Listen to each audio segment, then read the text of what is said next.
Should have my. I'm.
Oh, I can say something. Yeah. Hey, what's up? Anything on the other end? This is going to be so delayed.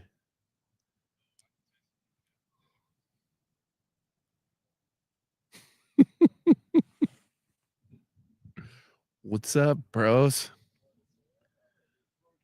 We're trying to zoom in a call here.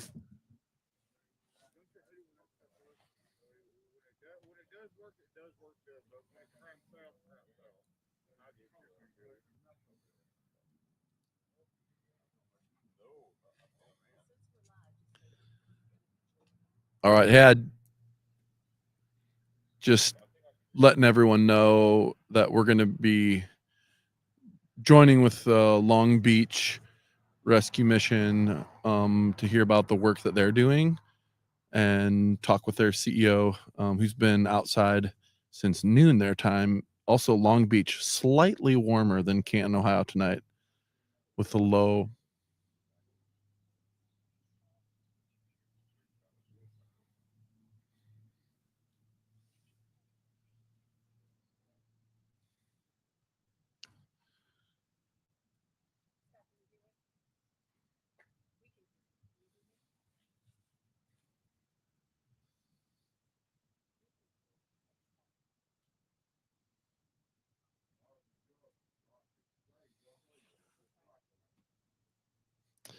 Is it honestly, Marcus? Can we just change the camera so I can hear it right off of there?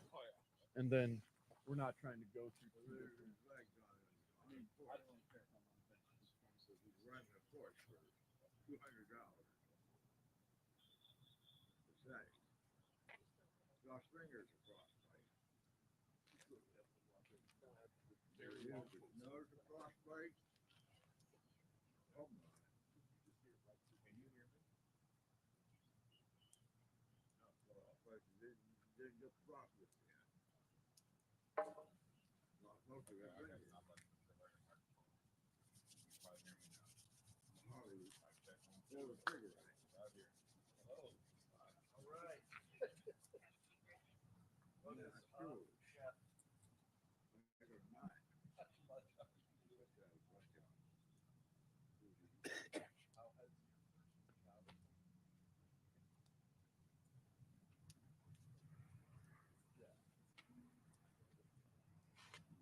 this guy needs like real help, and um, felt like we had reached a point past of like what was appropriate as far as um, so we muted the mics, and he kind of like broke down and was like, hey, I need help, I just and so we're able to kind of like put some support around him and say like, hey, what do you need, how do we come alongside him to get him help in that moment, but also like not have it be like a little bit of a spectacle. So um and there were a bunch of people around too, so it was kind of like everybody recognized what was happening and kind of like met the moment, I guess, of what was going on.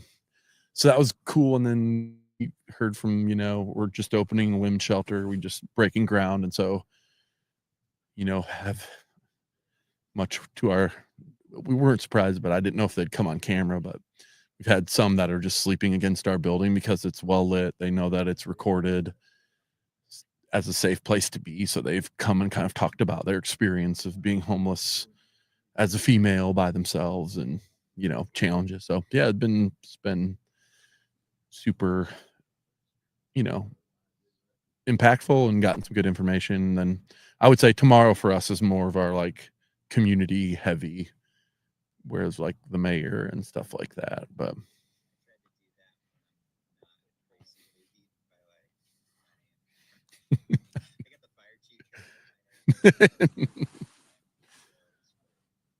oh, I know, we were like, so we're just entering into the like, we kind of said like 11 to 4 is like dead space of like who's watching for one.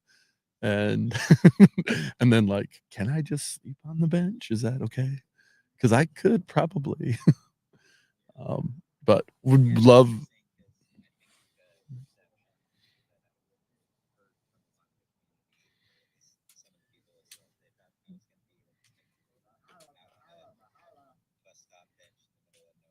Yeah.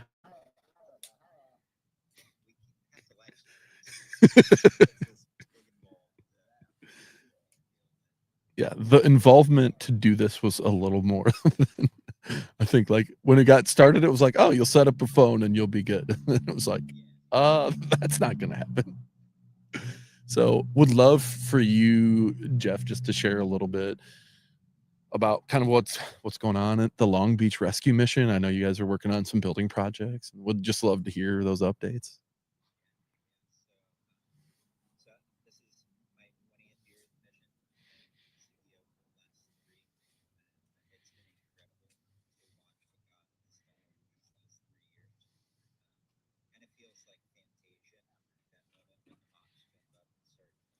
Yeah.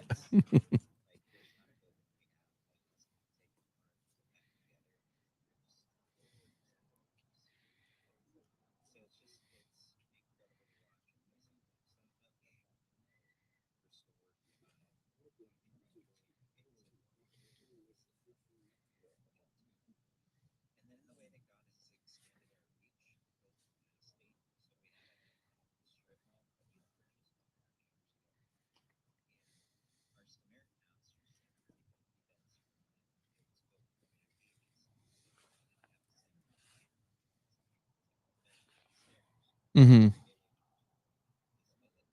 Yeah.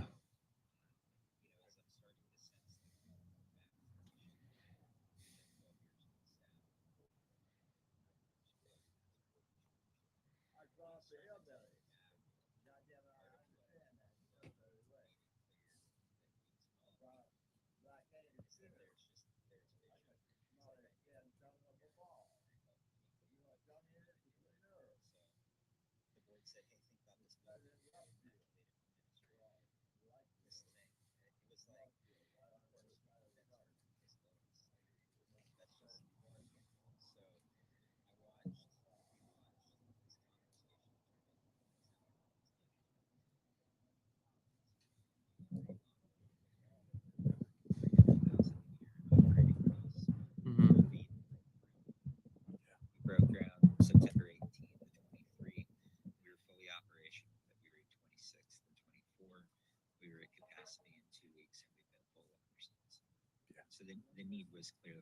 Yeah. Yeah. has been so encouraging is 2 years ago, we couldn't offer our 1 year discipleship life recovery program to men with disabilities because we couldn't house them. Yeah. And now 10 of those 15 men are in that 1 year program. And Yeah. we've had three graduates already. It's It's, awesome. it's, it's incredible.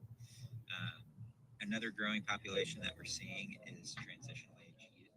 So you have men 18 to 24. And we have this garage at the men's facility. I parked my car there for years. And it was dingy and dirty and oil stains and all that stuff and smelled. Uh, but when they had painted all the buildings, I'm standing inside of there. It had just been finished painting, and I'm with the program director and the site superintendent for the projects that we've been doing. And it was like I got pulled out of the conversation, and Mhm. all I could see was beds. It's like, this needs to be beds. Yeah. And so this was another one where it started with a conversation with an architect.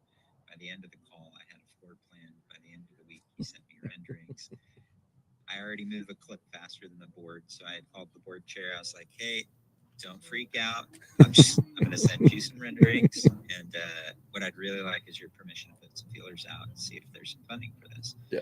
And so she gave me the green light. And this is a crazy story.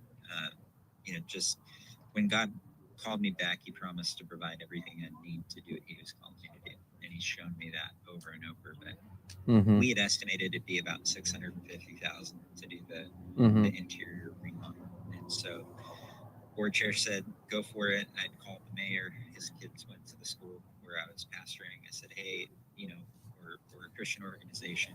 We don't receive government funding. We don't discriminate. If we had the money, we could turn this around in less than a year." And he's like, "Well, we don't have money. We get our money from the county. So let me put you in contact with the county." Called the county rep. Immediately recognized his voice. This guy Ivan, who has been to our ribbon cuttings and prayer breakfasts and things like that. I said, "Ivan, we're a Christian organization. We don't discriminate. It always comes down to money and people. If we have the money, we can turn this around." And he's like, "Okay, well, how much do you need?" I said, $500,000. I said, "Okay, well, I'm pretty good at finding money, so let me call you back." 3 weeks go by. It's the Friday before our board meeting. And I don't even like to call her a donor. She's a friend. And, we've built this relationship. Mm-hmm. She's not married, no kids.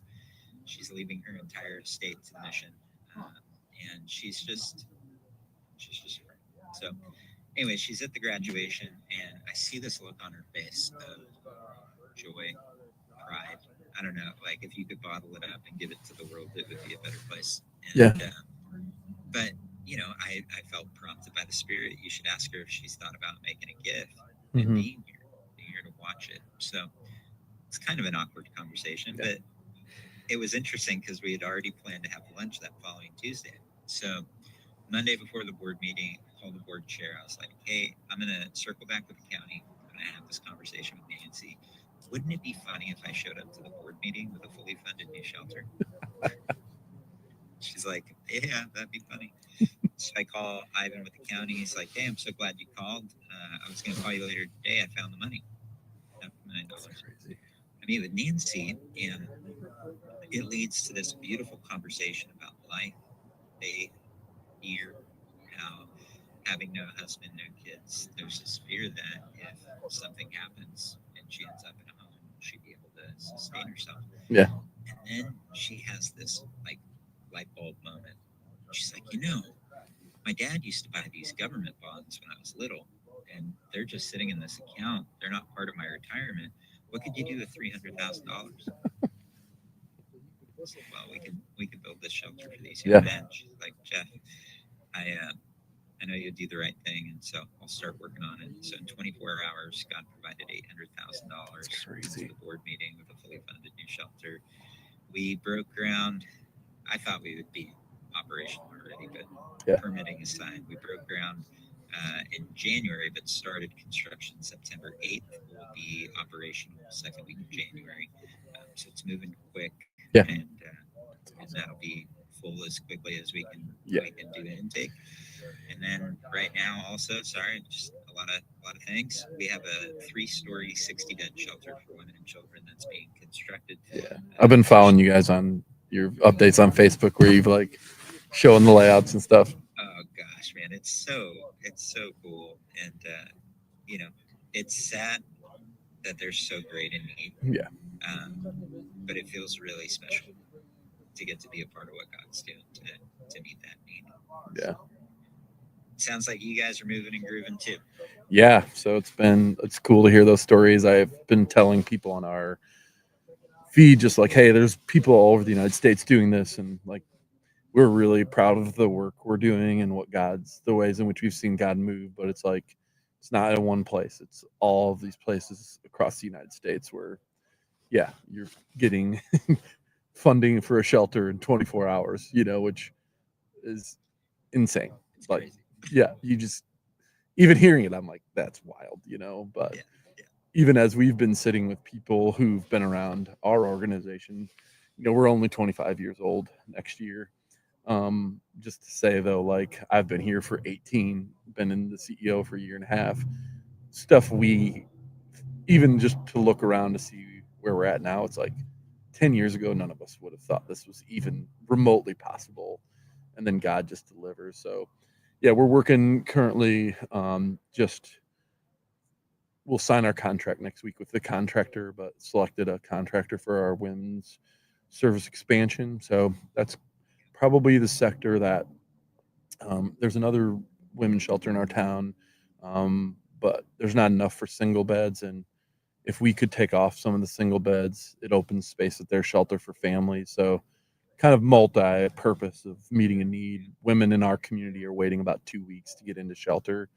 So the decisions they're making in those 2 weeks to keep themselves safe are not ideal, to say the least. So, but kind of similar things like because we've been a men's only shelter, the question we'd always got was like, well, what about the women? What happens to the women? And never had a good answer, but people would always be like, hey, if you ever do a women's shelter, call me. I want to be a part of it.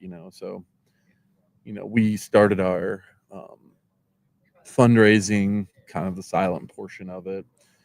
And in 3 weeks, before we even went public, we had met our initial goal because so many people were like, coming in with huge gifts to be like, hey, we want to be a part of this. We're so excited the refuge is going to step in and provide a faith-based, care for these women. And so just thinking about the way God showed up in that specific way too, of people that are just like, you go to somebody expecting them to give, whatever the number is, but then, like they double a really large number. You're just like, whoa, you know, that was not in our like, hey, here's how we think we get to this number.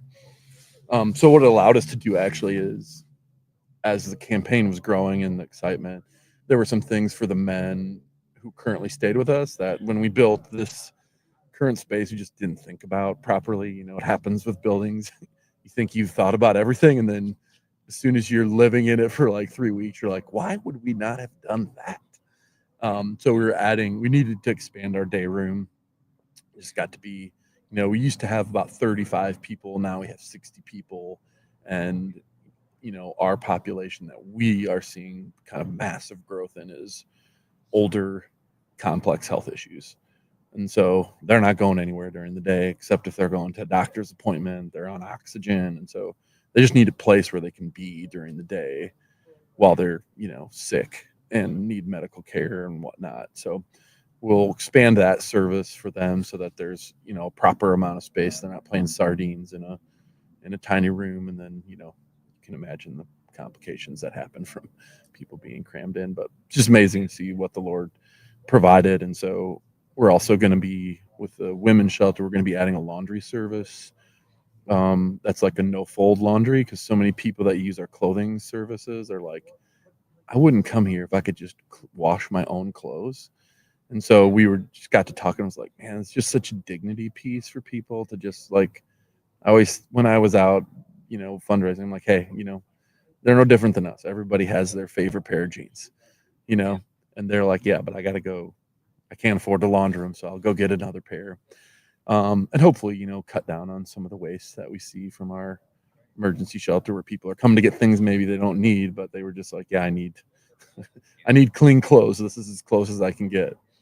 And then we're gonna, you know, so older, sicker, and then like we're probably like 2 decades behind California in that we're just seeing a really large unsheltered population. So we went from about 30 to 100 in the last 2 years in our county. So just figuring out like how do we, step in the gap to both service them and also, meet their housing needs of like, hey, how do we connect you? So even with all the services we're adding, we're kind of adding a housing support specialist to work directly with getting them signed up and connected to housing and like, hey, are you ready? What services do you want? So what is the network of care look like in the area that you're in? We had a question that popped up that was like, okay, so why is homelessness so bad in Long Beach compared to yeah, Palos Verdes? I'm like, well, yeah, I mean, weather, how is like very wealthy, but then as you think about it, it's also the concentration of services services, yeah, in the area. If you're homeless, there's not a lot for you in yeah, Rancho PD in terms of getting and, home and service in Long Beach. so we're the county seat. So all of our Yeah, Stark County jobs and family services, all the SNAP benefits that you have to apply for, Social Security office, all those are in our city. And so it's what we battle all the time where you can't not, people have to come. This is the hub of the bus situation over a county-wide area.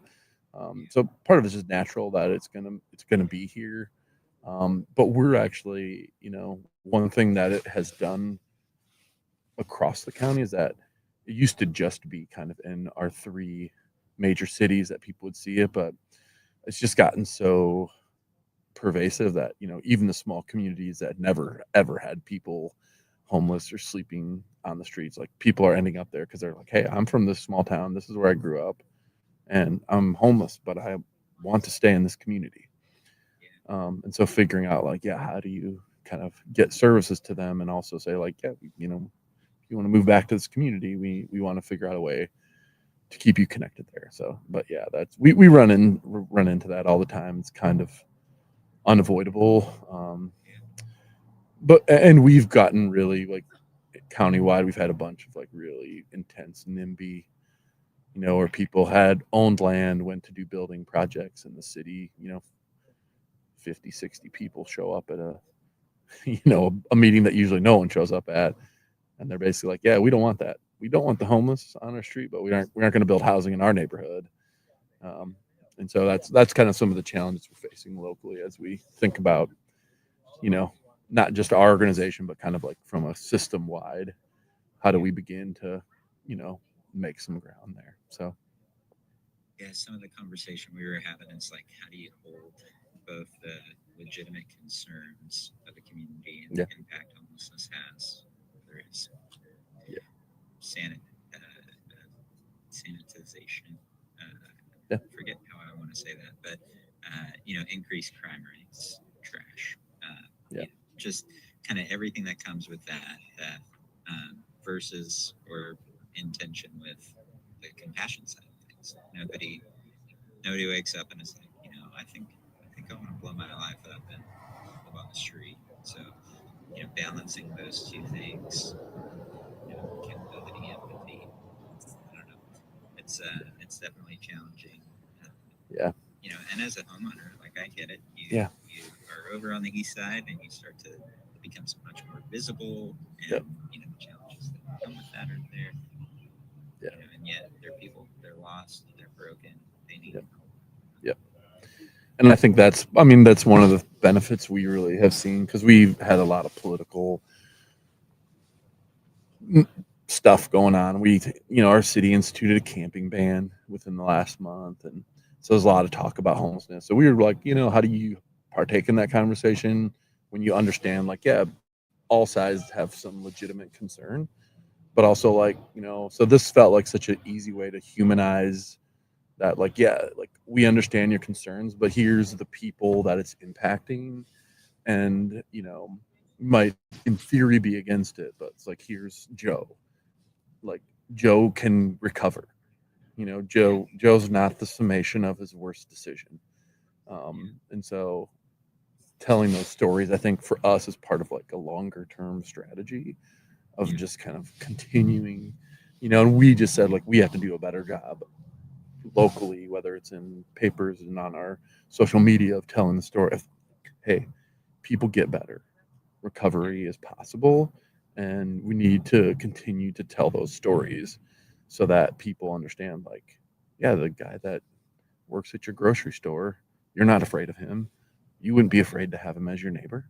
Well, yeah, he struggled and now he's better. And we need to make space for them to re-enter our community. And playing the long game too, because it's like even just telling a story takes time. Yep. And I think that speaks to the process. And there's no silver bullet. There's no on-off switch. It's living life with people. Yep. And allowing the relationships that we build to invite us into places of vulnerability, to bring healing, to bring hope. Yeah. We ultimately know. Yeah, and that's the other conversation we've had is just like you're not going to hit a grand slam with housing. You're going to have to hit 10 singles to like move the dial. There's just there's no grand slam to be had. And so, even locally, like as we've talked with, we're not in that realm, but just saying like, hey, for our outflow, we have to have places they can go and just to be like, hey, get rid of hitting the grand slam. Like we just need to hit 10 singles. And so where are places we can have small wins with, like you said, like low cost but high impact, and move that dial. So yeah, so those are kind of the things we're seeing, and this seemed like such a great conversation to way to kind of highlight that. Yeah, it's been really good for us. We were right before this call. We had a family, husband, wife, and their two kids, two teenage kids, and just from living in an alley involved with gangs to recovered, healing, enjoying being healthy and loving and supporting their kids. Yeah. Like this is what it's about. But it takes time. Yep, it takes time. Yeah, like all good things. Yes. Yeah. So thanks so much for jumping on, Jeff. It's good to see you. You as well. I am following. Stay warm. 35 degrees tonight, Jeff. So it had been so warm. It had been 80 degrees for the last like 3 weeks. And then it was 80 degrees on Monday. And then Tuesday, Wednesday, rain. Today, cold. It's like perfect. Yeah, it was sunny and 70 earlier. What's the low in Long Beach tonight? I think it's going to be like 58. Oh, yeah. Better get out your stocking cap. My hoodie. Yeah. I have a 0-degree sleeping bag. Low 58. That's awesome. I'll think warm thoughts for you. Yeah, appreciate that. And thanks for jumping on. Going to continue to follow you guys, and we'll continue to pray for you guys and all the cool things happening over there. And just cool to see how God's moving over there. Praise God. All right. All right, bless you, brother. I don't know what the technical part of moving this is, so however anybody gets out of here, I'm just the guy that has to talk a bunch. See you, Jeff. Oh.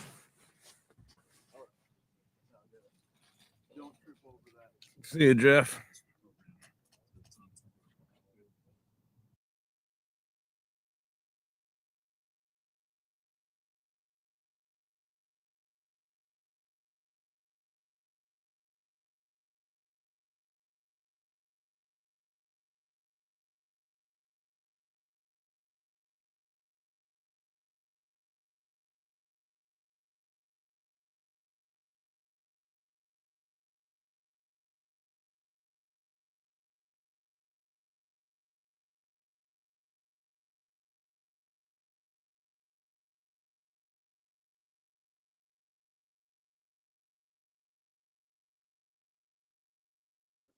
And move this along as quickly as we can. But some people are dreaming about this for the last 25 years. So we also want to take the problem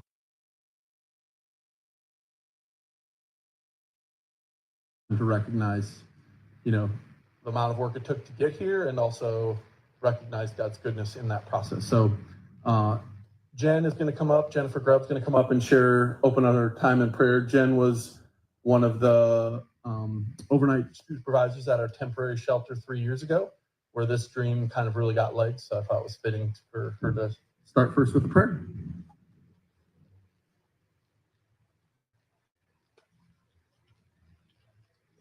We could all bow our heads.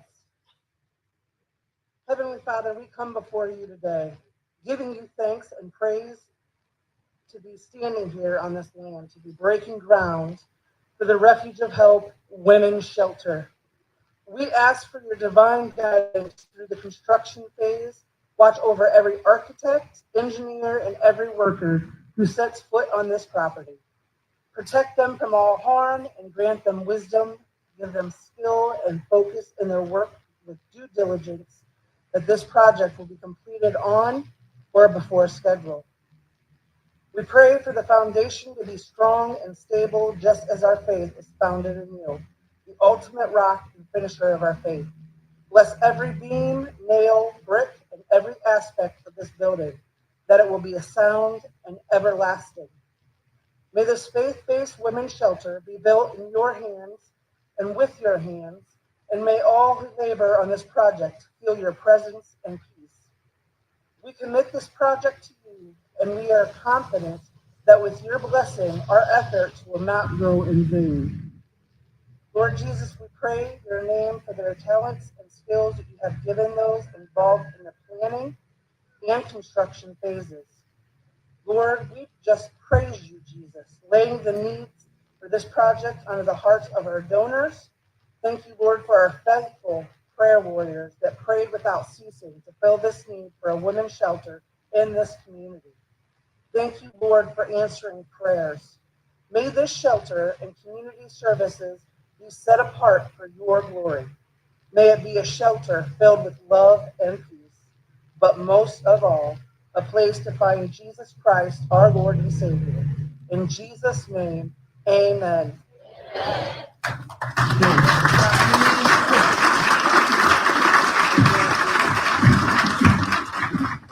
All right. Just again, thank you so much for coming and for joining us on this historic day.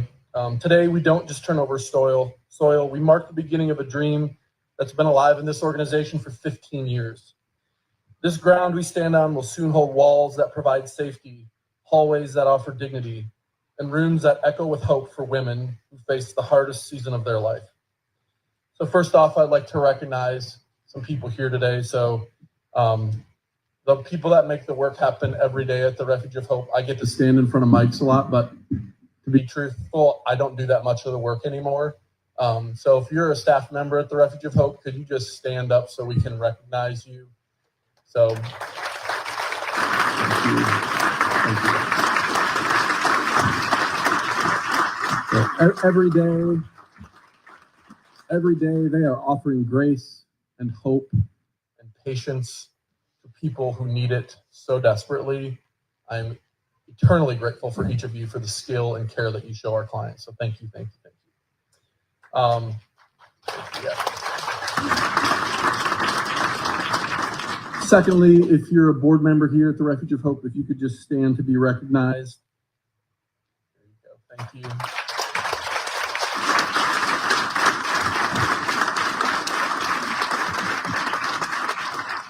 The vision and strategic plan organized by the board helped set us on a path to be prepared to meet this need. Your wisdom, guidance has been such a gift in this process. I'm honestly not sure if we would not have gone through a strategic planning process almost 3 years ago, if we would have had the vision to be standing here today.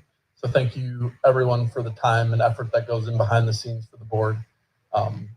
Lots of people complain about boards. We have an amazing board who's so dedicated to the mission. They want the best for our clients and for our staff members, and I'm so grateful to work alongside them. So thank you to each of you for that. Yeah, give them a hand again. Thank you. Sorry, you're probably going to have to clap a lot today because there's so many people that made this happen. There's two other people who I want to recognize. One of them couldn't be here today. He's laid down with COVID. Just got back from so he's hopefully going to feel better. So if Randy Snow could stand, Randy Snow and Bill Morgenstern, who's not with us, they were the co-chairs of our capital campaign committee. And yeah.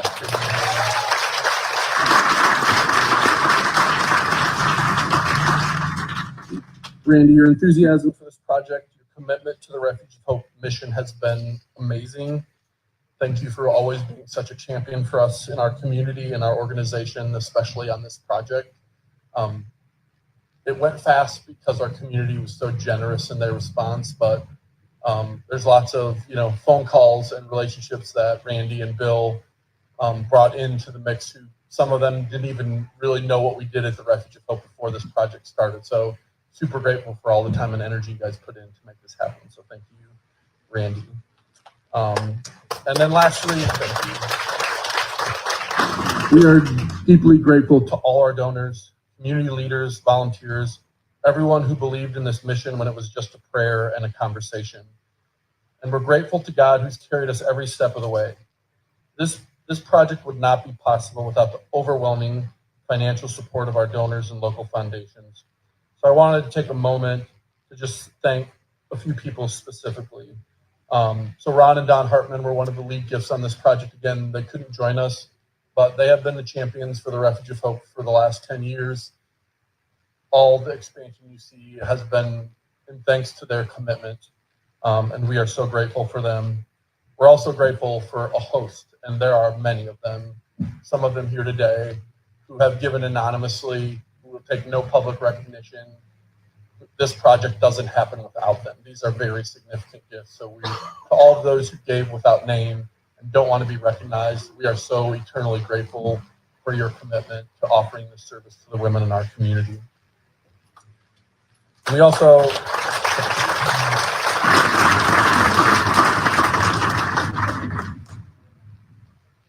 wanted to say a special thanks to the foundations in our community.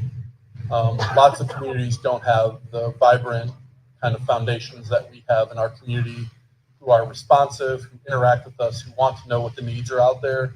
We recognize what a gift that is to us. So want to just list off some foundations and we can applaud them at the end. But special thanks to the Stark Community Foundation, to the Sisters of Charity Foundation, the Double Foundation, the Lemon Foundation, Paul and Carol David Foundation, the Employers Health Foundation, the North Canton Medical Foundation, the Flower Foundation, the Fisher Reinkert Foundation, and the Diebold Foundation. We are so fortunate to have local foundations who are committed to the work of caring for our friends in need. Thank you, thank you.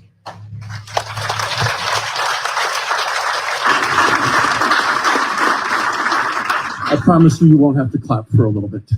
But I didn't want this to go by without offering a short reflection. So I appreciate your time and support, and I want to make sure we properly commemorate this moment. In the Old Testament, God's people often built altars at significant places.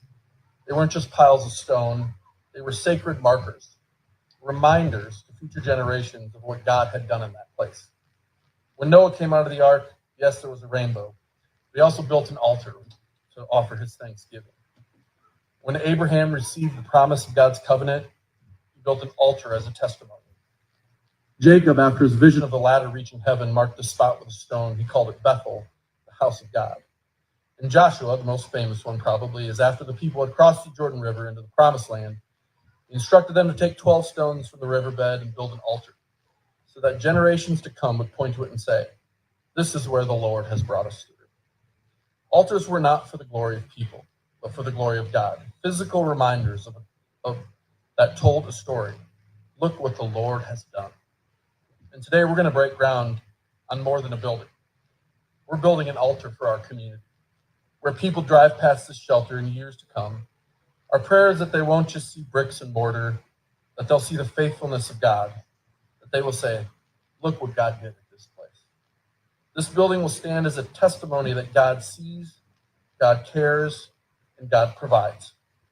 For women who may feel forgotten, this place will whisper, "You are my beloved." And our mission for the women's shelter is clear. It's to provide a Christian environment that's safe, nurturing, empowering. safe, nurturing, and empowering space where single women facing homelessness can find hope, stability, and support. And we aspire not just to offer shelter, but a pathway to healing, self-sufficiency, and a renewed sense of dignity.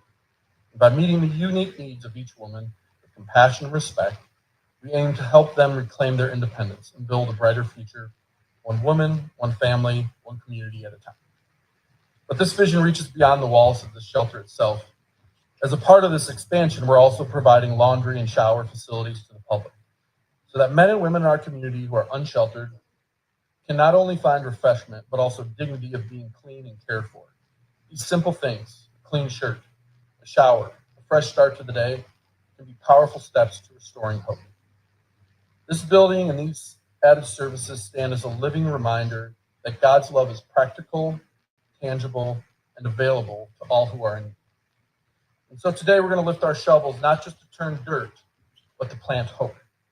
We raise these walls not just to give shelter, but to proclaim the goodness of God.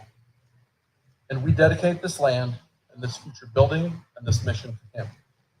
May generations look at this place and say with confidence, here is where God showed up. Here is where God's people came together. Here is where lives were restored. Thank you for being part of this historic moment. Let's celebrate what God has done and what He's going to continue to do in this place. Thank you so much.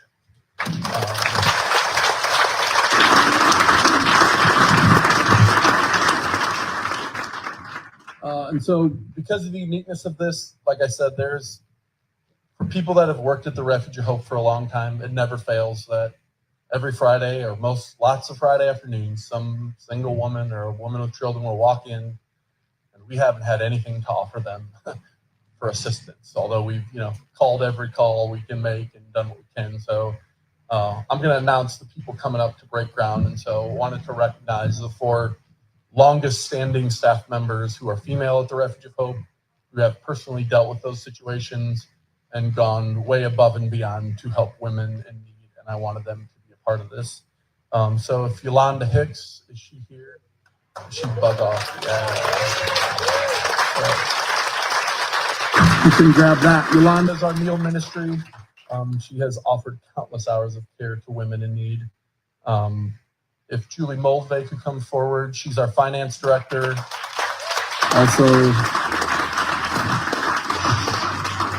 she has gone above and beyond to make sure that women have been cared for, even visiting a lady that's been in the nursing home for years, goes up there on her own time, make sure she has what she needs. And she was one of the ladies that walked in here. The next one is Joanne Carpenter. Most of you know her. She's been our development director for 15 years. And if you would have told us we'd have been here 10 years ago, we probably would have laughed at you.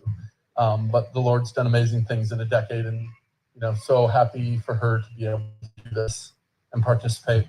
Lastly, Christy Woods. She's our communications director, and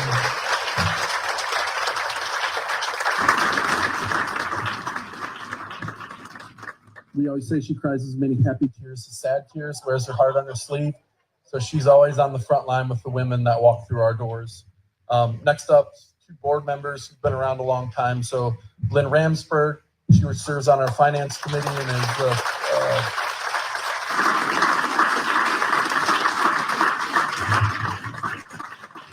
I believe Lynn is completing her 8th year on the board. So she's been around a long time. She does so much for our finances, so grateful for the amount of time and care she puts in, and happy to be able to celebrate with her here today. Next, Michelle Cordova, the Honorable Michelle Cordova.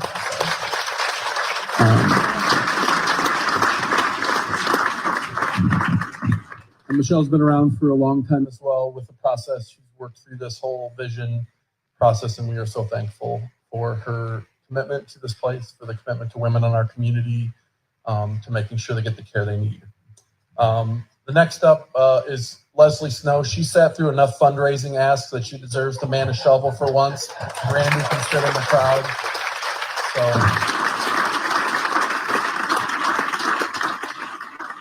But she also is here serving meals once a month for sure, sometimes more than that. So she's super familiar with our ministry. excited to have her here. The next one is Modern Meadow Architects have been like such great partners for us. Way back when we had this idea and met with Patrick and Dave, that really sparked us. They kind of like, yeah, you probably could do this, and that kind of launched this. So again, we would like to have all women breaking ground. So we have Celine DePrinto from their office. She works with them. She's gonna do that, and then Michelle Patterson, who's Dave's wife, she's gonna come up front and break ground with us as well. So thanks to them.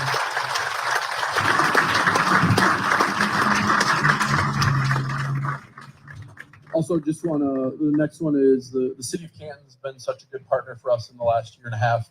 The mayor, we've talked a lot, solving problems. So whatever people are saying in the paper, I promise you, he's a good partner of us. He's working hard to make sure people are cared for.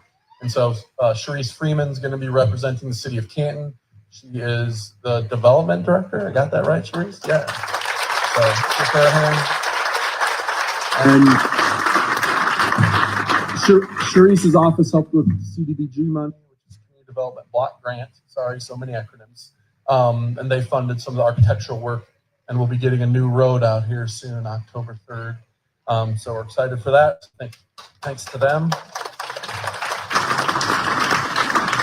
And then last but definitely not least, Rachel Doria from Oliveri Construction.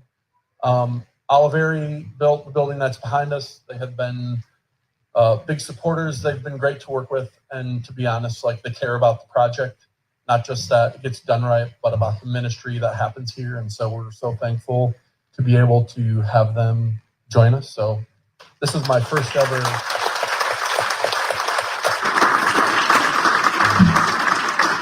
admittedly my first ever groundbreaking, so I'm not sure how this works from here. So you ladies want to don your hats, and then I'll offer some kind of countdown, I think, to dig your shovel in, and then you can throw the dirt as far as you would like, although preferably not past the first row here. So if you want to, we'll get a picture. If you guys can get your hat on, let's grab that one out the middle.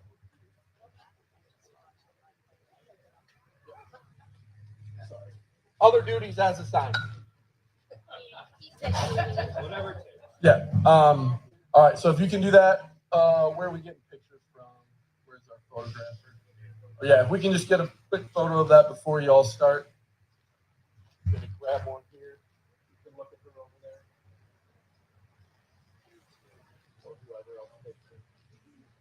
there. Good.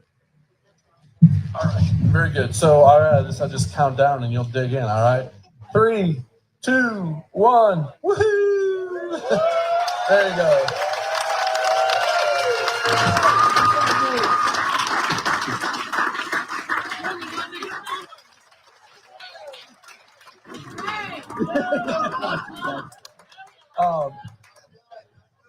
Very good. All right. Thank you, ladies. So if you are a board member of the Refuge of Hope and I didn't catch you, if you can come afterwards, we'll get a picture with you. Also, if you're a staff member here, if you can hang around, we'll try and get a quick photo with the staff as well. And if there's any foundations that are here, if you could just hang around for a second, I would love to get a picture as well. You can go. All right, Michelle, we're almost done. Michelle's going to give some closing remarks here, and then we'll let you go. You guys can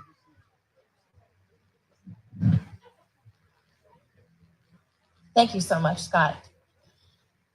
For those of you who don't know, the Refuge of Hope was founded in 2001 by a small group of a few women who were serving meals out of the trunks of their cars in downtown Canton. They started with a small building and a small budget and a very small staff, but they had big dreams. So eventually they moved into a building just a few blocks west of here on 3rd Street, and they were able to house 30 men overnight and serve dozens of meals every day. And they had a very dedicated board who had a vision for more and a mission to serve people. And we have been the only men's shelter in Stark County for a long, long time. And even then they were asking, what about the women? So that far back, we've had that question in the back of our minds. And that small, dedicated group of people worked so hard, and with their vision and God's goodness, they thought bigger, and eventually we built the building next door in 2019, the one behind us, and then in 2024, the one behind me. And then in 2024, the one behind all of you. And all along, we've heard people in the community asking, what about the women? And you know that we have the YWCA, and they serve mostly families.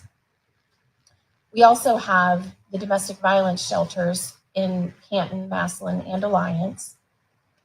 We have recovery houses and sober living houses, but there's still a need for women. And 3 years ago, we addressed that need. There was a small group of people who undertook a huge kind of last minute endeavor to house the women during the coldest part of the winter. And we did that just down the street in a rented house, and it addressed a real need. It wasn't planned ahead, and there were a lot of bumps in the road, and there were some headaches, and it showed us that it could be done.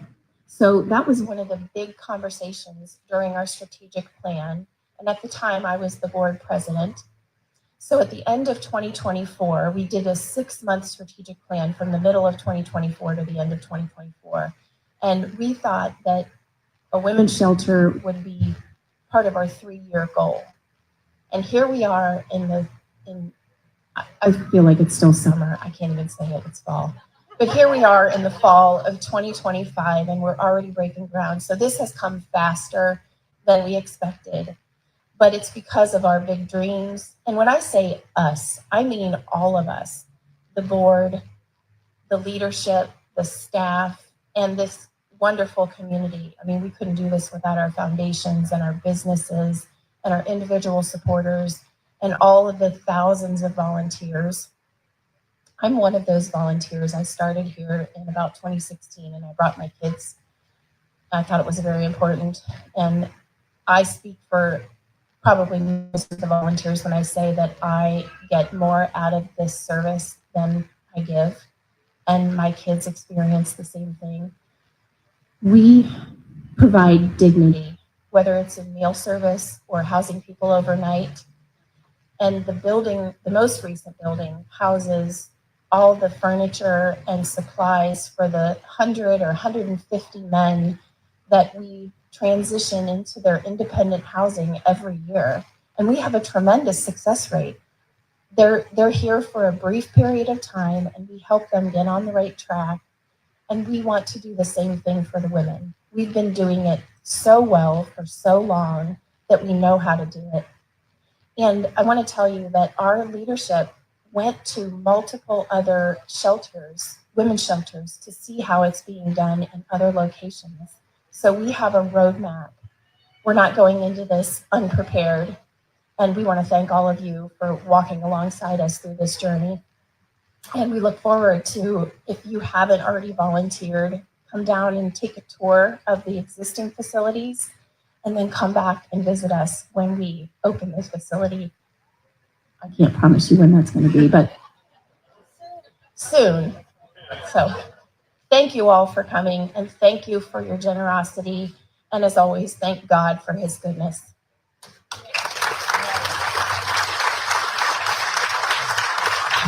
We have some charcuterie boxes over there. You're welcome to grab it. You can hang underneath here.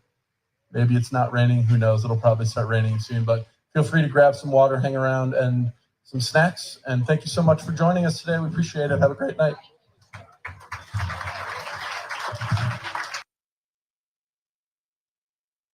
And now today is week 1 of our brand new series.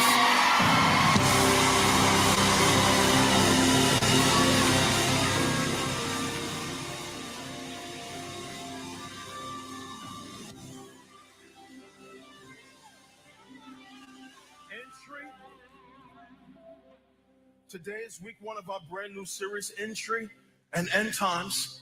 Okay. In this series, we're going to be walking through Matthew chapter 21 through 25.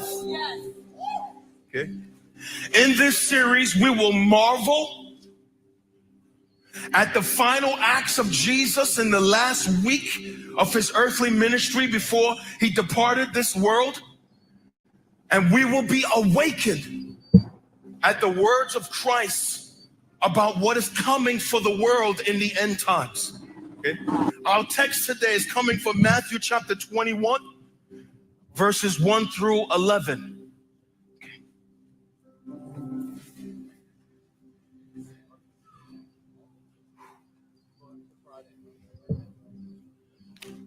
Eternal God and ever-wise Father, Lord, we thank you for the miracles you have performed for us this week. We thank you for your faithfulness to us as a church. And we thank you, God, Lord, for just the opportunity you've given us to come together and to open this sacred book and to proclaim this holy gospel. It shall not be hindered. And I just pray with the minutes I have left that you would help me in my weakness to preach the truth of these scriptures to these your sons and daughters and to the unbeliever. I ask this in the mighty and the majestic and the matchless name of our Lord and Savior Jesus Christ. Amen and amen. Okay, maybe it And is picking amen. this up. I'll move this back I'll over figure here. out a title later. It's just the beginning of the end. A family, in our human experience, no one actually knows the day or the hour in which they will depart this life. For there is nobody listening to me right now that knows the exact day that they will die. But there are some circumstances in this life when a doctor may tell a terminally ill We're not person sure what you might be that hearing they out there, have a so certain set amount of trying time to lift live, and they may be able to in do that with the some measure audio of here. accuracy. And it's Just one in those second. circumstances, I just want to lean on your mental faculties for just a moment.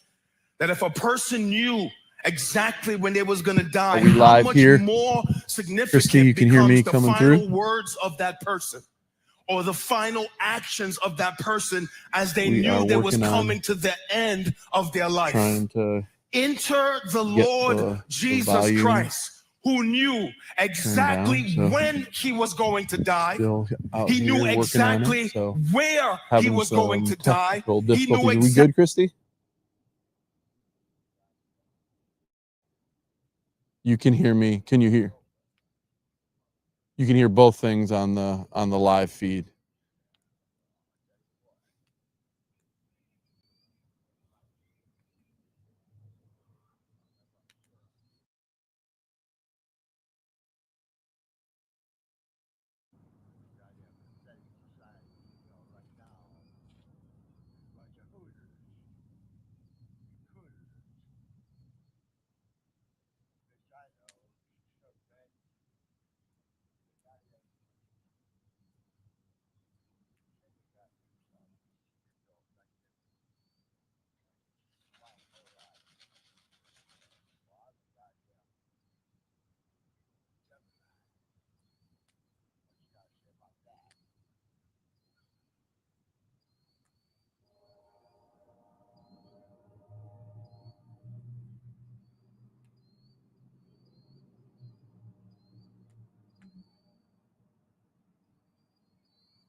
I believe that you should be able to. I should be.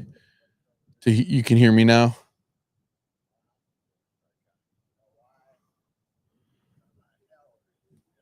Okay, that's fine. I can listen on my phone. Okay, perfect.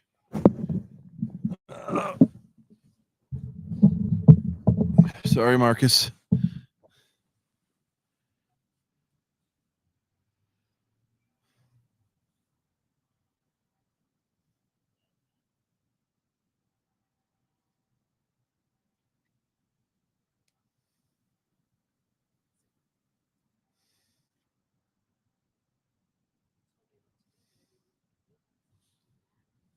Oh, yeah.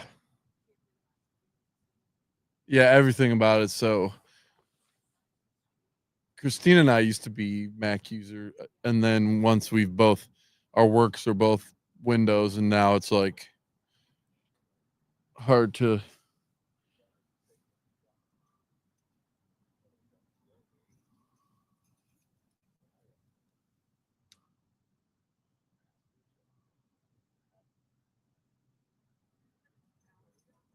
Everything's fine, John. Nobody's gonna touch your stuff.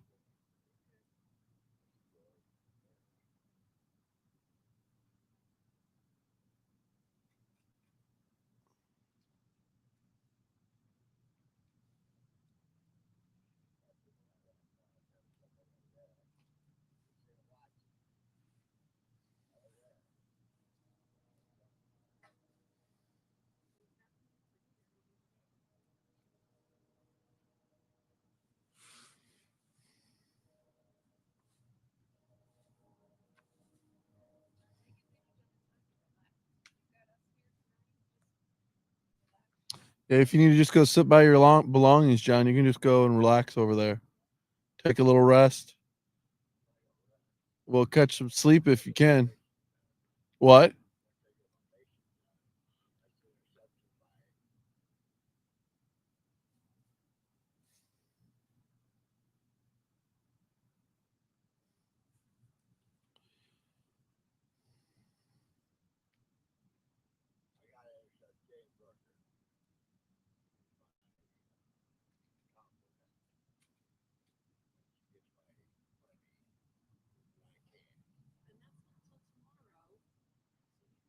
That's not till tomorrow at like 3 o'clock. You got plenty of time, man.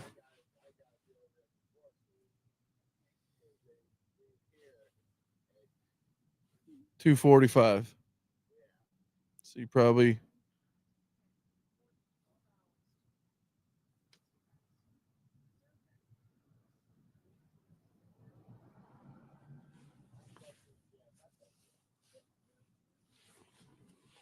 Yeah, we're gonna be here all night, John.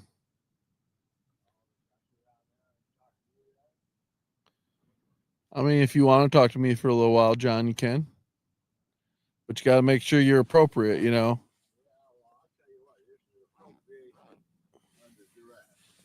Okay. So yeah, you can sit down and have a conversation for a little bit, John. Watch out for that mic there.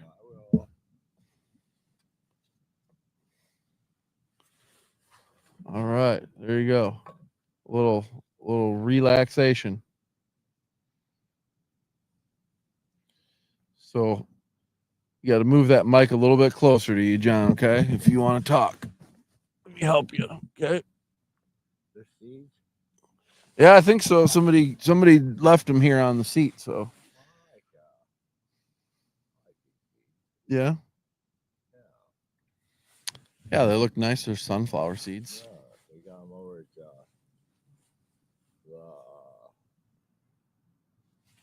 War Memorial over there downtown. Yep, they do have a couple sunflowers there. I gave Dee my nurse practitioner some. I give her one. Can you hear us, Christy?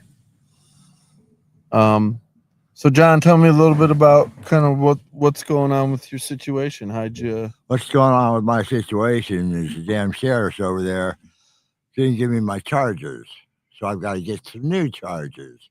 Just like the goddamn asshole. Oh, no. Hey, John, if you're gonna, Well, that's why I said you got to be appropriate. If you're gonna use, the man, the teacher. I don't like teachers much. yeah.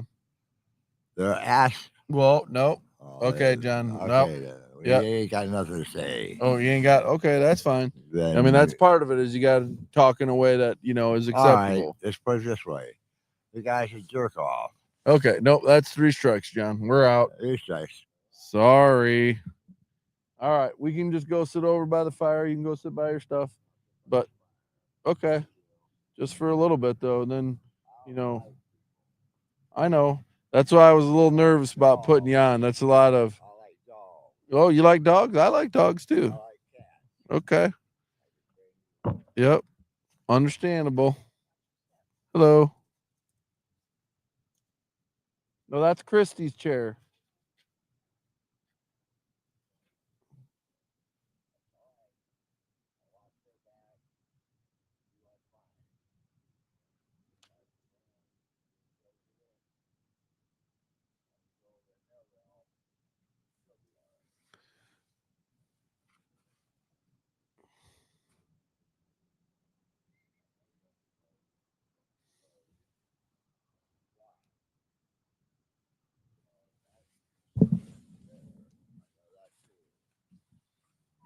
Set this over.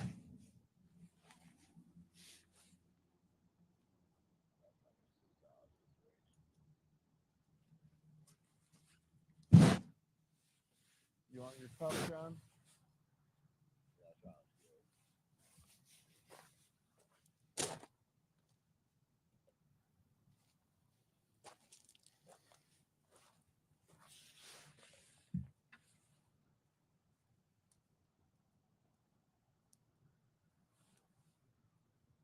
This city sickens me. Yeah, blow some more. There. That's good more.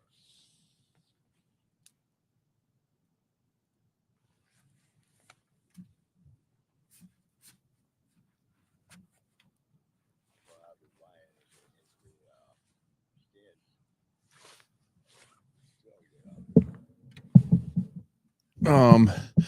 Yeah, so just to recap a few things. Had a great conversation with Jeff from Long Beach Rescue Mission, hearing about all the things that are going on over there and the ways in which God's providing for their ministry in really amazing ways, and all the expansion they're seeing kind of mirrored some of the things that we're seeing here as well. And so it's fun to hear from them. Hey, John, you're gonna have to move away because the mic picks up when you talk. We've tried to be pretty patient, give you space to kind of be, but if you can't kind of be respectful, then you're gonna have to leave. Okay.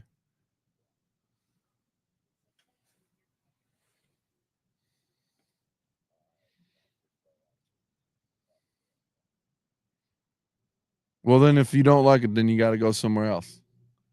Like, because we're okay. We have this all set up for that.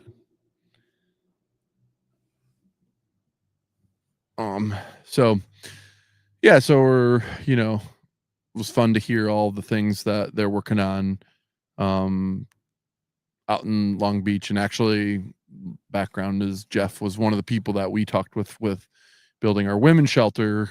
Kind of, they had built a similar type facility, so he was able to give us just some good feedback on things that were helpful for them and creating a blueprint for their facility, and actually looked at our footprint and gave us some help. So just super grateful for him and excited for what they're doing. So as far as what's happening here is we're coming up on midnight here, not too far away. And so we have a 1:00 Zoom with Tom DeVries from he's the Citygate CEO. So we'll be having a brief conversation with him, roughly 15 minutes. So have that conversation, and then after that conversation's over, we'll probably go quiet here for a few hours. Just there's not much going on. There's not much activity. And we're trying to, I may turn on the camera and just see me sleeping here on the bench, or trying to get a few minutes of relaxation. So yeah, kind of what you would expect to see. So yeah, that's kind of where we're at. We're almost, almost 9 hours in here. So we're seeing, getting further along all the time. Actually, we are 9 hours in. So just crossed midnight. So now we're into the second day. We're three hours away from being halfway. So that feels hopeful. Also feeling like we'll be a little bit loopy by the time we get to early in the morning.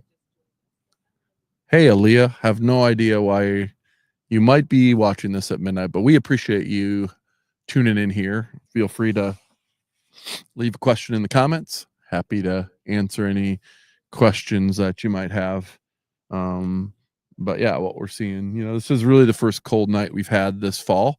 So, we are seeing, people going to wherever they're camped out at and kind of hunkering down.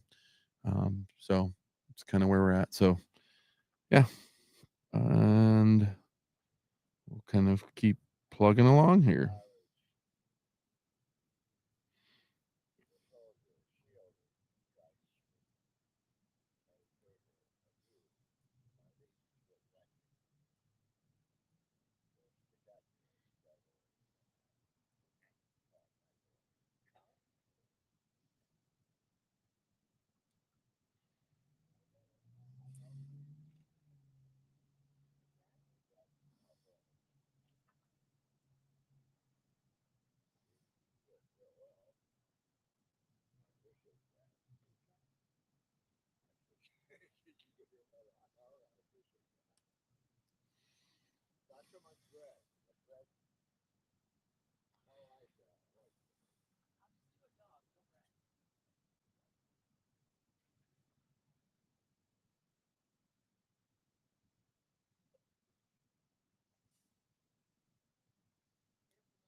them in little squares with brown sugar over it.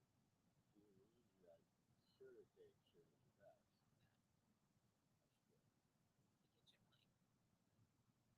I'll take in that little segment.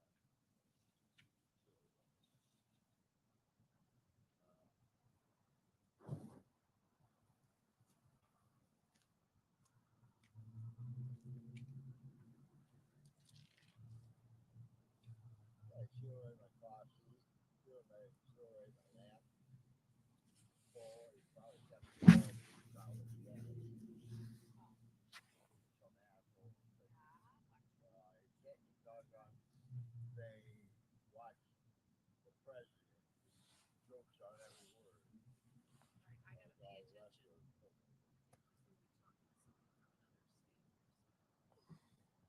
Is it 12:30 or 1? Okay, could be. I couldn't remember. And Marcus said I'll have to go back. Yeah, I'll just bring this mic and set it there. I wasn't sure if people could even hear. Okay.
Shish kebab world. So you think it's just a bunch of pieces? Well, you can call them shish kebabs, but let's keep the profanity. That's fine and dandy.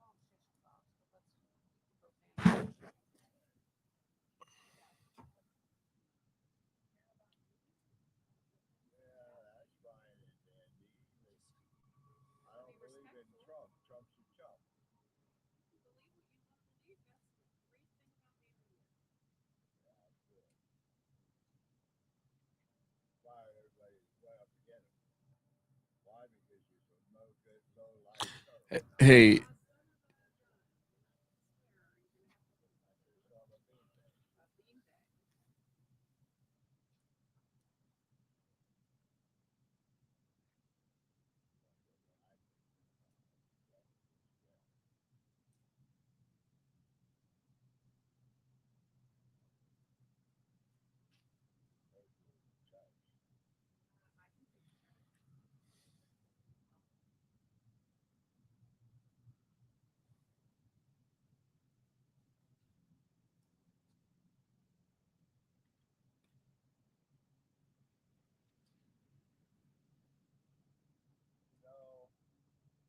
In my day, we had drums. This is pretty good fireplace. I like it. I like it. My grandma had a wicker pot like this. Kind of sort of, but didn't have to really long. But what you do? hey, What's up, Yolanda and Mickey? Glad to see you're tuning in here for our to check on me at 12:19. I haven't quite yet laid down to try and sleep. So hopefully you're having a good night. Oh, yeah. John says he loves you, Yolanda. He appreciates all you do to take care of him, so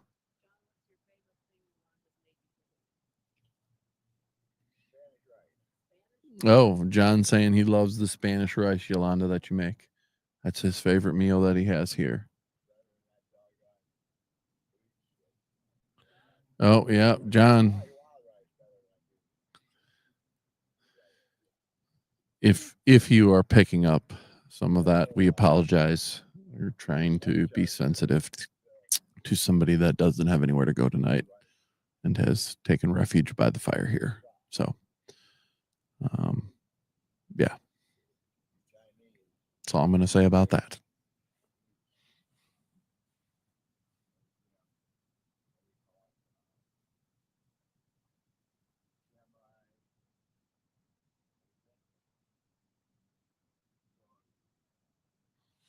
If you are watching, we're going to be in about 10 minutes joining in on a conversation with Tom DeFries, he's the CEO of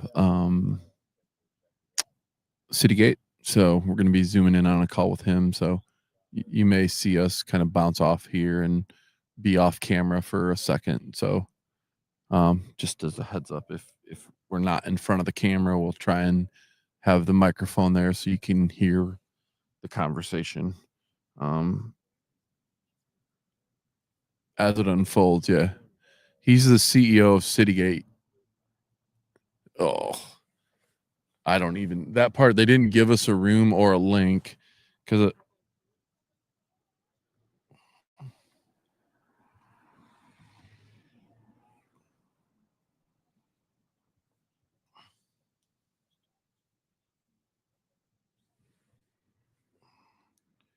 the phone's almost dead.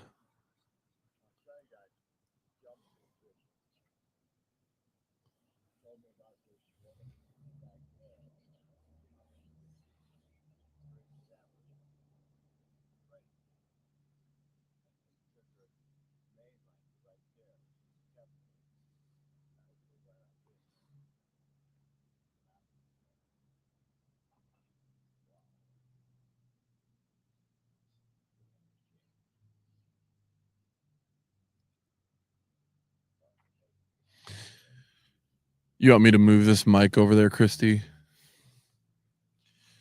Start getting ready.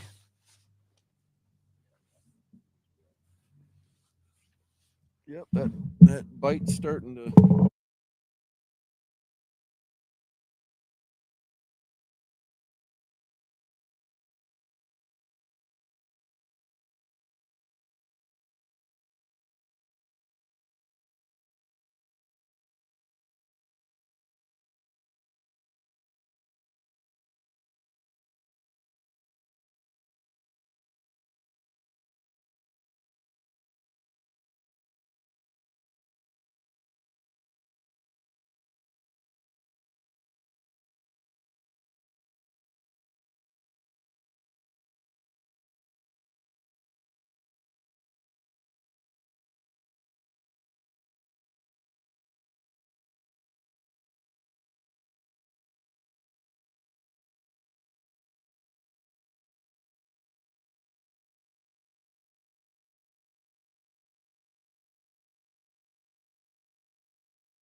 Los Gonzalez members.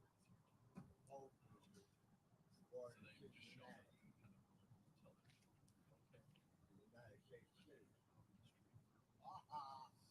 You know, 35 languages in 39. That's a good thing.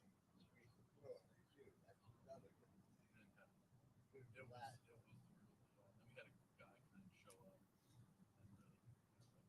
Father Erna just creeps out of this place over here. Kind of to a place where we just turned the mic off because it had gotten to like moved past the conversation and more and for like, hey, he needs help and there needs to be some privacy for him as we talk through those things. So that part's been helpful. And then just to hear people, it's fun to hear what things really work that they're really moved by. And then a few like, hey, this is great. Have you thought about doing this just from a service perspective and trying to be open to, hey, that's a great idea. We used to do that and stopped. And so we're happy to revisit that to see what's it been like from your seat, jumping in and out of conversations.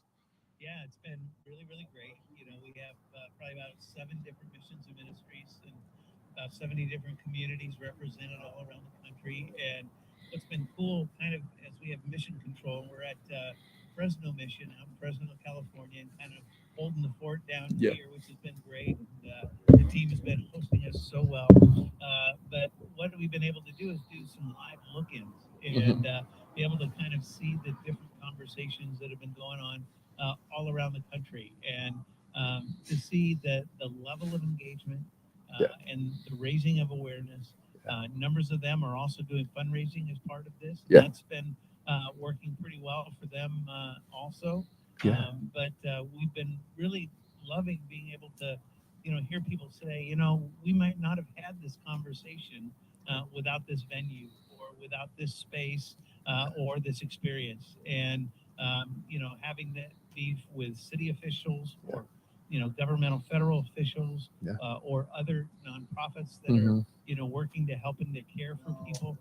So kind of seeing all of those things kind of come online has been really, really awesome. And I think not like you, not fully sure exactly how it was going to be able to play itself out. And being surprised by God, I think it's in wonderful ways. And really, really exciting too. That's awesome. I was going to say we had like one of the things that was good, like that we saw some positive response even outside of our direct ministry is there. There's been some kind of tense public meetings in the county over some permanent supportive housing. There was a camping ban that was instituted. So that's been like a real hot topic. And so we had kind of just said like the timing for us couldn't really be better to kind of humanize the story of, these aren't just like kind of people that are out there that don't have names and stories, but like, hey, let's like hear some of the people. And so we spent a few days specifically reaching out to be like, hey, we're going to do this.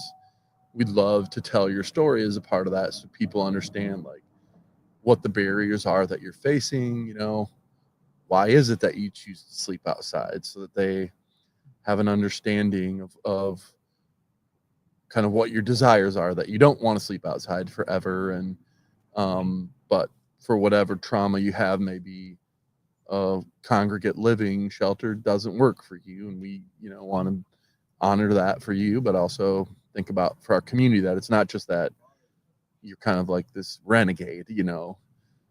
So telling those stories have been helpful for us, and so many of our partner agencies in our community, we're also just sharing it to be like, hey, if you want to know the stories of people that all this local news has been impacting, like here are the people, here are their names, listen to them over 24 hours. So it's been fun to see some of that too, like partner agencies be engaged. Yeah, that's very, very cool. And knowing that they are willing to support or willing to help or even kind of journey together in what you're doing has been really, really cool. What's been the response as you look at opening a single women's shelter? What's that process? It was funny. I was speaking with Jeff from Long Beach Rescue Mission. He was kind of telling the story of like how they were able to like raise money for a project in like a week because just like God orchestrated all these crazy things. And I'm like, well, Right. I don't have that. We raised it in a week, but you know, we've been only single men for, you know, since our beginning, about, you know, 24 years. And, but for the last 10 years, everybody has always asked, like, what about the women? When are you going to do it? Because we have another women's shelter, but it's not faith-based and, you know, so important for what we do. And, you know, and so when people had kind of left, like, hey, if you do it, call me, you know. And so when we started the silent phase, by the time the silent phase was over, we were already at our goal. And but it's like, hey, we have to be able to invite people into this process because people have been waiting. And so we were able, you know, I was saying it's like one of those experiences where you go to people who were like, yeah, I'll give, you know, 100,000, and then you sit down with them, they're like, oh, I'm in for 200,000.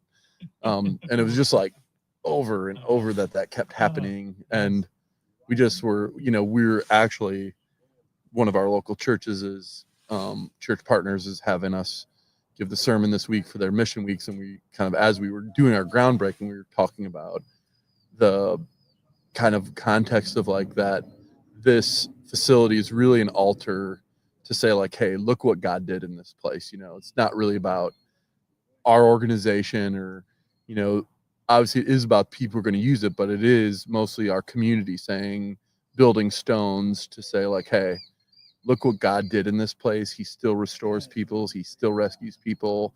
You know, we see it every day, so it's easy, but to communicate that to our partners, what we're doing is at our church service, we're going to have a chance for the call to action. It's like, hey, come up and grab a stone, write a prayer on this stone, pray over the stone.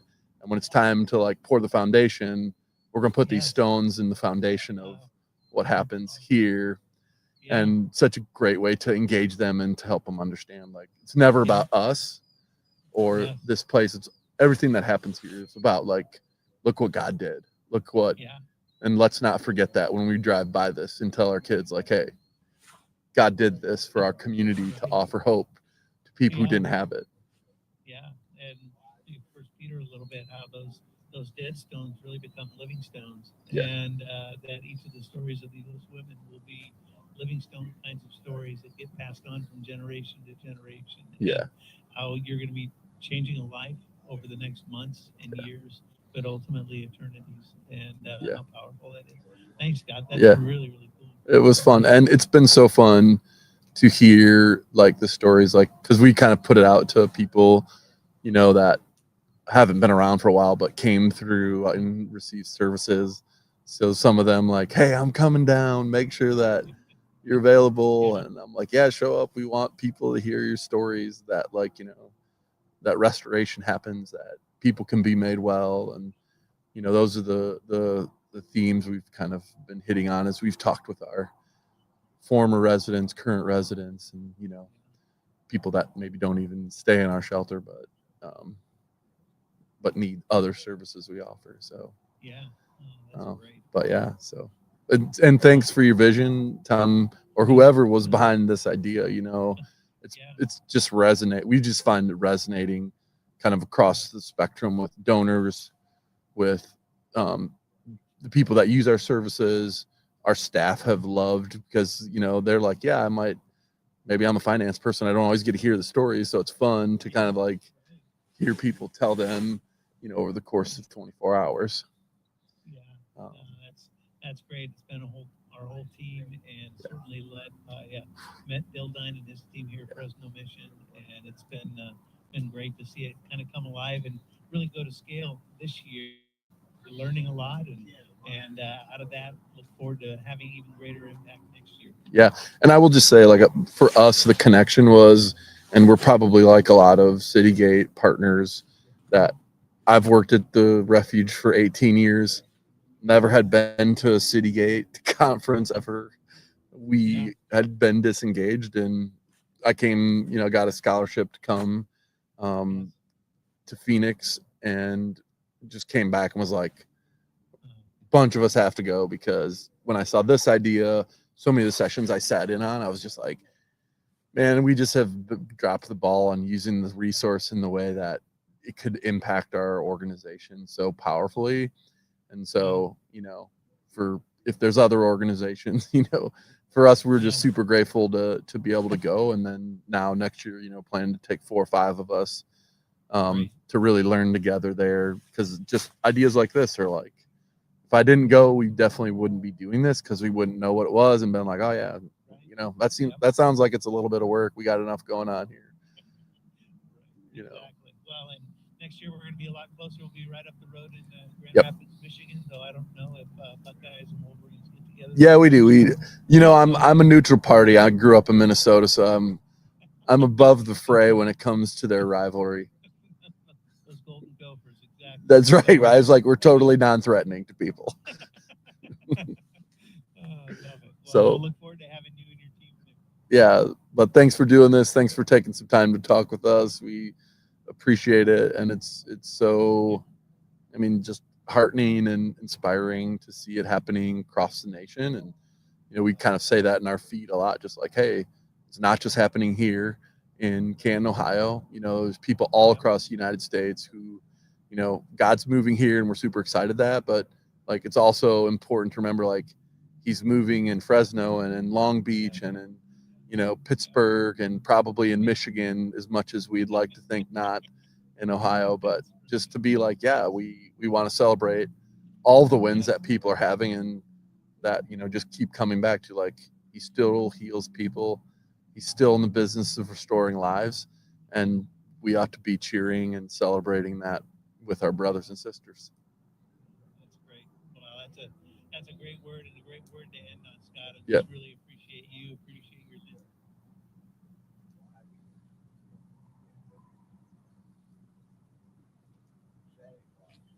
willing to have the conversation. So Appreciate it. Thanks. Next time, hang in there. We have how many hours left? Like 14. I know exactly. We're getting close to halfway. All right. Have a good night. Thanks. Yeah. Blessings. Yeah. Bye-bye. Mute us out of that.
Perry here in Indianapolis. How you doing?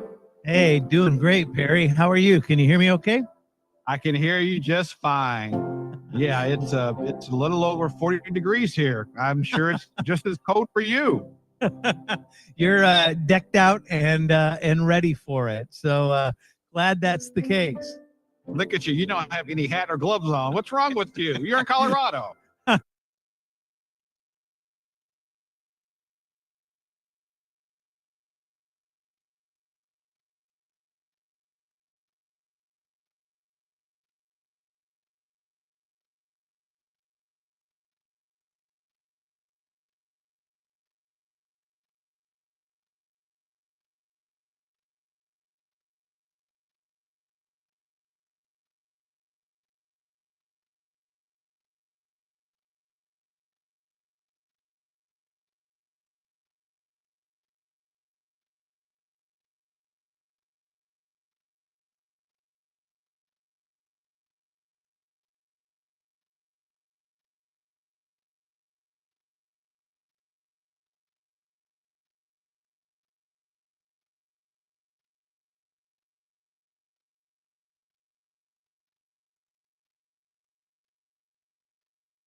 Let's lift high the name of Jesus.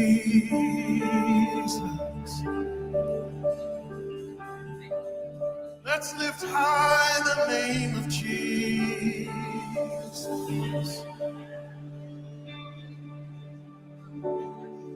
Let's lift high the name of the Lord.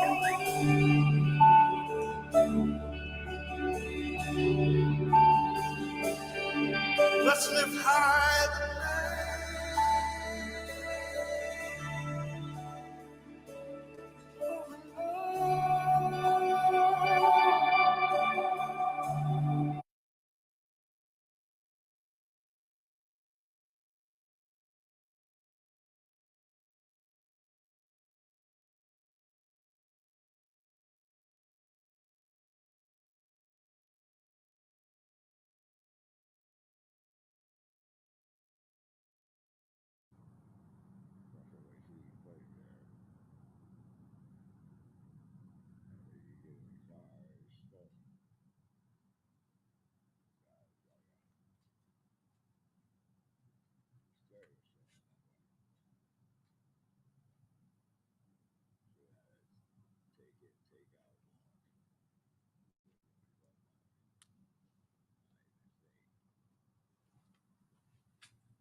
Tim just texted me like the live feed. You want a break or what? You're watching so closely.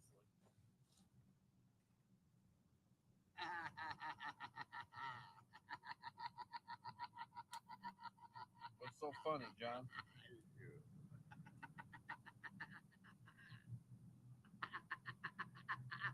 Stories for days, Chris. Shit. Oh, nope, remember? Yeah, remember? Hey, John, we've given you a lot of slack here, but you gotta clean up the language here, otherwise you're gonna be 3 strikes. You know, should I say poop?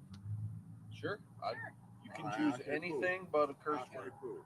Poop it is. I had to poop over the doggone thing. That's why I had to retrieve my doggone luggage over there. That's why I had to go from there over here because cops regard that.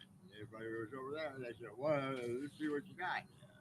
You've got several hours, so you can just relax for a little bit. You gotta charge it for. Yeah, you can use mine. What's that going to though? I have it in my portable charger, but I don't need it. I'm at 66%. You know how I set my phone up? You know how I set my phone up? How to set your Yeah, I went just the $19 thing because I just want a 30-day supply. In other words, rest of the month. They gave you a phone? I got a phone to them, but I called the number and haven't sent to me. Apparently that conversation with John went live about what Maybe it's still there.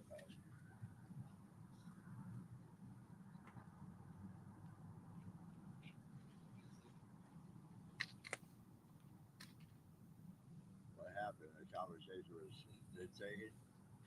Yeah, they can hear everything you're saying, John. That's why we said please don't use bad words. I try not to. I know It's it's hard. to If do. you used to using them all the time, you don't got think that about right. it. I used to cuss like a sailor. I know my dad used to cuss a bunch too, and then we had grandkids come along, and he tried real hard not to. I tried real hard not to do. Yeah. My boy's got a narcissistic kid, man. He's a killer. You know, he bought brand new.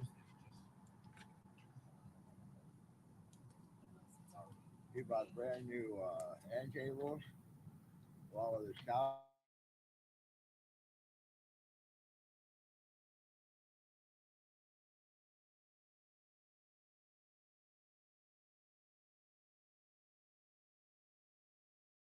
Unbreakable. Watch it a lot.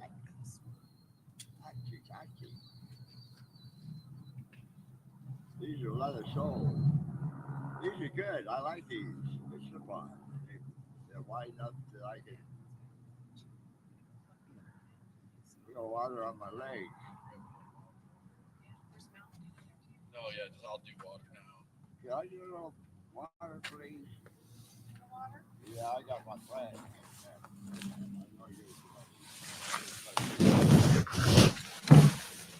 All right. So yeah, if you're just hey Tim Priest, glad to know that you're watching an empty sleeping bag. I will get in the sleeping bag here momentarily. But yeah, just wanted to kind of say we'll probably, not have a lot of activity as far as with the mics, till, maybe 4:30 people start waking up. We'll start kind of re-engaging, but had some great conversations with Tom DeFries. Excited about that. And then, just kind of making it through the night here, starting to, kind of really get cool out here. So we're, you know, making it happen here. We got a nice fire going, and yeah, I'll try and get, a little bit of rest. I doubt you'll be able to sleep, but at least kind of just not talk and put your head down for a little bit. So yeah, check to see if Tim is texting me.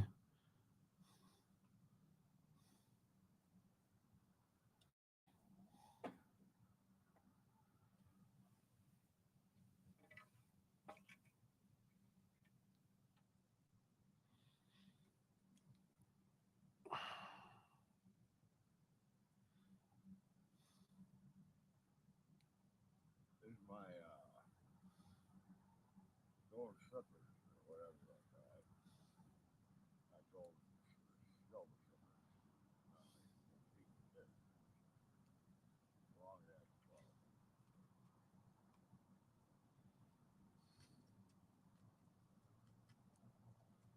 Why couldn't I do? Unless you got back, I'll throw that back away and I'll get fun.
did that one away, I wouldn't have had that smoke.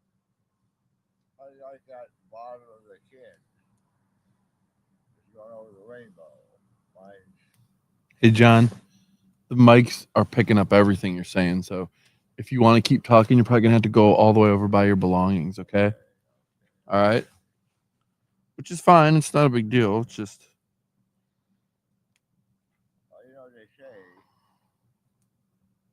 keep your kids close to you, and your enemies closer. So you can observe them. There's a woman that come by the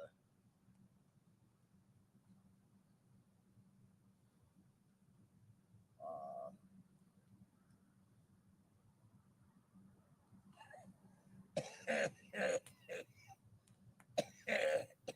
carry in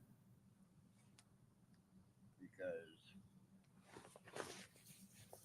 it's cause.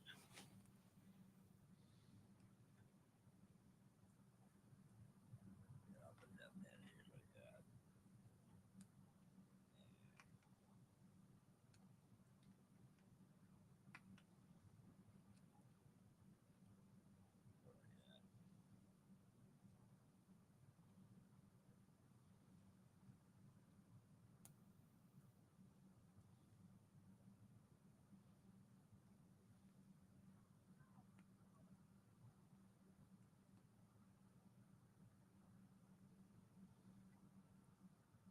I can keep up until morning because my nurse, in one of those small Dixie cups, and puts the water up so it goes to the bottom of it.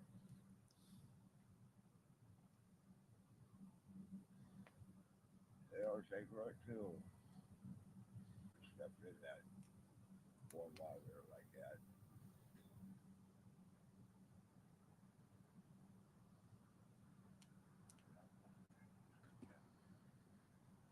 I got to see that bud though, because that one will wither sooner or later, and that bud will keep her thinking about me. She's beautiful. She's a friend of mine. She's got her ways too, but she's beautiful. She cares about me. I got one last chance. I gotta be there 20th for my shot. Last 30 days. Yep, 30 days.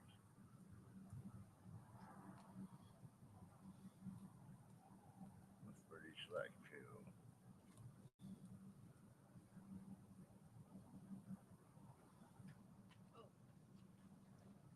what'd you say? First thing I'm gonna do is go from there over to Cleveland Avenue. From there, I gotta take it from the bus stop over to the Hacienda Conquest on 11th, not 11th, 11th, my ass. 11th,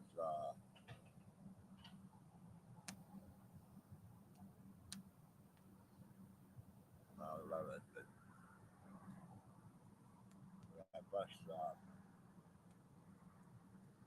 to the hot right there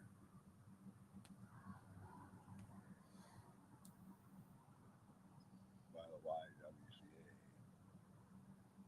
From there, no, I don't want to do that. I'll go to Cleveland Avenue. That bus stop right across the street from the Hacienda. That's where my nurse practitioner is in that little Playboy Club. That's what they call it, Playboy Club. I like it though. Just one log needs to be brought up. If not, it's just gonna fall down in liquid. So you get that lady on the wall. Because that pyramid's stopping. going into control the other day. You know, right here. You see that? Oh, thank you. Ah, it's actually cold too. Oh, you're fine. All right. Probably Christy, if you're going to be out here for a little while, I might just try and, I don't think I'll fall asleep, but I'll probably just try and lay down. That water is good to be hydrated. Although I don't have my, well, I drink it this morning. So lazy. Oh, fish that. I ate. I drink.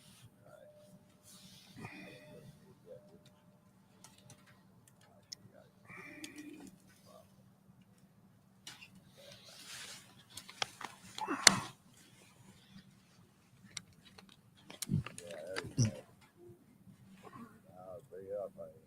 Bring it up. Watch yourself, honey. Watch yourself. You're going to get hurt. Watch yourself. Little firefly torch. Oh, God. Well, I don't want you a little bit of smoke. I'll touch your hair. Yeah. You're good. You're good. I like women like that. Right? I like yours. You know why? Yeah, more about the right in your head. Most people got their little coat.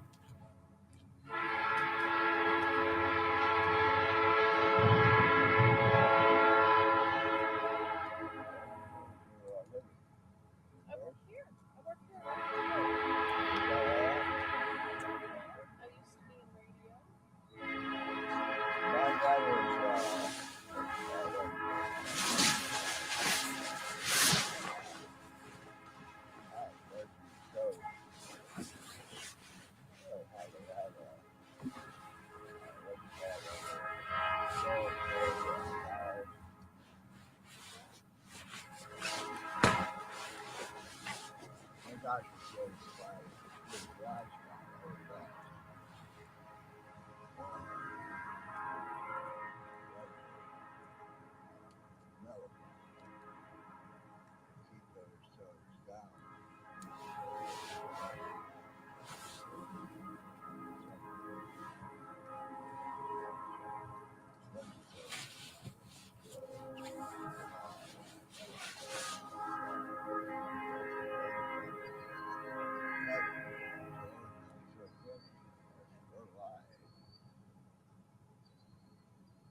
keep up on it.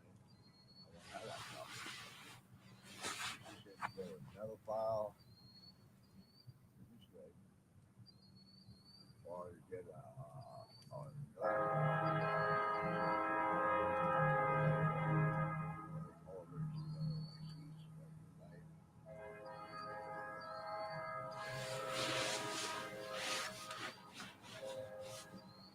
I got right here for my phone and my credit card. What do you learn first? Oh, I'm like Dave, but you know, it makes sense. Yeah, that's what it is. You should see what's it. I can show you. I got another purse. What was this purse? Leather. Not leather, but leather. Leather, but bullshit. Oh, yeah.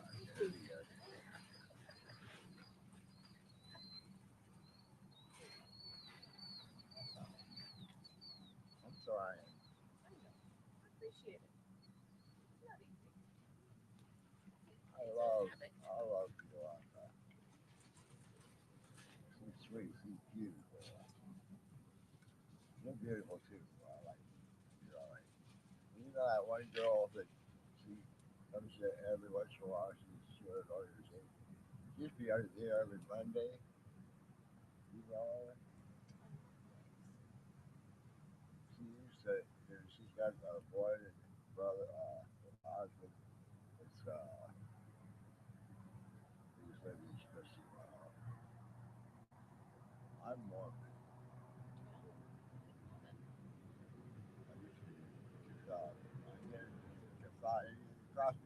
Catholicism and Mormon. It's better than being a socialist. I like socialists, but jerks. Baptists, they're just crazy. I think we're all a little bit of that. There you go, you admit it. I like you.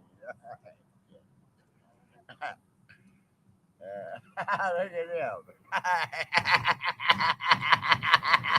He's in his cocoon. I think we put the slap happy person of the program. Oh, shit. You know, I was watch my shit. Oh, you're right. It's good. There's heathens in there. Out. Your stuff is fine. Just relax, John. There comes somebody up the street. Just relax for a little bit. I had a bike. I swear. I wasn't so much there.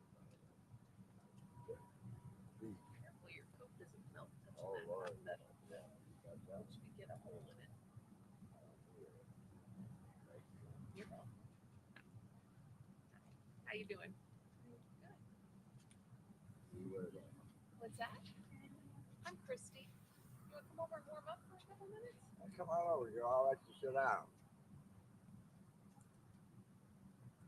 Yeah, loud. You won't step on a cord right here. Just be careful of that cord. I will. You don't want to.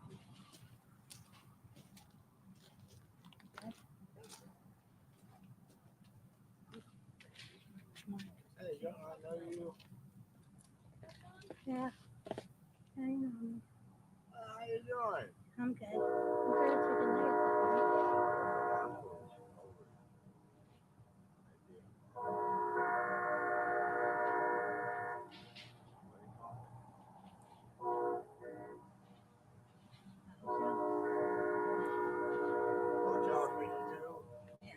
Oh, I hate that fucking place. I hate it. Okay. I hate it. That place is worse than hell. Hey. It's hell here on earth. It's the truth, isn't it? I'm sure it's no good. Kid. Yeah.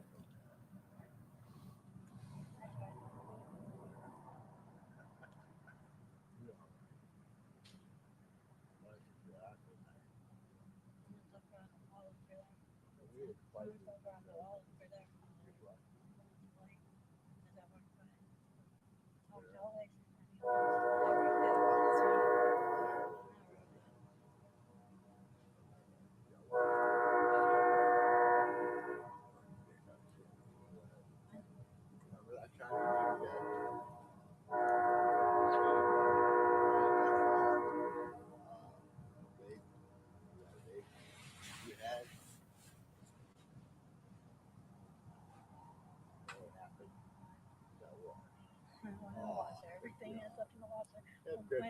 Yeah, mine did too.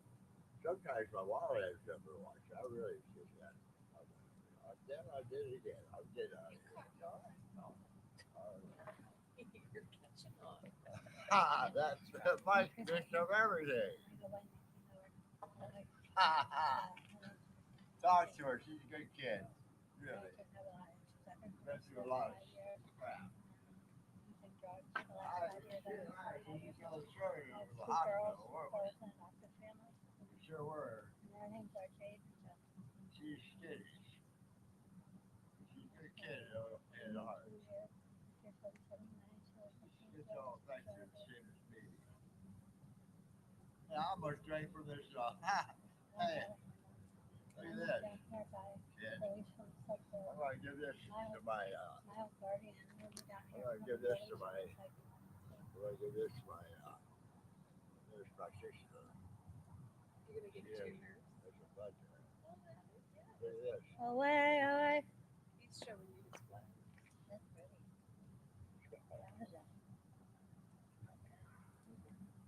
I got a butt. my nurse practitioner, so I love it. Give her a little sunshine. Yep. Oh,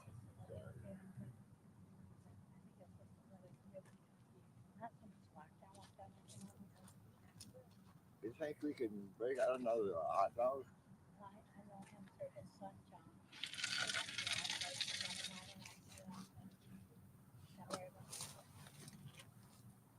Tell what was like over that. Oh my God. Whoa, would you get that? Grab it real quick. Yeah, bring it over here. Thank you. You did a good job.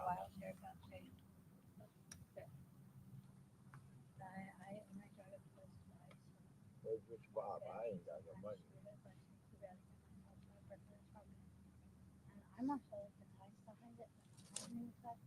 I like your fresh face. You did a good job. Let's see the back of it. See the back of it. I want to see your face. That's good. Who did that? You? No, somebody in jail. I just got out of jail yesterday. Oh, you just got out of jail yesterday? Oh, Lord, I hate that. Who's that? It's Darius. Is that you, Darius, I was passing? Is that you I was I passing? know you. Huh? Why you guys use my roommates? Remember me? What are you saying? John. Here, give me a dab. He is quiet, very quiet. Yeah, we gotta be cool around here. Where's your pair of pants? Your collar's roll up. Your collar back roll up. The other side. The other side. I got it. Yeah. That's nice denim. Where'd you get that at? Where'd you get your denim? Where? Over there? Really? Well, you find a lot of stuff like that.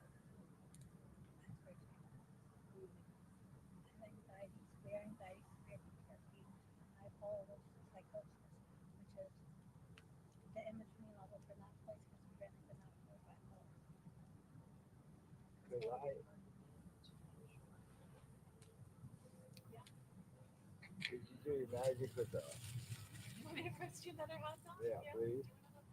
You want a hot dog? Okay. You just got that easy. Yeah, we want that. Let's just, here, I'll get everybody hot dogs and I'll put them on Let's fix you. each on your own stick. How about that? Let's fix you. They're like biting my leg. They're small and legs, long and short and legs. Are you and Rose still together? I don't know what's happened.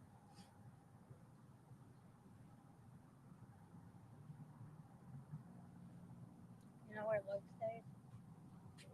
I guess Monica's in there too, from what I heard. I was locked up with Monica.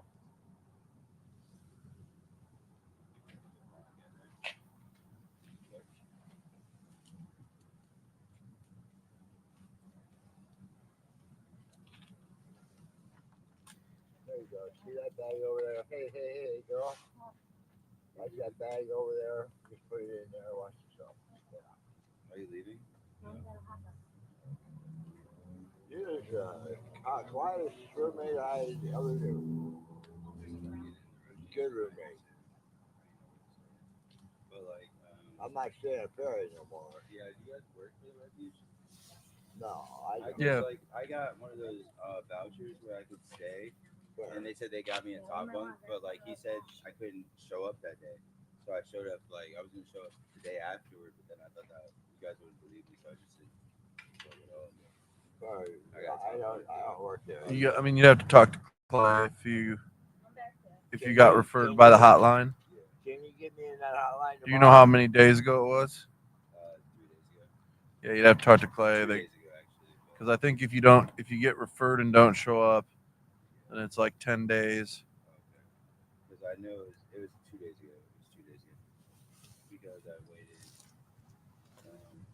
And then today's the third day. Okay. Yeah.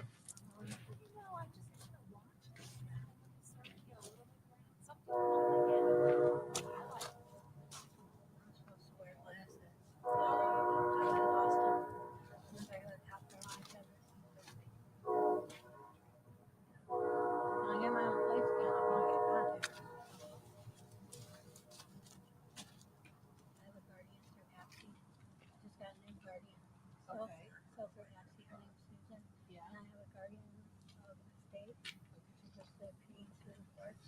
not going with a state. I'm going with a place for myself somewhere, somehow. But landlords that don't care about me smoking herb or smoking cigarettes. Like I'll burn a place down. Like I'll deal herb.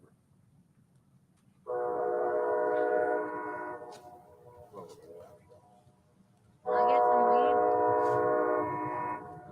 sit down. When I get some weed, I'm gonna give you like two blunts. She'll give you like 4 joints. I'll give you like. Hey, Christy. Yeah. So we got to say that. You say that. I don't talk about that other stuff because that's my personal story. It's your story. And I've been on TikTok. But we want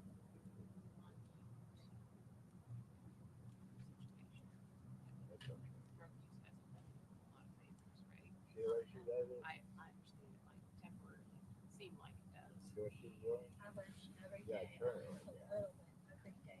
Yeah, rotate. Maybe I'll eat a little part of more so I don't get a place. I made Where's those little plates? 31 without eating drugs. So let's go for 32. One day or No, you said 31 days. No, I said I started smoking drugs when they just started. Oh, when you If I felt I sober crack. Crack as much as I should be fucking just calm me down. I can't do that because I have higher addiction. right. And there are better ways, healthy ways to do that. And believe it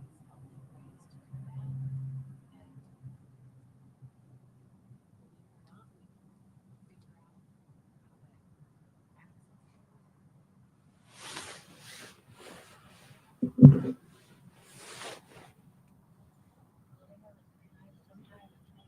Sometimes I feel like ways because of the side effects. One molecule that but basically I don't know how much. And I've been all for right, and I've been all for all in the years I've started using drugs and I still use them. I've been all for getting them in chemistry rooms, like getting my chemistry room, getting the correct chemistry room, all the down to the high beds, I saw you in the cocoon. Yep, I'm in the cocoon, wrapped up. That's nice to have. That's a 0 degree, so. I like your color. That's my favorite color. Oh, blue? What? Blue. Turquoise. Turquoise, yeah. It is a nice. How much it cost? Oh, I don't even know. I bought the sleeping bag probably 15 years ago when I used to do a lot of hiking. It's a 0 degree bag, so I can sleep outside in it till it's 0 degrees. Keeps me nice I like and a warm. military type. Khaki. Yeah, it's very, very warm, which is nice. I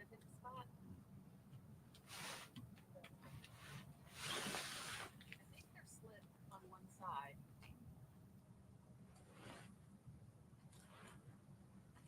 You definitely toasted it. Oh, you toasted it. Yeah, it's getting cold. Where did I put that? Oh, good. Wow. Flour. Put it up there on the shelf.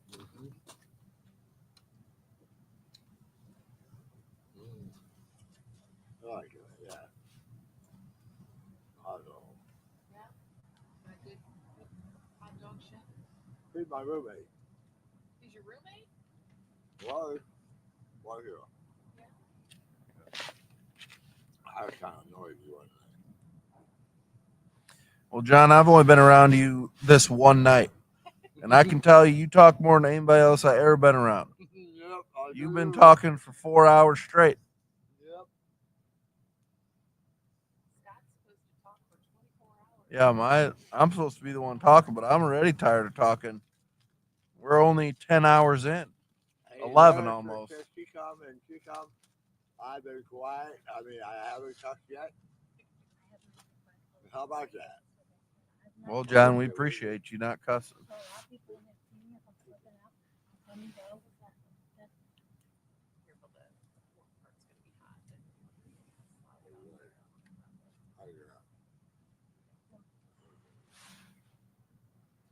so like, yeah, thank you. But like, if you see me out and I'm just going through it, just let me go. I'll calm down. They have me on new meds. I text them. Yeah. The police are like, "What's going on?" We're all good. What's up, guys? You not all. Hey, Take fellas. care, man. You can come sit on the bench. Oh, We're all good. I didn't even think about that if it made sense. Yeah, really. I'm sure they're like, "What is going on out here?" They didn't want to stick around to find out. That's for sure. That's because you got up. Yeah, I don't think it had anything to do with me, John. Yeah, I like that.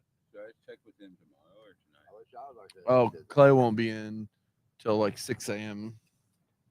That's my favorite. You can check with him then. Coach. Them. Hey. You know, you put out your underwear there. No, Underwear. no. It's, I don't know if they want to or not, because you know what those. I just don't want to jump in the way. Yeah, that's good.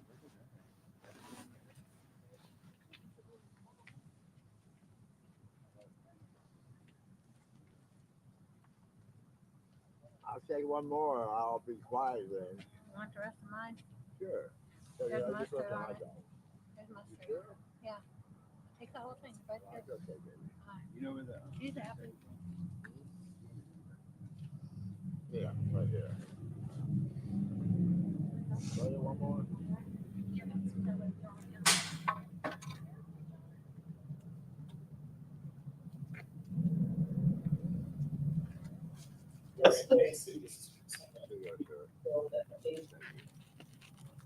Well, all right, you got it. All right.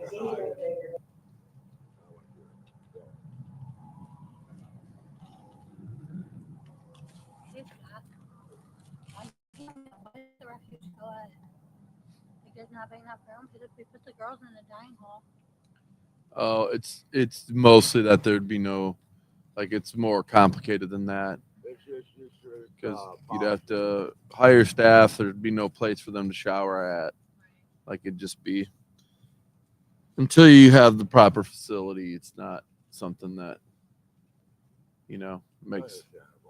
makes as much sense. Yeah, and then the problem is if you use sleeping areas where the dining rooms are at. We've done it before, and just lots of complications. Yeah, I'll see it during the daytime. They're gonna put a woman starving over here.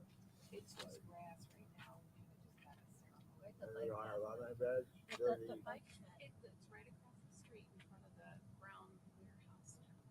Yeah, I'm not sitting there like. I'll Pole be there barn. this Sunday. I'm gonna be there this Sunday. You gonna be there, party? I gotta go probation between 8 and 9. Yeah, but this is Sunday. No, today's Oh. Friday. Yeah. Bike Today shed. I'll Friday. be at the bike shed this Sunday. I'm gonna be. God I'm willing. so am I.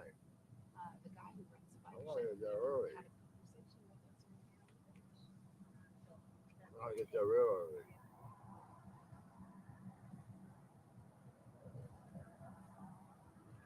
Thank you, Graham. How's your score, John? Yeah, you did a good job. I like a little. That's, Where's the camera? hey, over here. So you don't think I'd be able to sleep tonight, do you? I'm pointing at myself. Yeah, they wouldn't be able to. You'd have to. They at this point you're past the time where they let people because everybody's sleeping. So if you try and put somebody back there, Sure, there was some in and out all nighters back in May. Came up this way back in May, Scott. You had some in, out, stay out, in. They kicked someone out like 5 a.m. and I'm getting their truck and leave. Yeah, people can leave. That's right, with the big white pickup truck. Yeah, at 5 a.m. you can get it. That's the first time you can leave. Yep. Do you remember Justin? Have you ever said Justin with the brown wavy hair? I mean, I know some Justins. I don't know if that's the one you're talking about. Justin Rock Longwell. Mm-hmm. Oh, you Justin? Yeah. I know Justin, yeah. He gave me Have you seen your note. son? Oh, is that yours? Last I knew, your son was staying out by Gibbs in a room for rent. Where? On the northeast by Gibbs. You know, What Gibbs is? Where's the room for that? Gibbs. I don't know how. You talking about Gibbs. It's not off of, Grace, it's not off of Grace, is it? No, it's actually on Gibbs and 15. Well, you gotta watch that Gibbs, because Gibbs is, I know Gibbs. Santa I don't Claus, know. Santa Claus has been got that lawsuit. You know what I'm talking about? Yeah, I beat her around their subdivisions. I don't like them at all. Santa Claus has been, those men are. So like it's just you and I, Christy, looking at that thing. I'm gonna come down the bench. They're. Want me to come down the bench and have a combo? Go ahead and talk. Feel like I'd rather be sleeping. Come on, I want to sit in your chair then. mending fences. In fact, you know, I should get a seat prepared. This is There. just mending fences. That's fine. You can come have a conversation here. Here, let's make sure we.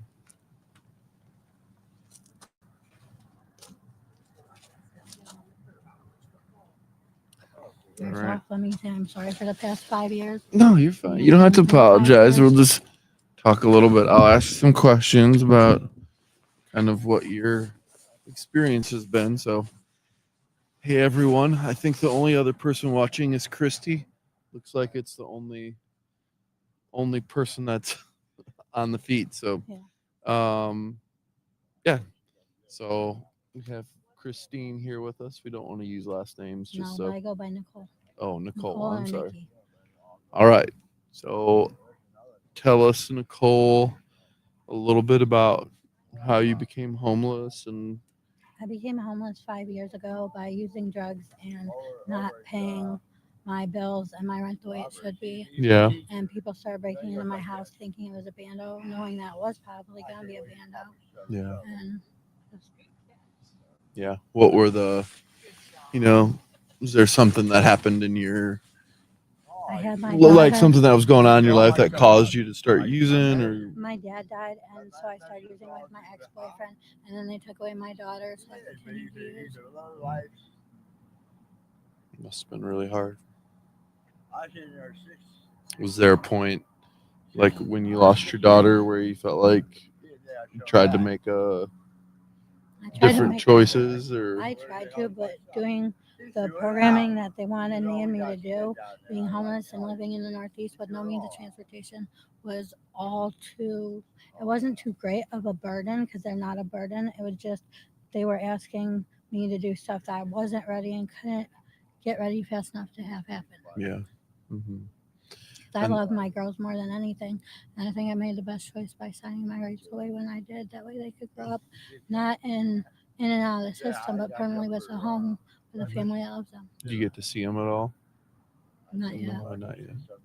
I'll wait till they're a little older, maybe like 8, 9, 9, 10, because they're less than a year apart. And they're with the same foster family. Yeah. Yeah. So I mean, that's can be the reality for moms that are battling addiction. And, with the housing and the clothing and the support that they have now to grow up in a strong, stable, healthy home is amazing, and I love them still, but nobody can love them as much as I ever do because I'm their mom. Yeah, I mean, what a sacrifice for you to make that really difficult, brave choice to, be able to give that for your daughters. Can you talk a little bit about what your what your barriers have been, because you've been on the street now for what, like 3-4 years? Yeah. Like a little bit about what your barriers have been to accessing shelter and kind of like kept you on the streets? Not having a stable payee that just does what he wants or gives me what I don't need, like Mhm. $500 a month. But then I get so much more I could spend on housing and stuff like that. Yeah. And like just never having a constant phone, that's another barrier because that's one of the first things they'll steal from you is your phone. Yeah. When you say they'll steal it from you, you're just talking about like when you're sleeping outside. Yeah. You know. Even if it's in your back pocket. Right. Yeah. They don't. Have you felt like you've been? It can be pretty dangerous scenario to be on the streets for as long as you have been. Yeah. Do you have kind of things you do to make sure that you stay safe? Do you have Usually I have a knife on me or a board or something. something to protect yourself? I'm Have you terrified of guns. have people generally bothered you, or have they pretty much Some people bother me, but others haven't really, Mhm. there's a lot of people that say, hey, there she is, as I walk by or other stuff like that. And I would like to meet people. Yeah, but it's just a lot to burden. So as you've over the last 2 years, obviously in and out of jail, and trying to make the right decisions, and then struggling, what obviously, like today, right now, you're clear-minded, you have a good sense of what's in front of you. Yeah. What's the difference? By What's 40, your I want to be in New Jersey. Oh, That's okay. where I'm hoping to go by the time I'm 40. What are the things you're doing, like, that you think are helping you be a little more clear-minded and stable? On probation, as much as that's a bad thing, it's going to help me be stable. Mhm. Being on probation, they're having me do 3 years, and then 1 year is the Hope Track, and that's for mental health. And probation work hand in hand to help find housing, Yeah, on so- meds and therapy. So if people don't understand, the HOPE program is like a special court docket, correct? Where, they kind of work hand in hand with a medical provider for people that have mental health barriers, and is generally connected to their criminal histories. And so, Nikki mental here. health. Any mental health issue is a disease, not a diagnosis. Yeah. Like, it's never permanent. It will fight against you if you're having a down day and you're trying to fight to make that down day turn around. It's only gonna fight that much harder back. Like, you gotta be well alerted and level headed when you're dealing with mental health and stuff. Yep. Yeah, it is. Yeah, it can be really difficult to overcome, but people can get better, and they can create still a stable, productive life for themselves. But yeah, you got to go through the process of stability. And I don't have very much stability right now, but I have a lot of. So tell us. I have a lot of goals and aspirations and dreams, and laying the groundwork for the next steps in my life. Yeah. So explain to people what you just got out of jail. Yeah, I just got out of jail yesterday. I was in from June 18th till yesterday, which was May 9th or the 10th. Today's October 9th is recording stopped. Today is now October 10th. Now that we're across midnight, so you got out of county jail after being in there for 5 months, and now you just explain kind of how you ended up on a bench here. Being homeless, and I'd rather be up at night than during the day. Yeah, I always love night. Recording in progress. You do love being awake at nighttime. That is true.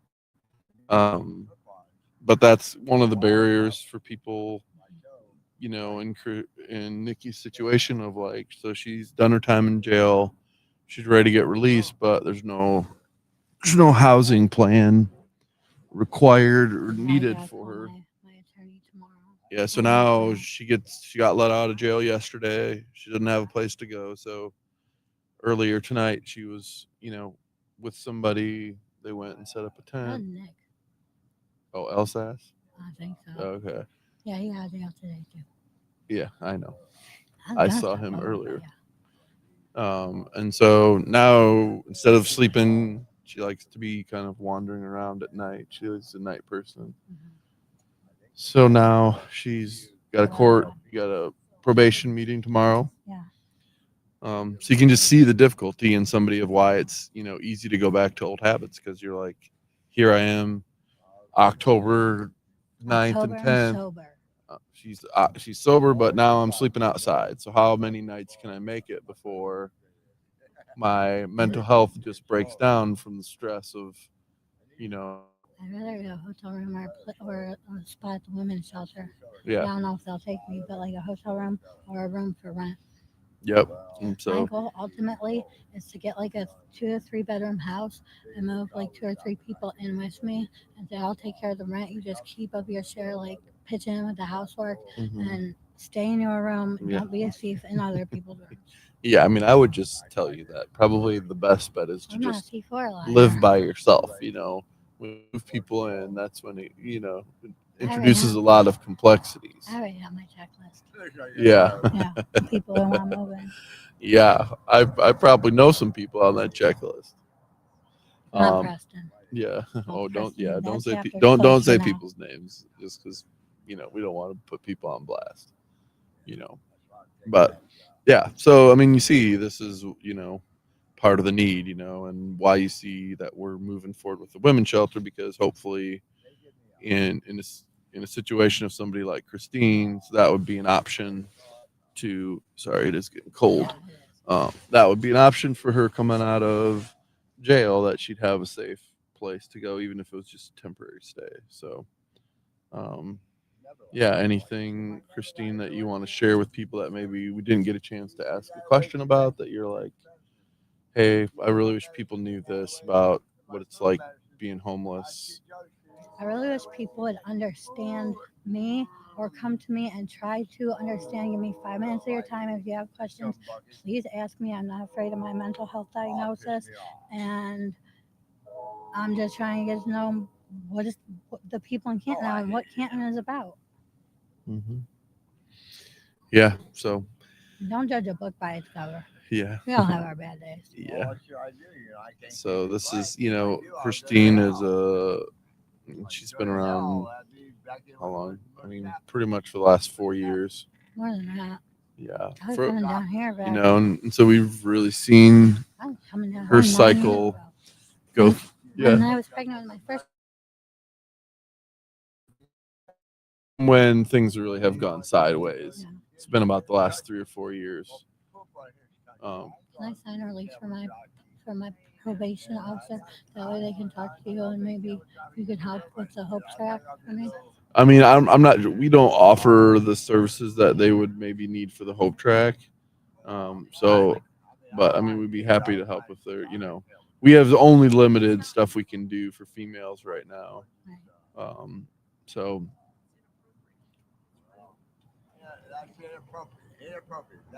John, what are you over there doing? Hey, what are you doing? Down there don't like me because that's inappropriate. So yeah, so thanks, Christine, for sharing some of your story. But what I was gonna say, before we got sidetracked with John, is that we've basically for the last 3 years, maybe a little bit more, we've seen you kind of in the cycle of get out of jail, come out, be relatively stable, do good for maybe a week or two, but then because you don't have a place to stay, your mental health deteriorates, start using, have kind of some bad implications, and then get arrested eventually after kind of burning all the bridges that are available to you, back in jail till you get better and then come out. I don't want to go back in jail. Yeah, I'd rather be at the psych ward. Yeah. And so it just kind of like people understand the cycle that people can get into and how easily it is to get into that cycle. But didn't know is anything else that maybe I didn't ask you that you'd want people to know. Why am I always so crazy? I don't know. No, people don't want to know that. But Okay. Well, thanks for sitting down, Christine. And, we obviously all here at the Refuge want, we want you to get better and to hopefully get the help you need, get the housing you need so that you can stop this cycle and you can live somewhere that you're proud of and that, whatever goals you have, you can pursue them. Yeah. So thanks for sitting on the bench with me Thank you. at 2 a.m. Yep. Appreciate Nothing it. better to do. Well, you are a night owl. Mm-hmm. I'm not a night owl anymore. I probably used to be a night owl, but Yeah, but I'll hopefully be in New Jersey by the time I'm 40. yeah, okay. Somewhere out there. It's good to have goals. 45 is probably more reasonable, but still. Yeah. For this winter, in between Thanksgiving and Christmas, I want to try to go see my mom. If you could maybe help with transportation for that, I'd appreciate it. Yeah. Where's your She lives in mom live? Painesville. Oh, Painesville, okay. Painsville. She's 78. She'll be 79 this year. Oh, for real? Mm-hmm.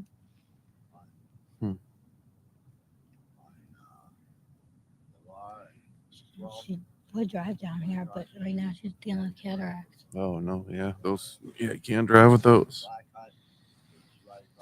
So appreciate you sitting on the bench, Christine. Thanks for your Now time. time to go to sleep. Yeah, you're on my bed. You're sitting on my bed, Christine.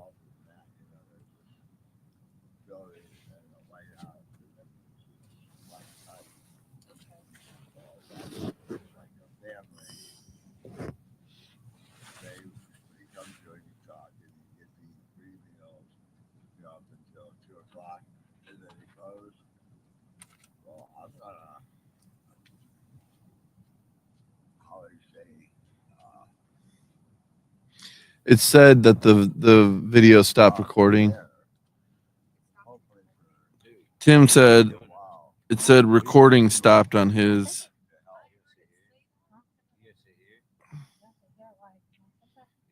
Um.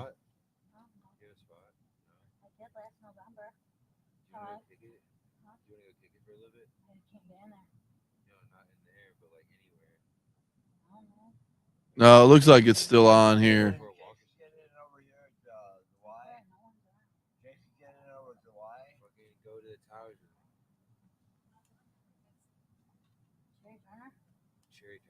Or like the fucking historic right there behind the library. Yeah, the historic building.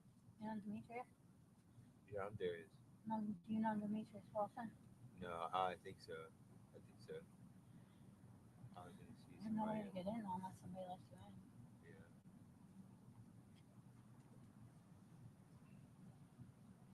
I had a bottle of water in my whatchamacallit. I got water up there waiting on me, and that plant, I put it in a lukewarm bottle of water. Well, I put that in lukewarm water because it won't give it a shock. And being cool is to keep it nice. But it's also, the water won't give it a shock. You know what I'm saying? It's trying to give it a shock. Yeah. But anyhow, it's not relevant at all. And that's going to look fine in the morning. What about 5 in the morning? It's going to be fine in the Oh, morning. it's gonna be fine. Sorry, I can't hear. Yeah, there you go. That feels I warm. get that. I'm 34 and I'm hard of hearing.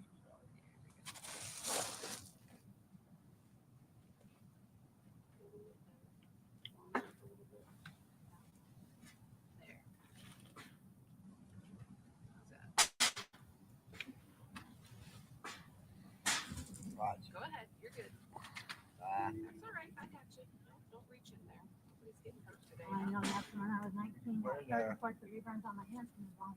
We're good. I push that over. Bring it up a little bit. There you go. There you go.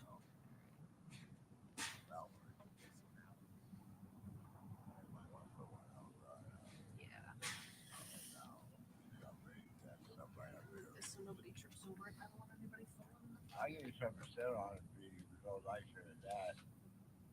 Melt the marshmallow. Lady.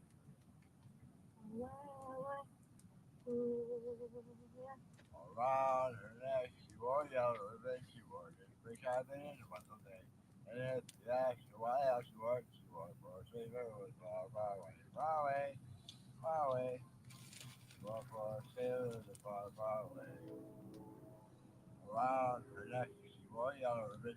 She wore it for her. How long has it been since you've seen your son? John, Before he went to prison, he got jumped. how did they come back to prison? No. It was just last year in November when I saw him. I got on the bus. Yeah. Well, he went to prison. After that, How he long, got jumped. how long are you going to be in prison for? He's out now. They give him an early out because he got jumped.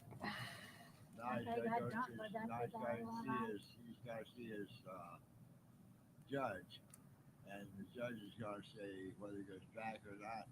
Well, all he's got to do is say he wants another chance, and if he proves himself and doesn't mess up, the judge probably give him another chance. So, here's where you might come in handy, because he just last year, early last year, he was on like a little like yeah, like it wasn't one of those kind of name, you know. Oh, like the real small. Yeah, but a little smaller, a little bigger than that. But yeah, kind of. They didn't have metal. No. But this is the throttle stuff. And it went wide open and it hit the broad side of the brick building. And rain, I mean, you just saw, man, he put his gas in here, he that thing, and the rain was too nice in here.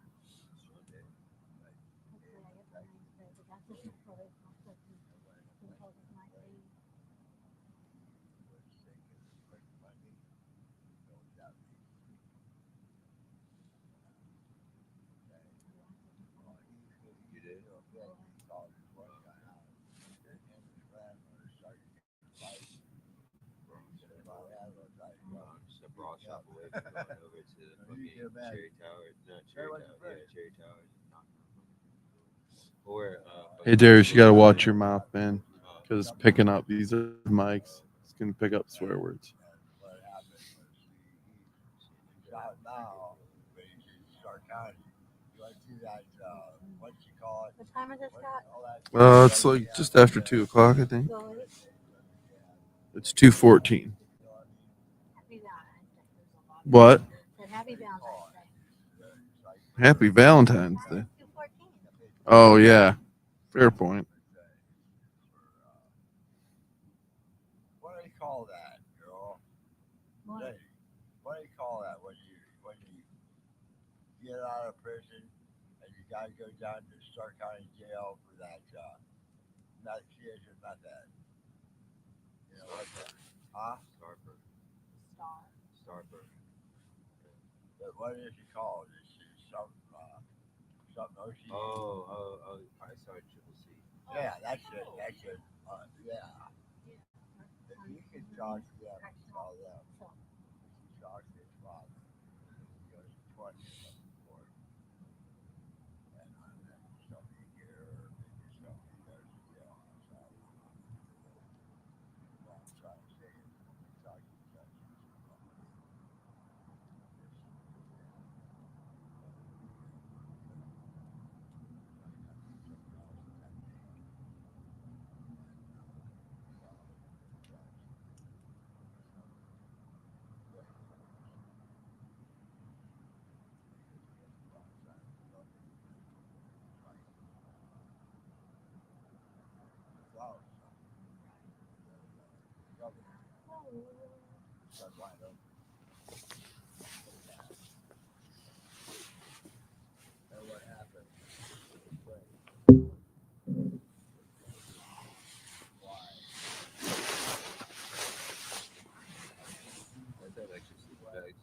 What? You guys have extra sleeping bags? Mm-mm. What about 10? I mean, ICANN is where I would go if I was looking for. Yeah, I know. I had heard that they were helping people with tents, at least earlier this week, because I know there were all those people from the ranch house that were looking. What? I don't know. Somebody from New Jersey bought it. Supposedly they're making a. Well, they're supposed to be like tearing into the studs and then.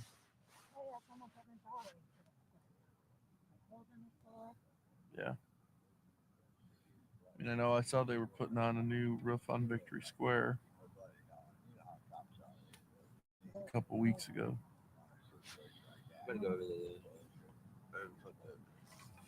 Well, my route for today is Salvation, so I'll be out that way. Here. I'll be out that way. I'll be out that way and have a sugar at 5 Thank you.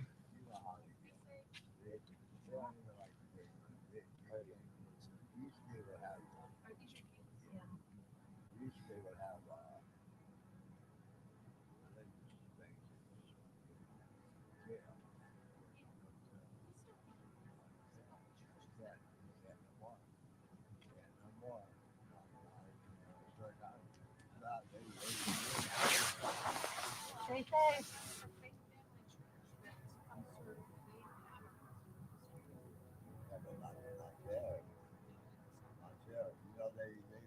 You know, how would you say, last time they had one, they used to torment the shit out of him. Well, Bad, he had to move out of town. Yeah, he had to move him out of town. Yeah, that's true. That's true. That's Stark County's worst damn jail in this whole county. It is. It's the worst hellhole in this whole damn city. And Stark County's worse in this whole damn state. It is. Okay, well, it's true. Everything. You know as well as I do, it is. It's worse. where they're building a new one, John. So hopefully, Yeah, well, one I'll you'll tell never you, have to that see the old inside one of. bothered me so bad. I had dreams when I was in Stark County Jail. I had dreams they put me in there and they were trying to gas me. Here's one thing I never knew: how many trains come through downtown in the middle of the night? It is wild to me. And we used to sleep right there under the tree, and train came right by. Yeah, one I mean, it's loud. They got like a 4-point intersection right there. Like this, the intersection.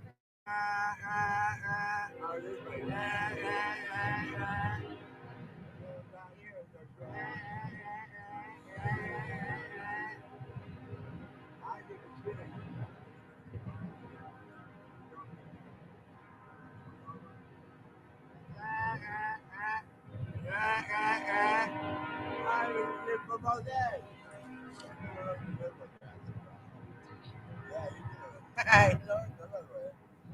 You like be around bunch of halls, you know. Pretty long train. It's a pretty long train. Well, it's CSX.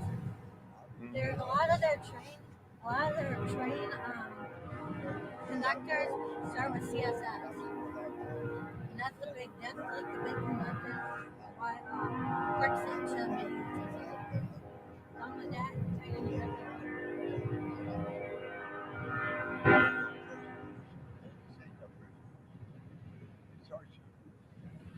The women, and they wear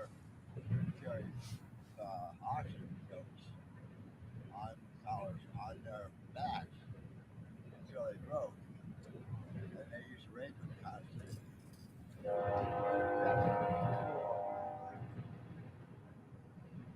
That's true. They poor kids did a lot of shit in their time. That's I didn't even get along. Wow, did you? Didn't get along at all.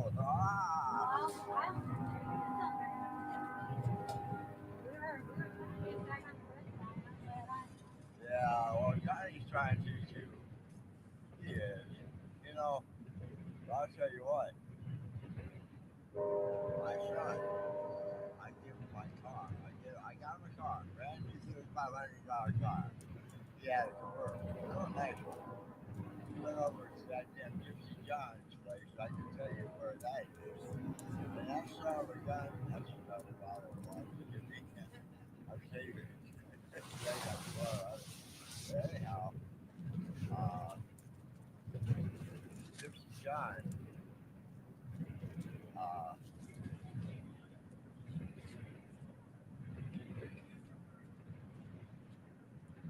I tried to get her to move one time. She grew up with me, oh boy. She didn't like me at all. Yeah, I like face. I ignore her face. Yeah, watch her. She likes to have I remember that one night that you were at the bus stop and I was at the bus stop when it was the last bus out. I was like, what bus are you on? And you're like, this one? I'm like, me too. We had to ride all the way. I was at the road. He was at my place now. Yeah, yeah. But just sometimes, you know. Sometimes she's alright, sometimes she's not. She's bipolar and schizoaffective too. Most schizoaffective. I'm bipolar. All right. I don't like people. Can you come here a second? It's not one thing, it's another. No, I just want to make sure that.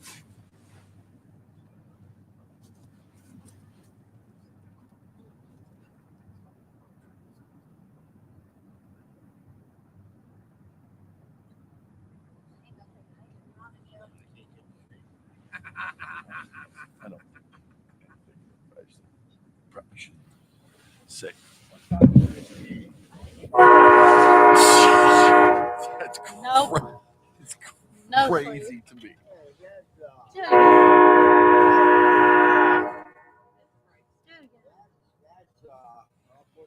Oh my God. It's wild. Where's your nose? Right there. Right there. Overhead? Yeah, straight up. Straight up, John. Whoa! I lost No it too. shit. It's about 12 o'clock. Oh, that's 12. The nice thing is just me and you That's watching about 2 o'clock in on the morning. Facebook. Christy, it's like, That's about 3 actually, or 4 o'clock Tim in the Priest is morning. watching. He's the other one. What time is it? 3 or 4 o'clock in the I morning? can't see you two. Okay. Apparently, All I've been right. on TikTok, Because and apparently once I'm it's about or over What were you on there, TikTok sometimes- for?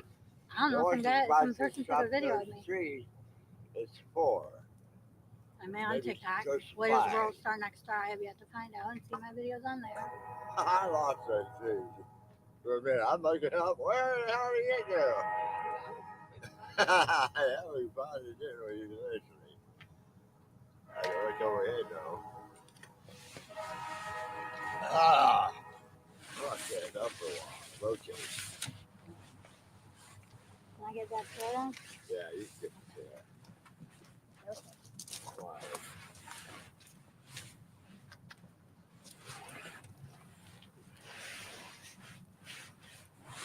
Yeah, my next practice was not like that. I made sure it was wrong. Yeah, it's going down pretty good. I'll show you a sock in it.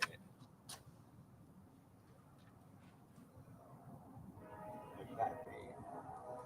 It goes down like that. Take it on a bus to careful.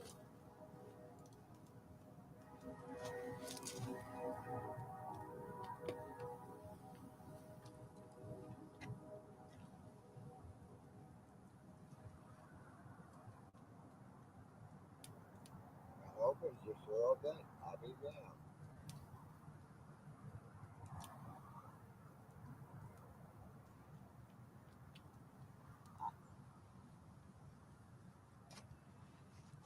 Right down at Bob's place.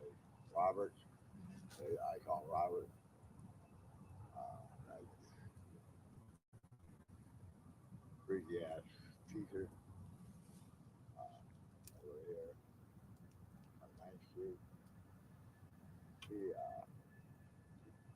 everything. Good. I had a leather coat. Good. I heard donated to the neighborhood. It's always got a nice leather coat. If I go and say I want it back, you know it's going to happen. I felt like showing. I think I'd like to right now too. If I take it to NAACP and what do you call that? Legal aid? I think I can. And I think I can make them pay. I'll try and follow to get my new social security number.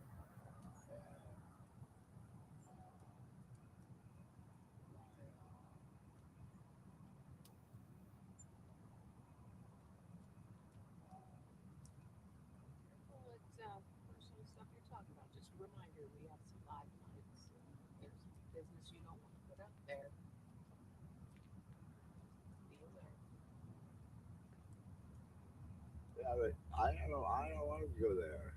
I can't go back there. He kicked me out. Right. Give me a 30-day notice. It's best to just. Sorry, just registered.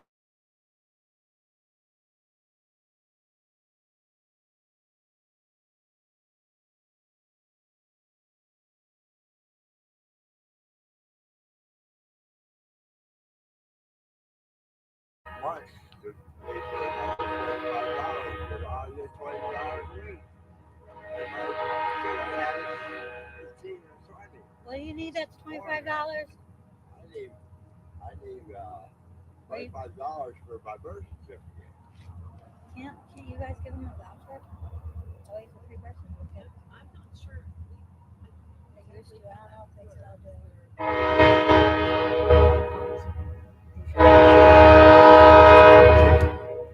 I'm not sure. I haven't been a part of that process, but I know the guys in the state.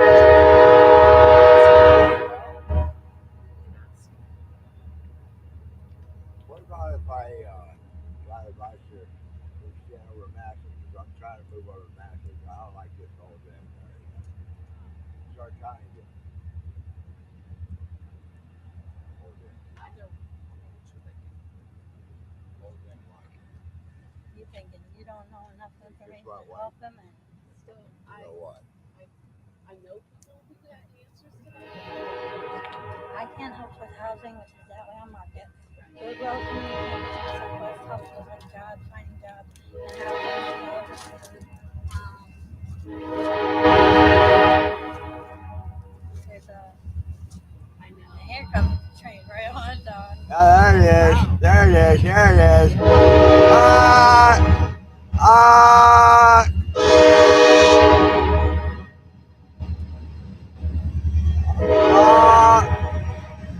There's 3 locomotives. Maybe more.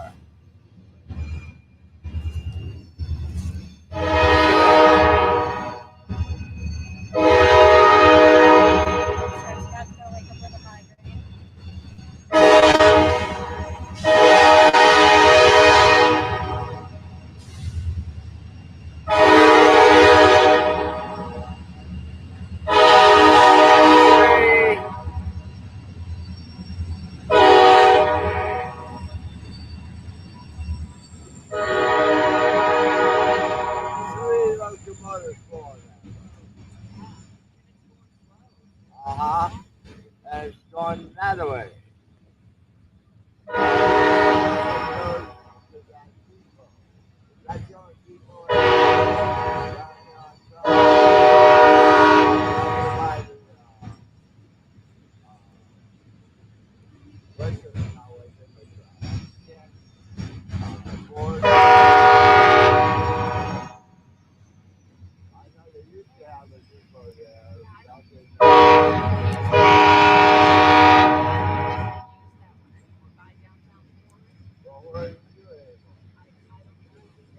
Cuyahoga Valley Railroad used to stop there.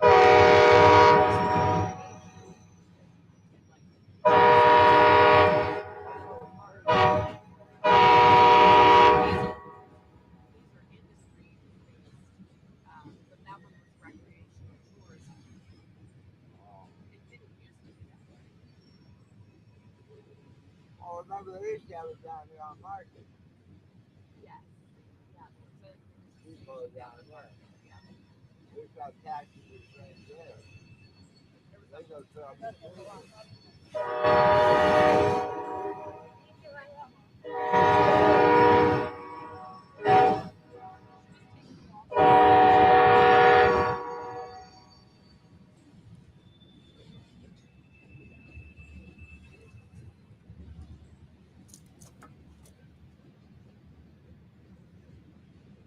Get away from that,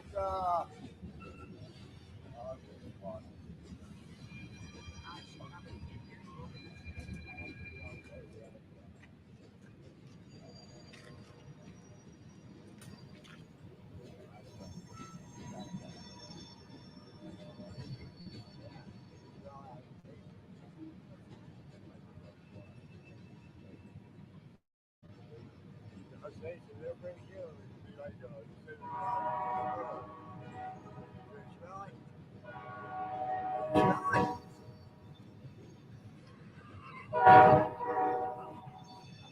I can spell it follow. Oh boy.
49, huh?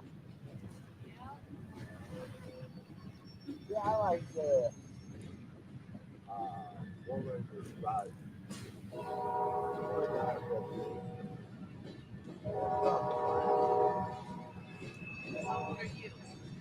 35. I like it young. what was your favorite age? 18. 18.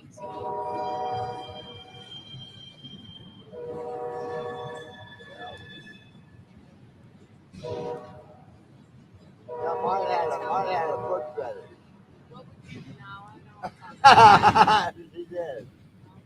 So what would your 75-year-old self want to tell your 18-year-old self? Well, now my daughter. Well, I'll tell you what. I had 2 beautiful daughters. 2 handsome sons. John Jr., which is Stark County Jail, looking at the judge of the 20th. Oh, there's the end of the train. Yep. That was a long train. I got just in time. Oh. You want the last of it? Draw cherry. Sure, thank you. That's fine. I want cherry. You know I like RC better. Wild cherry. I like cherry flavored RC better. You know it's better. RC is a better beer. I bet better beer. RC is a better cola than any of them. And cherry RC is just as good, if not better, I used to drink pop. regular RC. I got COVID. I like RC Crown Cola better than any of them. But that cherry is the best. Did you know that Swiss malt, not Swiss malt liquor, Swiss malt liquor I like good for malt liquor. Swiss is pretty good for malt liquor. Now you better do it a little. Now you get too close to it. You got it. There you go. There you go. Yeah, that's just starting. Throw some liquid on there.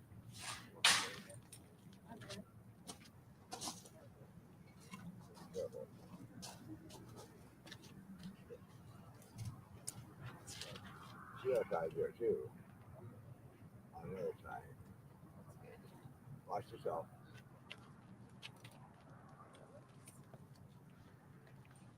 She's pretty good. Get on a good side, but she's get on a bad side. You better get the hell out Who's of that? We're doing conversations on a bench tonight. Scott here is our CEO at Refuge of Hope, and we're doing a 24-hour live stream. We're missions across the whole country. There are 70 of us that are talking to folks that are experiencing homelessness or helping with homelessness or have gone through homelessness and having real conversations about what it's like, what do you need, what do you see, what do you experience. We do, yeah. We're working on that. We're building a women's shelter. We got a year away from it. We need more bigger shelters. And that's hard to expand because you can't go any further in the parking lot. You're welcome to come around, warm up by the fire if you want to have a chat. Just watch the Just be cords. careful on the cords. There's a bunch of cords there. Yeah. I do construction for a living. I know about the cords. Yeah. So when anybody's tripping, Oh, there you are. Playing with fire. I don't have a lot of feeling in my hands. Can you, feel it? I'd rather not because I don't like being on camera. Oh, yeah. Yeah, then you They go. are You need to live. stand on the other side of the, because I mean they probably can't see you, but just to make sure that you're not. Well, right anybody there. in Canton who sees this knows who I am, so if they know me. And the voice too. See, I can grab stuff like that, and it's not hot. It doesn't even burn. I know who you are. I've met you before. Yeah, How you doing? That's John Molnick's. But no, need more shelters. We need More clothing. what? Well, not even Like the clothing. seasonally It's effective here. Like it's the police that fuck with us. Yeah, they do. They Like sure when we go and we find some place to finally sit down and rest, we're not actually sleeping. We're just resting. I see that, yeah. You know I what I mean, we've been talking all night. He hasn't closed his eyes for a second. I wish he felt comfortable enough to just. I'm an insomniac. I mean, so like I have night terrors when I sleep, so I try not to sleep. This is on day 4 for me, and drug free, by the way. You've got to be exhausted. No, I've been drug free for over a year. Nope. I average about 40 hours a week. I mean, 40 hours a month on sleep. I was drug free for. No. I've been without beer for No. I have a whole nother spot. a long time. Way up by 62 on Harrisburg. You picked up one trailer? beer. Yeah. Yeah, that trailer. What's his Yeah, I name? drank a. With what's his name? There's nobody. Corey. Seth was in there, and then another guy was in there. Not Seth. Yeah, no, they're not allowed in there no more. They were evicted by me.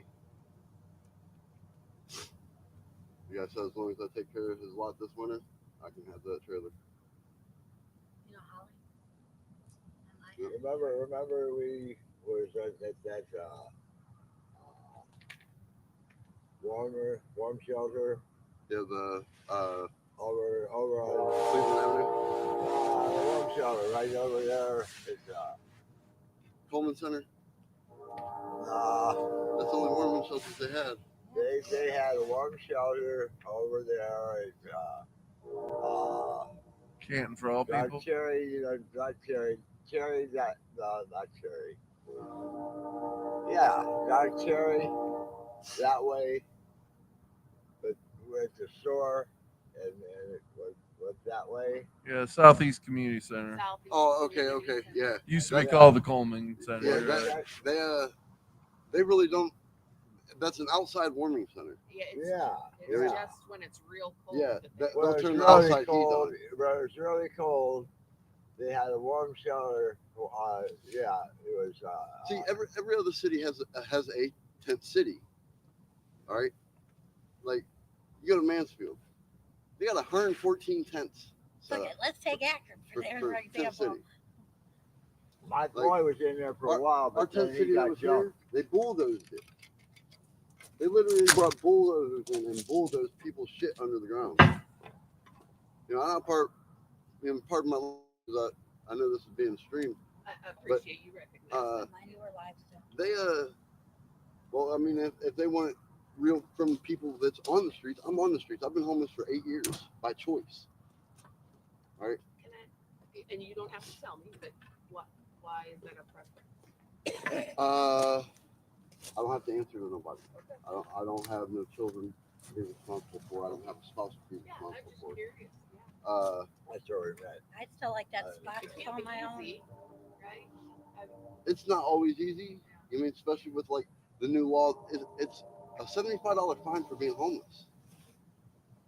Yeah, The second time they arrest you. yeah.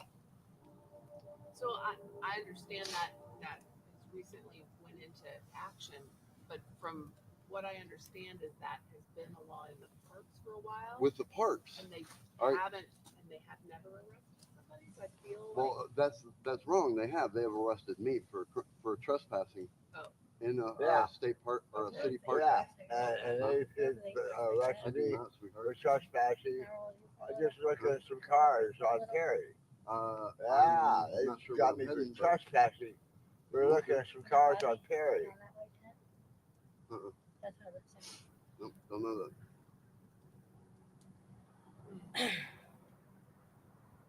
But a lot of people use drugs to stay awake when they're homeless during the winter. Then they found Because a corner crack on me. they don't have to get And they cold.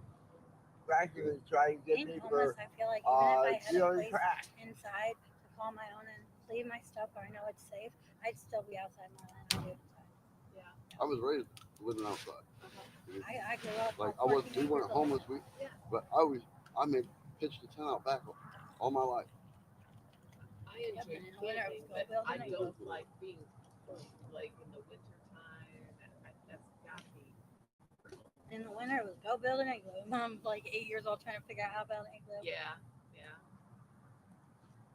I was born in winter. I was born in February, and I come from the snow belt where it's 6 foot snow and 30 below minus one. So You worry about your safety. Oh no, I know how to fight. I do. I'm not a fighter. No, we're not talking about that. We're talking about bears and wolves. Oh no. Because up in Well, there are lots of reasons to be concerned yeah, about your safety. I mean, yeah. there's Because I mean, space around here, you're liable to be jumped. Oh, I was jumped a few weeks ago. You know, they stole my bike, they stole my trailer, they stole my load of pop, all my tools. I do construction by trade.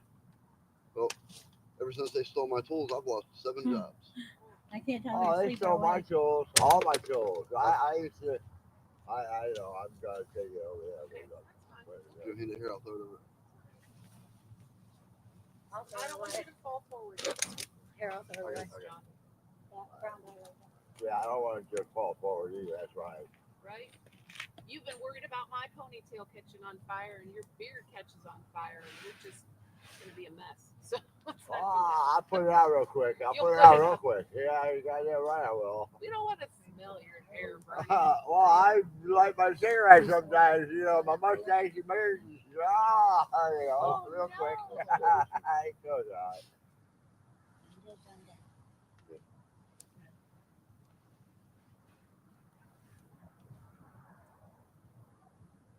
I appreciate you sharing. Yeah. That's why we're here tonight. Isn't that Venus? You know what? There have been a couple planets that have been real near the moon lately. The moon sometimes aligns with Venus. Right. And there's certain times of the season. I think that's Did you know that has something to do with the pyramids?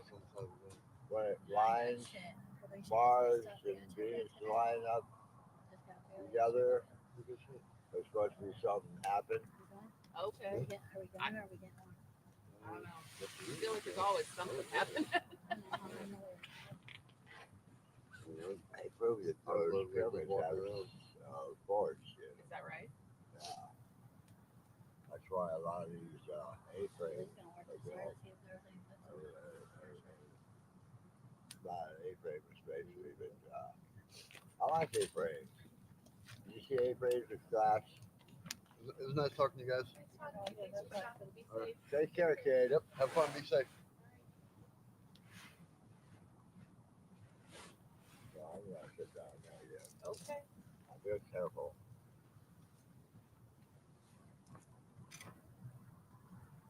People like this. That's a nice stick. Did you carve that? No, you know, I didn't carve it. You know what I did? Did you find it that way? I saw a tree. I looked at this. Yeah, what's that there? I could cut it off up there, take it down here, and keep that on there. Yeah. And yeah, a tree trimmer did that for me. Oh, okay.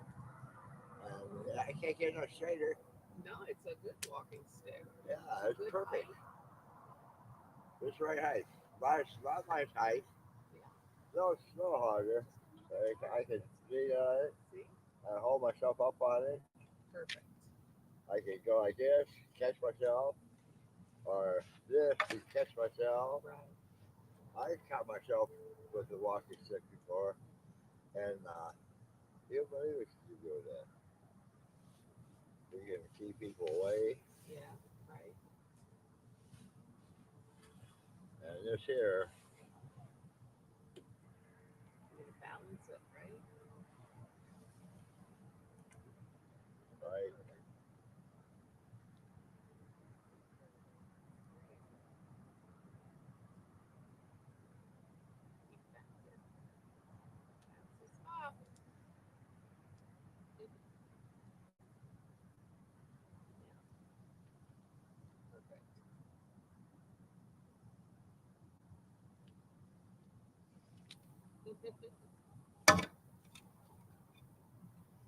Yeah.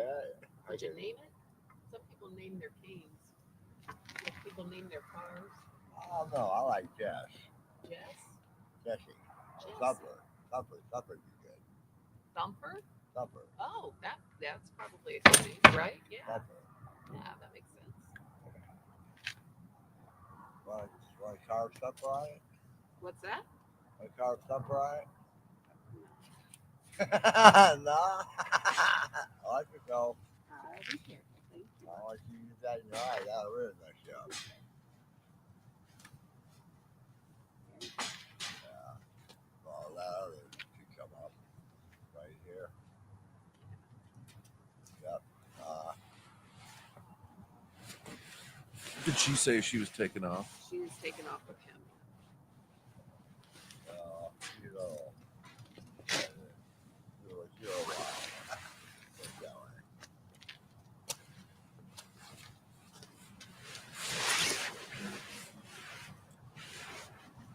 I said it's a little strange.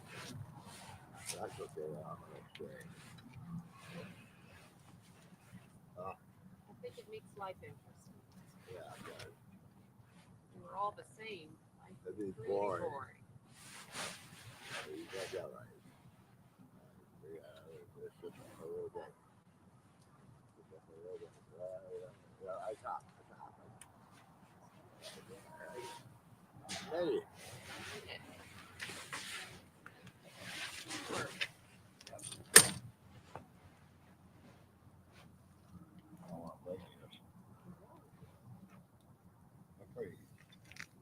I had a cloth chair that didn't have these. It had this. I got over at that food bank on Shore and 6th Street. And a lot of Mexicans go there. A lot of Mexicans get stuff just to give it away.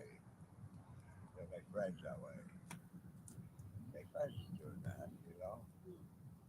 Give food away, make friends. Okay. You You know how I mean by that. Sharing and taking Yeah. care of other people. Yeah. And sometimes they get dependent that way. They don't want to say, well, that's for weakness.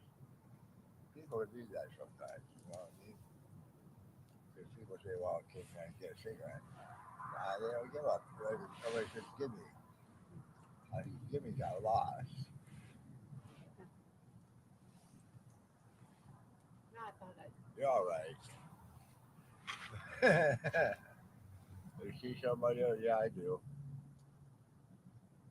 I know it's that life part of that light job. keeps, yeah.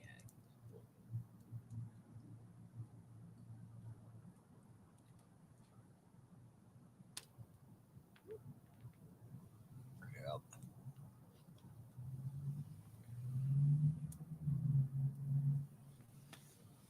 Sometimes you get a spark in there, they hit the screen. Sometimes you get a piece of pine. Oh, you don't want burnt pine. No, you don't. But accidentally, sometimes you get a piece of real. I'll tell you what. Somebody had pine, burnt pine in his Woodbury stove, and Jimmy got fire. Oh yeah. His spirit will build up.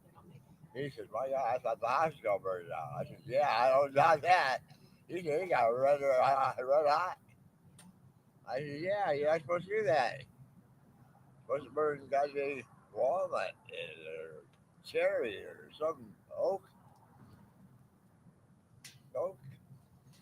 walnut, and cherry." Those smell good. Yeah, cherry smells good.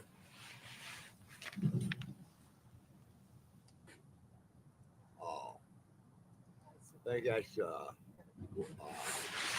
I thought I heard somebody. sounds like somebody's over there. Yeah, he is. He's. I think that's He's got a bike with some kind of. right. Yeah, the trash Oh.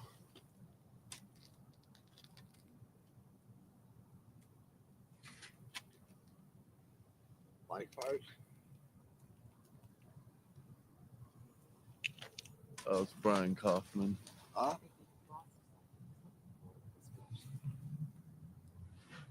What the hell is he trying to do? Break in there? No. Oh, I know who it is. It's what? I'm pretty sure I know who it You is. know who it is? Just based on their walk. It's what? Based on how they're walking, I'm pretty sure I know who it is. My grandma had a sister, my Aunt May. She was blind from the age of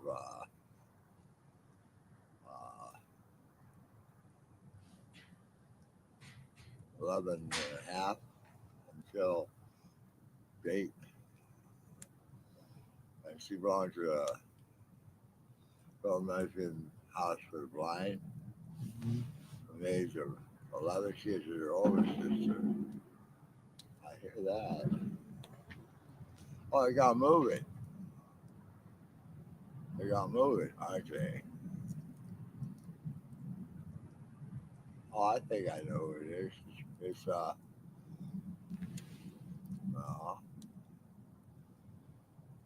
going on? They gotta move it, I think. Maybe. Are they? He just moved it behind so somebody couldn't find it. It wasn't out in the open. I'm pretty sure he stays in a little area where there's a bunch of tents out this way. So he might have picked that stuff up tonight, and then he's going to sleep for a few hours, and then he'll come back and get it.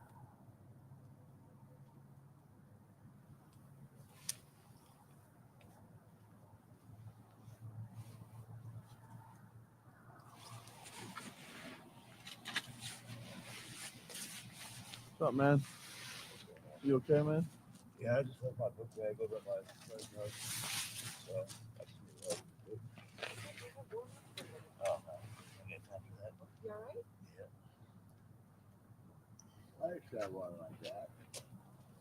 You want like that? What, cigarette? That's heavy. What, cigarette? Take care, Brian.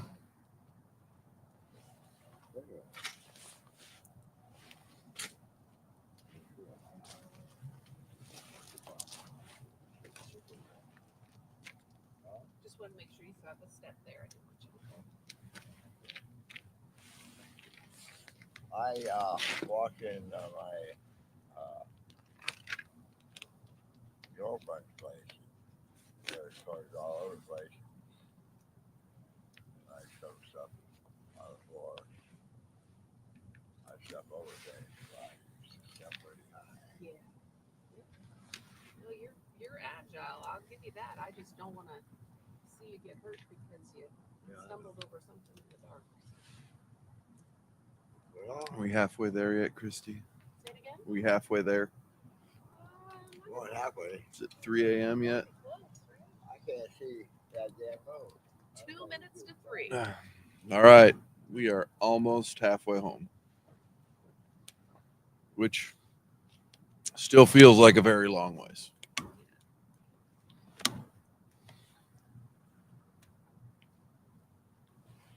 Oh.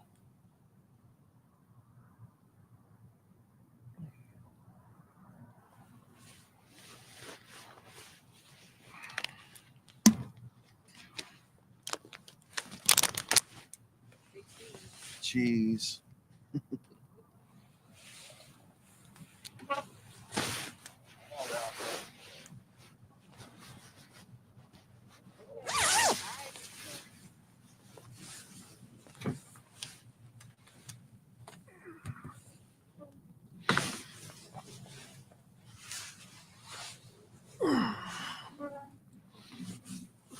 Over here. I'll be back. Don't let that go nowhere. Why?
Fish again.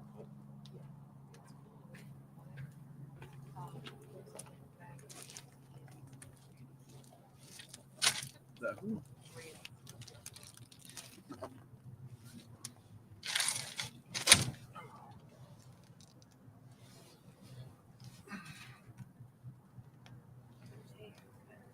It's crazy how loud it is. Right? Peanut butter crunch good. Oh, I'm good. It's,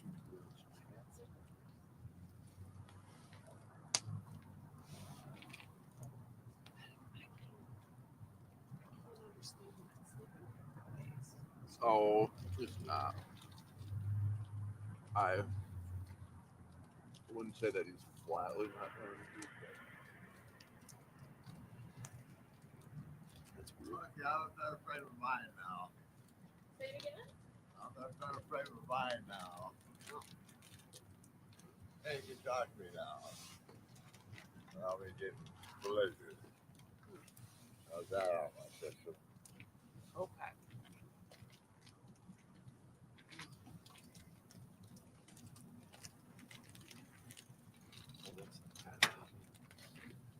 That's Mr. Cook, whatever. Those earlier with the photos about birthday cake.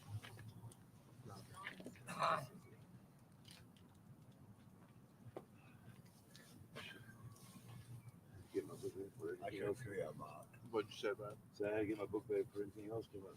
Yeah. I got one of those. What? Some rugs. Hippie rugs. This is a new age one. It's Oh, look at that. On mine, you had to pull there's a over. pull over. Yeah. Yeah. This is I a new age one. I like that. I do on some days. I like that ring. Thank you. Where'd you get that? It's a long story. Oh, sorry. Okay, I'll leave it alone.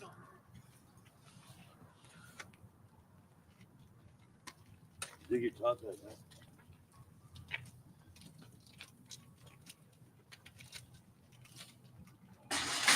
Whoa, buddy. Sorry about that. Yeah, be careful with that, John. I'll be all right. Well, hello again. Hello, how are you? Good, yourself? Pretty good. Yeah. What we call you, Mayor? What's that? We call you Mayor? Mayor. The mayor. With the Yeah. hat on. Yeah. See, I wear this hat because it's full of stories. I bet it is. Actually, a friend just gave me this the other night, but it literally is. It's full of stories. That's it. Is it a magic hat? Got a rabbit in there? Yeah. I actually pulled 2 grapefruits out of it earlier. Grapefruit. Oh, that was one. Did you take the keys too? What's that? Did you take the keys too? Well, I thought Neil and I had way too much firewood. We're gonna go through all of it. I thought you had a lot. But it actually does keep my head in there. And I wear these glasses because. It's gonna take just a minute. Yep. Do you know why? Oh, that's a good answer. Actually, somebody asked me that. Somebody told me once that sometimes people ridicule when you walk in the room. They say, Yeah, "Oh, there's what's that his guy name? with those heart-shaped glasses." What's his name? What? The Turtle? turtle? Hey, John. Yeah. Are you missing something, Brian? Yeah, I'm good. Yourself? This is John. Right? Did you find some pictures? Find some pictures? I do have some pictures. There's some stories behind those pictures. Like I say, I have lots of Let's see what stories. you got here. Well, let's see. Right on top, what's that look That like? looks like the state of Ohio. It certainly does. And if that does look like the state of Ohio, where's that sprout coming up from? Kansas. Right where we are, right? Yep. Stuff heart of the heartland. Did you know my dad was president of Northeastern sector of Ohio? Yeah. For 2 years running. Who did? President Association of Northeastern Ohio for 2 years running. Oh, yeah. You know what he did? Huh. He signed his resignation third year, they wanted to re-up. They said, I resigned. You know what? They gave them a reason. What? Too much stress and too much tension. You know why? But those credit associations up in Cleveland, they had paid big money to those tables. Oh yeah. On the food. Mm-hmm. And the food comes for, say, $100 a plate. Yeah. Well, but that kind of money was just right. Everything else, he got slack every time he went. How many times did a dollar do just right? You know, it's flat. There's too much bullshit. Basically, that's what I say. Too much bullshit. Yeah, Too much bullshit. I think it doesn't have to be anymore, though. I think we live in a time where, you know, we can.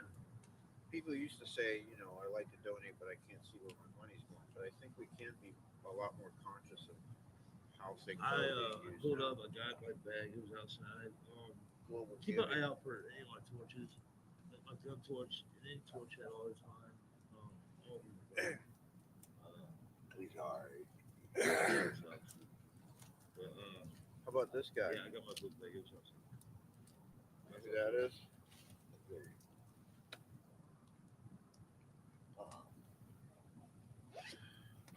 Can't say that I know him. His name is Steve Fugate. No, my Called stop Steve that. Love Life Fugate Stop for that. obvious reasons, but he has carried that sign around the country over 47,000 miles. He has walked with that sign. And you could say he's homeless. He lives in a tent wherever he can pitch it.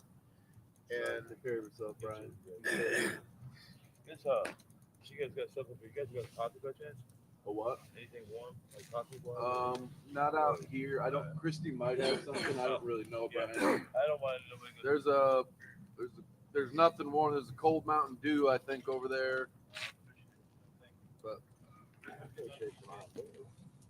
what? You have the Mountain Dew that's over there. It's on. It's kind of wrapped up on the end there, John.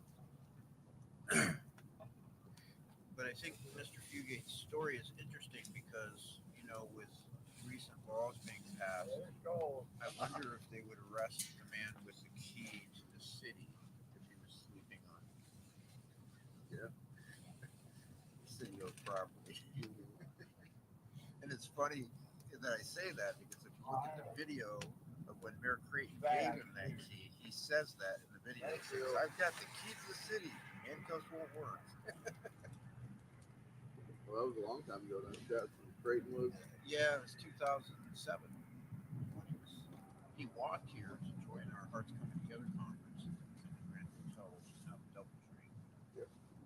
And he walked from Cincinnati to join the conference, and Mayor Creighton gave the keys.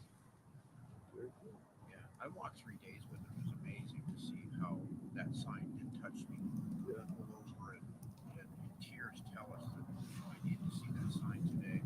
His son actually committed suicide, and that's why he started walking. Yeah. That's cool. Yeah. Very cool. Yep. See the sprout coming Yeah. out from Yep. I heard Isn't that that. amazing? Yep. So I have some really interesting stories here that let's see here.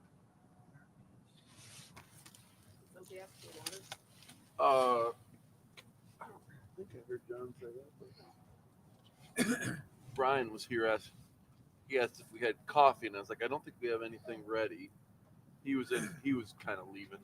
Okay. He wanted something to take with him right then. I'm good. Fire's doing the trick for me. Hand warmer. Oh.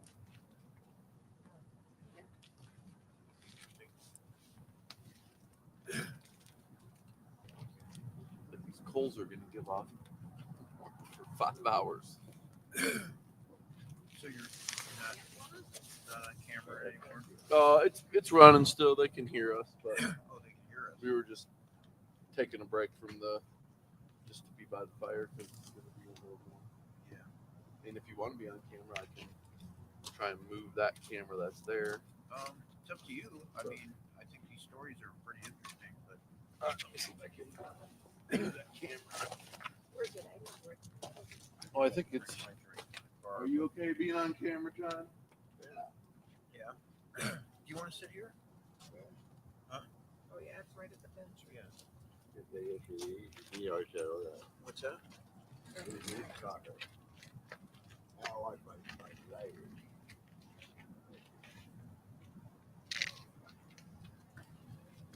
Sure. I had Mountain Dew. But I took it over. I got it out. I take it over there. Do we have it on? Sure. Are you missing something? Mountain Dew. You had a Mountain Dew? You were over there? Did you take it over there? I did some. It's not over here. What are you looking for? There's Mountain Dew. You walked away over there with it. Yeah. By your bag. Yeah, then I put it in back. I think so. Yep, maybe. When you got your scarf. Yeah. All right, you can kind of. Pull this other chair over.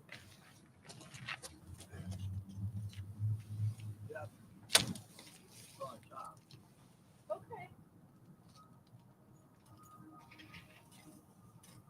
I got another vantage so I put.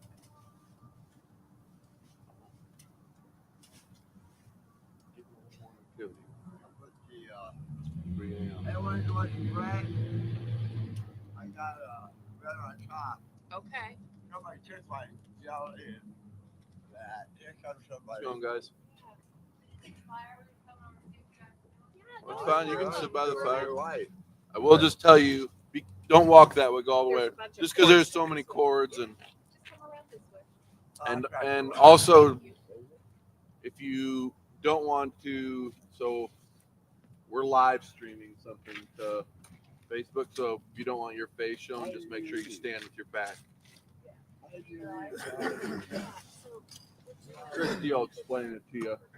Yeah, I do these. I don't know how to do them. Do I don't. You just open them up. Just open them up. Yep.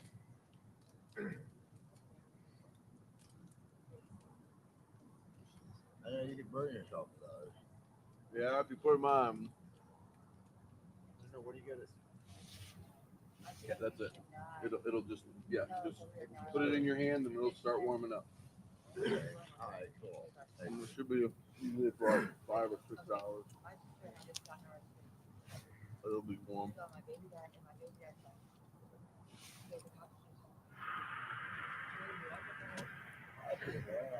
How you doing, baby? All right. How you doing, man? All right. How you doing? Yeah, me too. Hey, I know what you mean.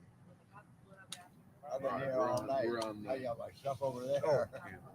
We shot a wagon like you guys had. Yeah, the mic's picked up. Yep. They closed that down. Didn't you have the bike with the safe? That's pretty nice. Where'd you get that set up? You're waiting for John to stop talking. He's been here since 10 o'clock. He ain't gonna stop. Yeah. Okay. Yeah, good deal. Well, I'm interested though. I'm always interested. Yeah. That other people are Yeah. sharing. But Yeah, I don't mean that. I just mean like, yeah. you're going to get an edge in a word in edgewise. You better start. So I was just going to share some of my stories, like my interactions with people in homeless situations. And, the first one was this man named Mike. See Mike? I can't see him. You can see him? Yeah? I see him. No, that's Mike. He's in New York City. You want to be polite? Yeah. Go ahead. So I met Mike in front of the New York City Public Library, and he was feeding the pigeons, just enjoying the day as other people were rushing by, and he just seemed to be at peace. And You might be able to just put it right out on the poles over here, Richard. It's really hot. he actually told me how he used to play the stock market and stay in fancy York hotels until he lost all of his recovery, but I don't think he ever really wanted to. Like I say, he seemed to be at peace just feeding the pigeons. And he asked me what I was doing. I had just scheduled an exhibit at the Empire State Building, and I told him that. He said, "Well, maybe if I let you take my picture, then I'll be famous." So I displayed his picture in the lobby of the world's most famous building, gave him his wish, put a lot of postcards, spread them around New York to promote the exhibit, and then 6 years later, I ran into him in Bryant Park and gave him a copy of his postcard. And what's amazing is the synchronicities that led to, because I went to, I don't know if you ever heard of the Gates exhibit. Jean Claude and Christo, they were a husband and wife artist team that did major public art like wrapping islands and cloth, and they had these saffron drapes that they hung on these archways all over the trail for Central Park. Gone for 2 weeks in 2005. But I had gone up there to see that, but I ran into Mike and I talked with him for about an hour and a half. By the time I got to Central Park, the sun was starting to set behind the trees, and I thought, just had to stop for a moment. Did I spend too much time talking with Mike? But I walked into the park and I saw this couple that were having a romantic moment.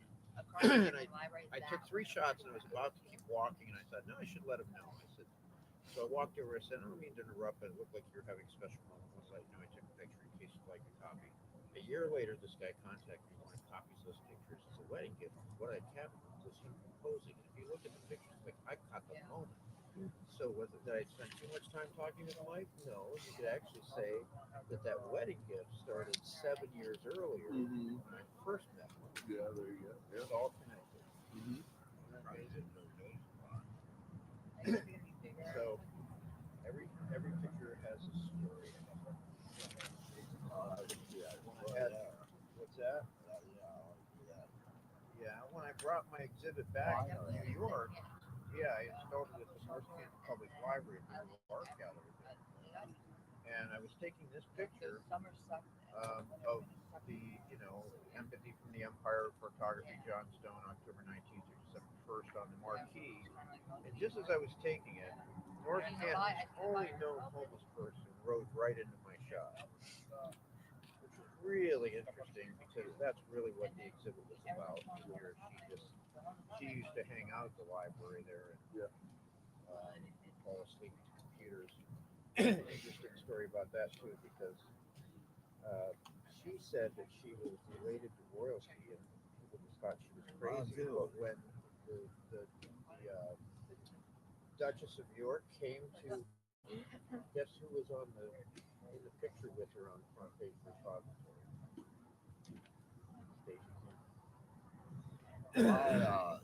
My last name is Lion, L-Y-O-N.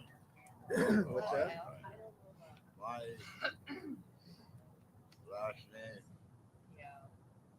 when I was born, was Lion, L-Y-O-N. Oh, yeah. Part of the Lion clan over in France. Oh, yeah. How'd you get? When did it change role now? When I was 2 years old. When you're 2 years old. Then I lived 10 years down on a farm. I like that. Yeah. That's fun. That's all you answered. All right, I have a girlfriend. Yeah. Yeah. So why was your name I like changed? because my dad adopted me when he married mom. Okay. And he married mom. I say mom is my brother. But my dad gave me a bottle of beer so I could go to sleep. And when he inseminated mom, he gave me a bottle of beer that night. I slept like a baby all night long. That's not a good story, John. I was asleep all night long. And he didn't get arrested at all. Ha ha. Not good. I don't care. He's dead now. What are you going to do? Arrest him? Who's this picture up here? This is Jerome. And this is a very, very, very meaningful picture because this is a Canton story. That's Jerome? Jerome was his name. Well, I think does he agree with him? Well, he used to be. The last I heard long from time him, ago. he was in North Carolina. But that's when I met him. He was homeless in Nemasola Park, and Yeah. one of the first things he said to me was, "I don't like people," but then he immediately I don't like clarified. people And he either. said, "Well," but he clarified. He says, "It's not that I don't like them; it's just I don't like their ways because he felt judged, and he had spent time in prison, and he was just scrapping for a living, and when he just learned that I wasn't going to be judgmental, we became friends. He would call me more than anybody I knew, not even to ask for anything, but often just to ask how I was. And Yeah. thank you for my friendship. So I learned. You went to the hospital. You all right? No, this is actually a fast pass from Cedar Point. Oh, really? I haven't taken off Cedar yet. Point already? Yeah. Did you have fun though? Oh yeah. Hello weekend. I love Cedar Point. I've grown up with that place. But anyway, I learned that Jerome could not get help from the homeless hotline because he didn't have an ID. Someone had mugged him for what little money he had. He didn't have an ID, so he was freezing in the winter, sleeping in an abandoned house. Couldn't get help from the homeless hotline. So he was born in Cincinnati, didn't have a computer, didn't have money. So for him to go to the processes of even getting an ID, he had to first get his birth certificate, then go to the Social Security office, get a voucher to go to the DMV to get his license, and then go back to the Social Security office and get his actual Social Security card. That's a lot of process to help somebody get off the street. So when I figured out I could get his birth certificate for him, I went and got it for him. And he was in tears when I handed it to him. And he's like, "I can't believe you did that for me." And I just helped him through his challenges because he wasn't keeping up with his parole either, but his parole office was inadequate. He couldn't drive, so how was he going to get there? You know. So I drove him up. I called him, and I told him the situation. They said, "Well, it's good he's got a friend like you." And I drove him up and helped him through those processes. And eventually, he called me and told me I'm off paper, and then he sent me a picture of himself from North Carolina doing better. So, everybody has an individual story and challenge. I don't like people in general. Really need I don't like the president either. He's an asshole. He's a nutbag too. He is. Yeah. For sure. I think. But what's really interesting about this picture is, the scripture, "Come unto me, and I will make you to be fishers of men." That's really what this photo represents. And look at the coincidental headline that day: "Hey, you fishermen." And I also think that we have genius laying on our streets, so I love his Einstein-like hair. All right, y'all. Thanks. And Jerome also, one day I was planting flowers in Nimsol Park, and he came along and he said, "What are you doing? You're getting dirty." So every time a red tulip pops up in Nimsol Park, I knew who planted them, and I like to say it's interesting that he also cleaned up those shards of glass around the picnic shelter, a job that nobody else wanted, making the park safer for everybody. So it's interesting what the so-called least of these would do for the most of us when given an opportunity to serve and a hand on the shoulder. He does look like Einstein. He does look like Einstein. Black and This, you know who this is? That's it. I can't see. He looks like a sheep. You're right, I know. See who that is? No, you can't, right? Blurred out. Yeah. So there's actually a song by the Ragbirds that says, "God is in the homeless and hopeless living lives of waste. If you cannot see him, how can you kiss his beautiful face?" Yeah. I had actually let this man hear that song. I have a video of him listening to it. And the next time I came by to visit him, as I was walking up, I took that picture. I don't know what caused that. But I sat down and I showed it to him, and I said, "Dan," I said, "what's your head?" And he goes, "I don't know." And I said, "Well, it's in the light." And I think that's what God wants you to know, that he sees your light and wants you to know to see it too. Pretty cool. Filmed with that. No help. Yeah.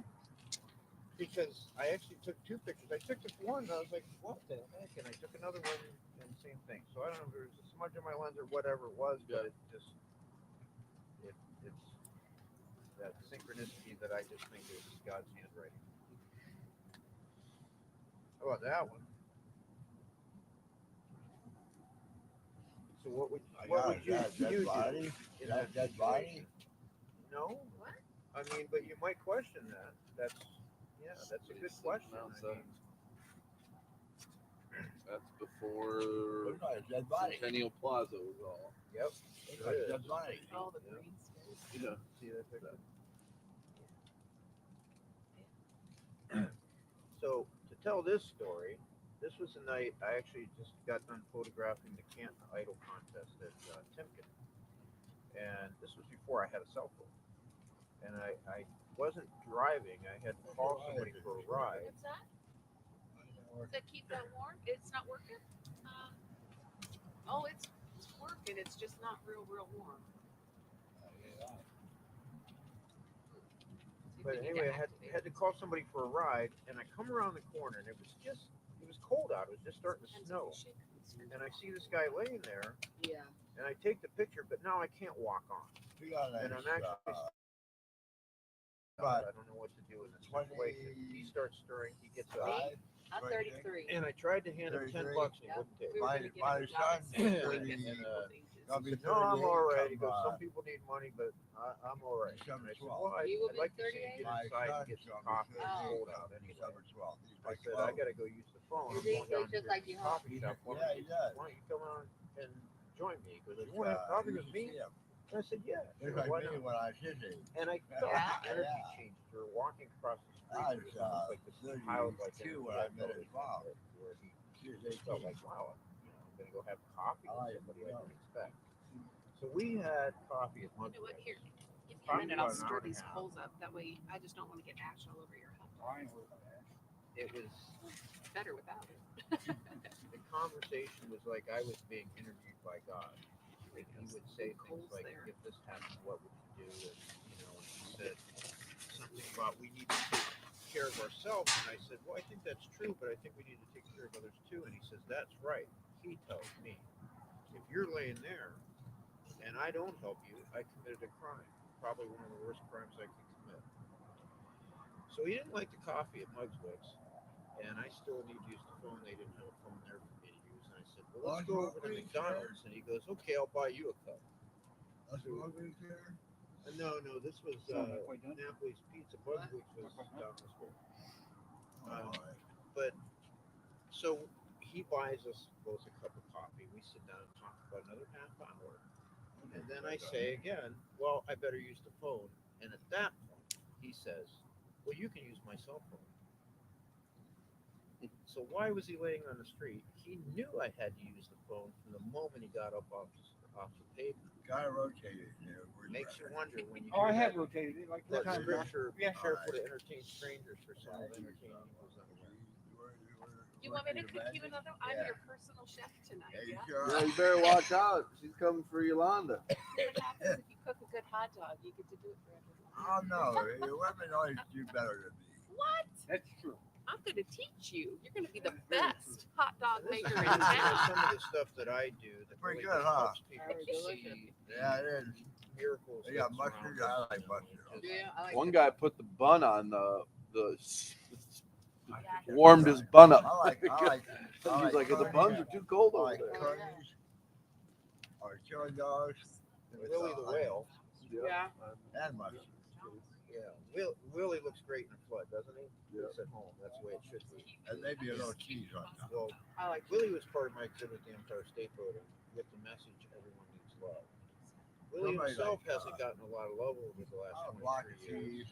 but I think my has buddy been took it inside. to give I hope love he to did, 'cause I homeless usually people. like it Actually, spoiled. Yeah. although some people might not like the idea that people are sleeping with him, he I has asked been him there to if he give love wanted to some. people.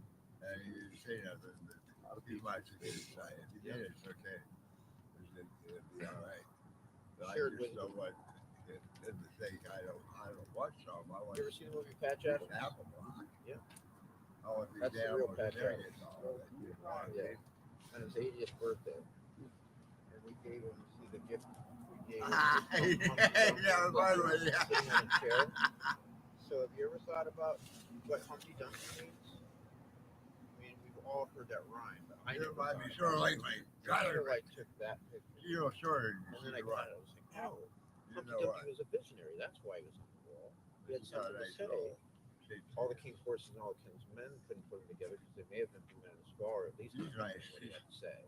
What? As an egg, he's full of hope and potential.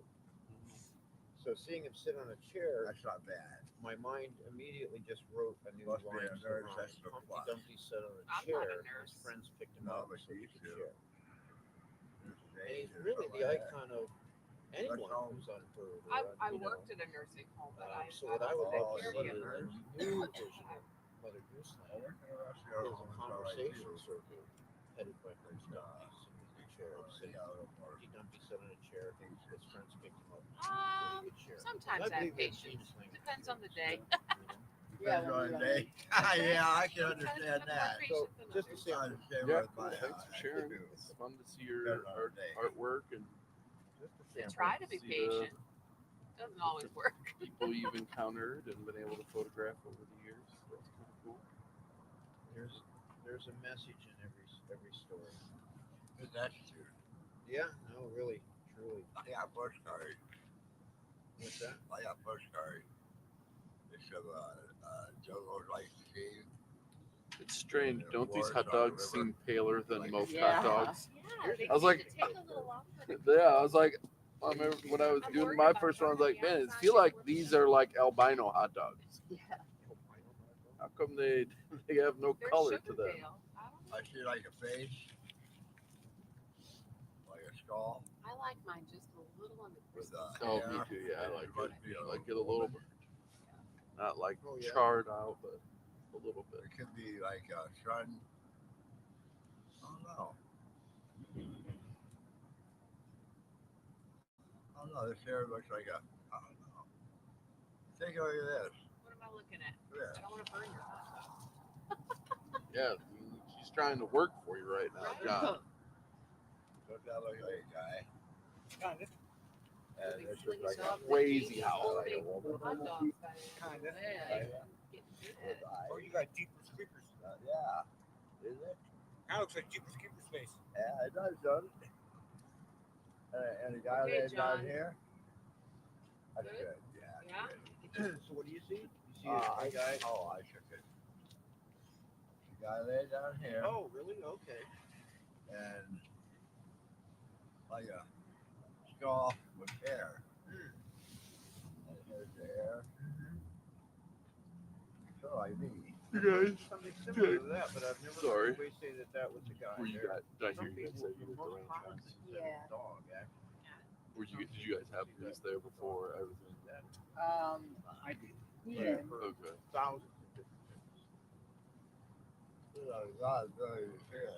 You guys trying to get in somewhere together, or Yeah, kind of. We just had a baby Oh, there you go. not too long ago, so just trying to do the family thing. have you guys applied for like the hotline to get into shelter? As a Yeah, and family? then she called me and I missed it, and then I broke my phone. I just got a new one in the mail today.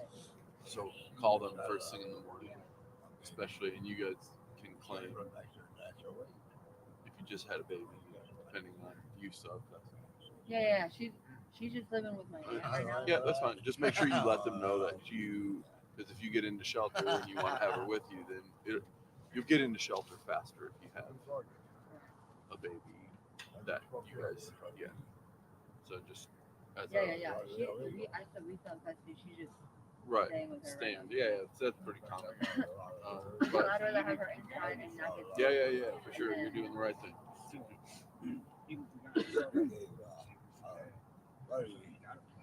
Right, yeah, but I mean, like, I mostly was just saying because you get preference, Oh, that's, because they'll house you as if she's with you right now, Remember when I said the and then when they place you in like a voucher system or something, you guys they'd place you so that like you get a 2-bedroom voucher because the two of you, and then so that she'd have space for her own room. So, but yeah, if you call in the morning with your new phone, give them your number, let them know you're trying to get back in. I know they're. That shit on there, that was crazy. Yeah, they came in. Yeah, because I know we had gone over there. Yeah, I seen you over there a couple times, and then I seen you walking through the building over here. Yep, that's. Yeah, okay. So I know, that they had been working on stuff for a while. Yeah.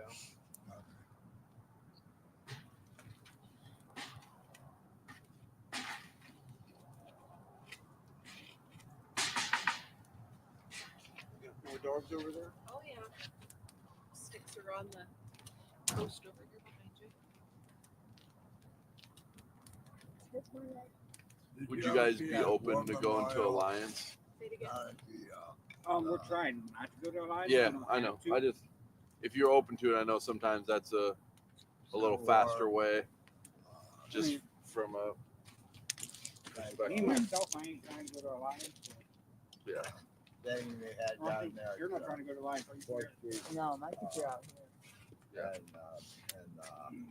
12th in between 4th and 12th Street over by the old Harrison What's over there? What are we talking about? Road. You know the off ramp, Yes. the 13th Street, or not 13th Street, but yeah, 13th Harrison. Street. Yeah. Uh-huh. And it used to be Harrison Road along there, especially. Yeah. That off ramp is that actual road that was there, and they just repaved it and made it an off ramp. Uh-huh. You guys usually come for the meals here or anything? We come for food shelter on Tuesdays and Thursdays. Free clothes every day. Beside, across the street from that casket house. You know where the casket house is? The casket? Yeah, it's like I used to. I'm not as on service end anymore. I used to know more of who was coming. Oh yeah, yeah, yeah, yeah. We used to work right across the street from. Oh, okay. How long have you been involved with I can remember, but no, 18 years. Yeah. I know we've talked before. It's been a long time. What happened? Yeah, I remember. A lot. Yeah, I'm pretty good friends with Craig Joseph and Andrew Rudd. They're tied into the art scene. Oh, Andrew moved, but and Craig lives up in Cleveland now. I But remember I going remember it was a connection through one of them, I think, where I met you at like the gallery. This side of Probably translation. Yeah, I think I spoke with you in the office in the old location. Okay, could have been. Okay. as the angel with the broken wing.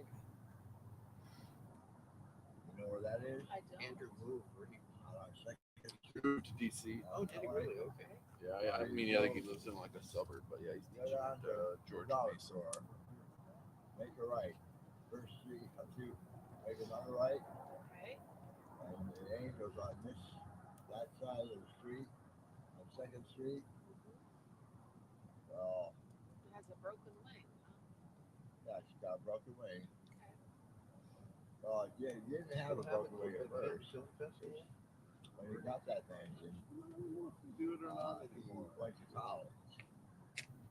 And then he got home, and his brother and his girlfriend demolished the house. Oh yeah. Yeah, then he put a forge. I'm how you gonna call it. So an What's interesting the dog challenge in there? for the film fest would be like And to see what individual filmmakers would give for the forge for first. the to an Back a answer second, to let the me see question: this up. what if the Exactly. NFL didn't The start place- with Canton? The pipe got so hot, they got it too high. And the police was called, not police, the fire department was called. And when he got there, they put fire on it, they put a hose on it, and made such a noise, it scared the firemen. Yeah. Yeah, real scared noise. Right. For that. That would scare me. Just asking a question, I've had some when interesting I- responses. Actually, my 6 7 case right One there person by said, my "Oh, it'd be dangerous," but in my but dream, others feel like I'd walk it in there may and know it. have evolved I in a felt on more the horse, um, I was breaking. inclusive way. That it would have You fell off embraced the the other things that it has going for Thrown my horse. more I was acutely breaking than it. it is, because I don't think Oh, there I is should have got the main. there's too Hey. much focus on that. Oh, hold the bridle. Not I had the enough. bridle in my hand. The other history, Canton is vastly unaware of its own history. I What are you guys pulled doing back with on the horse bridle over here? real hard. That horse stopped it. Go- So we have that sign up there of like, how do you love your neighbor? So it's just a place for people that maybe don't want to go on camera and have a conversation, a place thing that they can say like to be engaged. Just fill out. You can write on a card like how you love your neighbor, and then we're just putting those on the board there. He's all right. He's easy.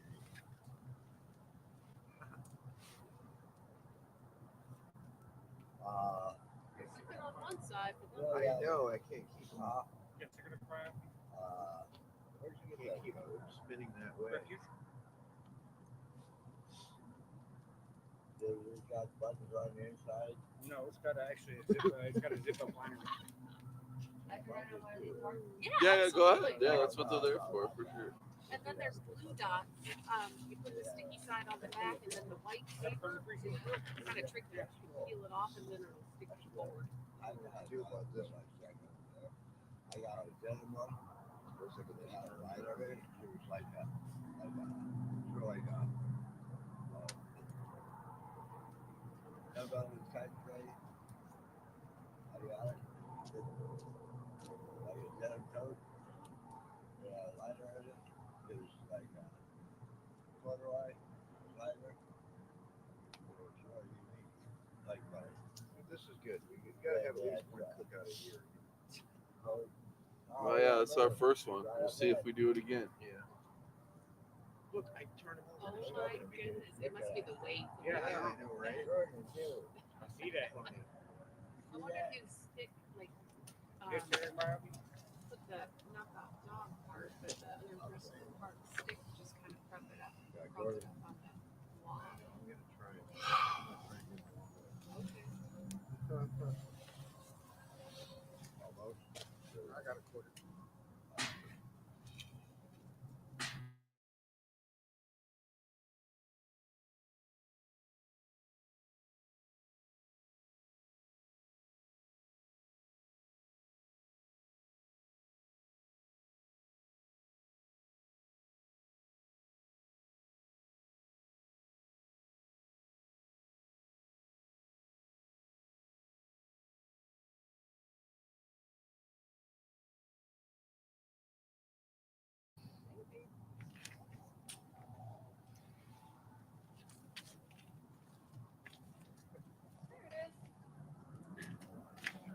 I'll pick any and hand it heads up. We'll let it be somebody else's good luck.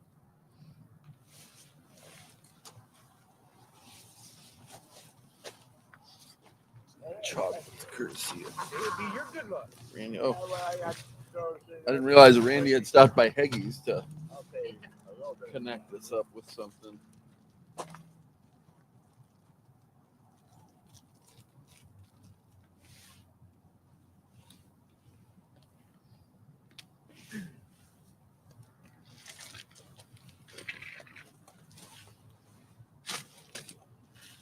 What do you see?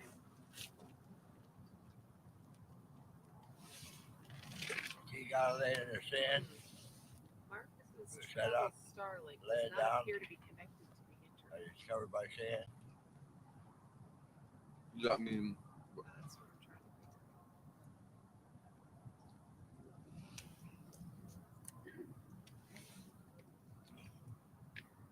figure There's goobers in there.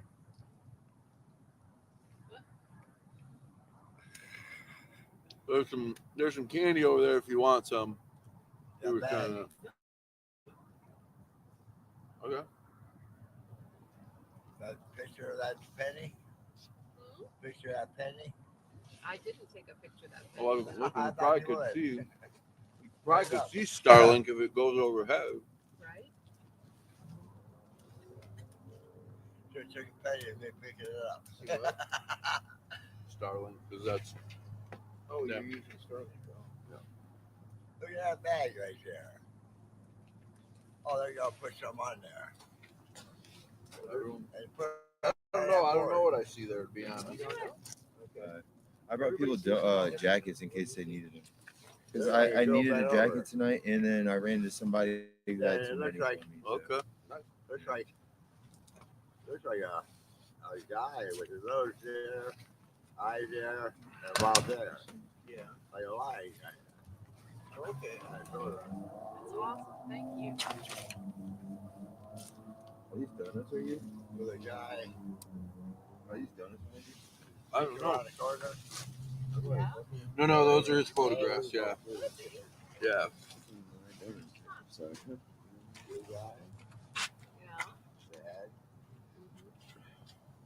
She doesn't have to see what you saw. That's the whole idea. That everybody sees something different. That's what makes us all alike. I've heard Now you're cooking. That looks better. Doesn't that look good? I like that.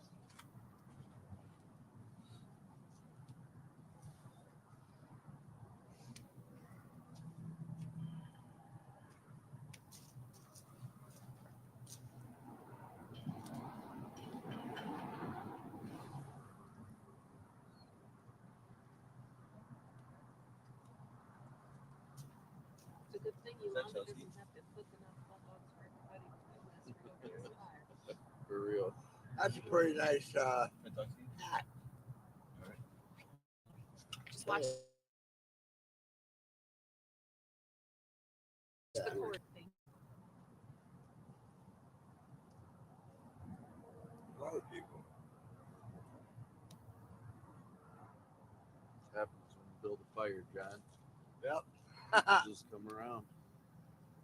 Like, what's her name? She talked to you, and then she sat here and talked to us. We talked pretty good. Did you hear us? Of course you did. Yeah, I did hear you, John. We was doing pretty good, weren't we? Are you talking about Nikki? Yeah, but Nikki, I knew her a long time ago. It was last year or the year before. Her boyfriend was the guy she was talking about. I know who her boyfriend is. So do I. He's a pretty good guy. I like him. She went crazy. I don't think you share your sentiments about that. She took a trash can out of the apartment, or not apartment, but John knows the area. And he did something she Yeah, they didn't look like. pretty good. He did something she didn't like. Oh boy, I almost Careful, fell you on my almost ass. missed that chair. I've been trying to keep you off the ground all night tonight. Yeah, buddy. Don't fall on You down. almost slipped. She almost got you to the light of day, but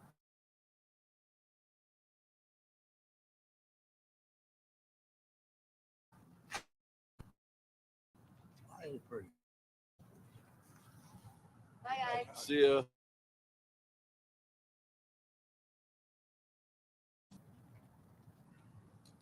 Thank you, Ryan.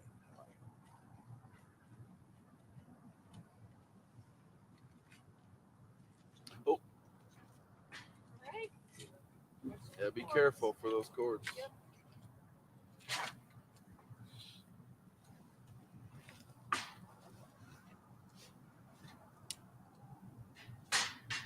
There we go.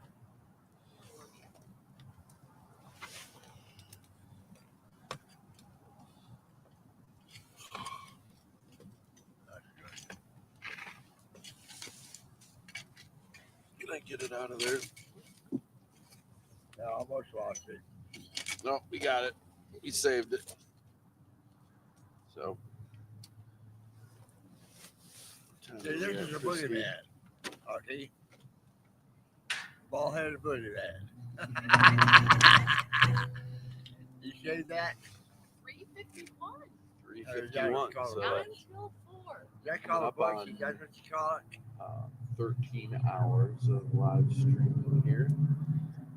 Probably in the slowest portion of the night. Feels like we might have made it through there.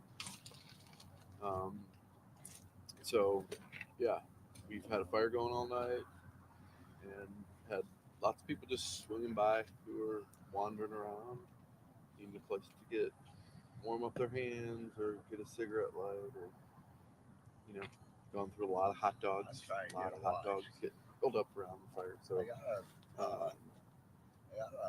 just see the number of people who are out roaming around. So it's something to kind of for us to remember. And I want to get initiated.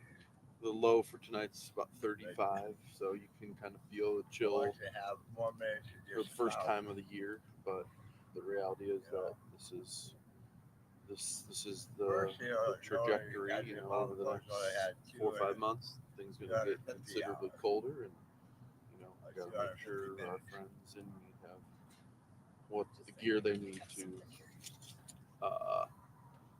be out in the cold. So, so yeah, we'll continue to do this. You know, the next kind of time that we have people scheduled to come in for some interviews, probably around 6 a.m. It'd be I have a nice few to have people a park scheduled from the shelter side.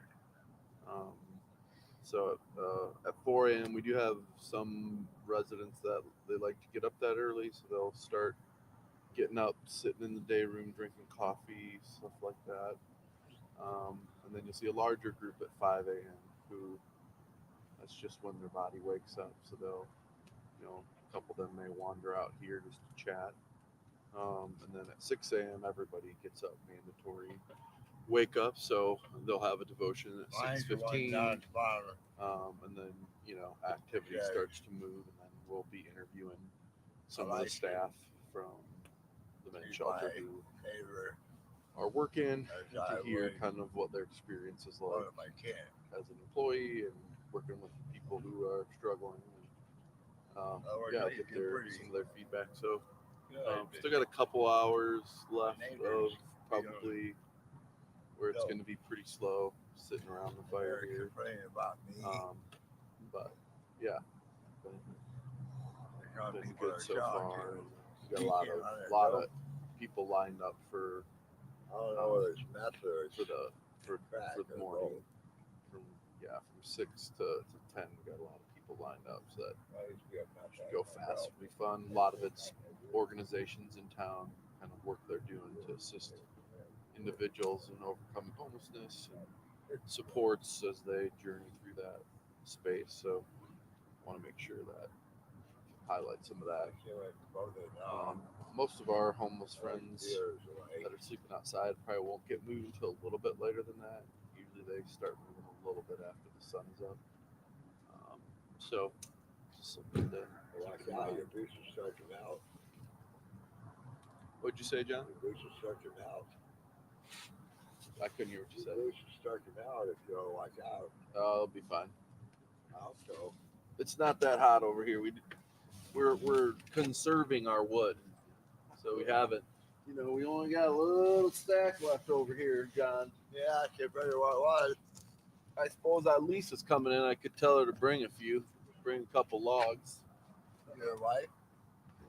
No, a lady that works here. She offered to bring some wood in. You talking about Yolanda? Yolanda's off. She's off today and tomorrow till Monday. Oh, till Monday? Yeah, I love her. Yeah, I know. You've mentioned that a few times. She loves me too. She does, yeah. So it's good to hear, John. She talked me into being able to allow you back in there. Yeah. I was banned for a while. I know. I remember, John. I remember too. Gee, that's killing me. I can go over to. Yep, it's coming tomorrow. I can't remember today, I guess. Yeah. You're St. Mary's. St. Mary's. St. Mary's over at Still see if I'm over here. St. Mary's over at I would like to be part of the task force. me too. Can you give me my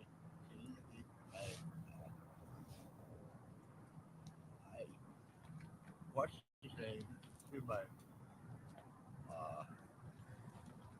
Mormon Bible out.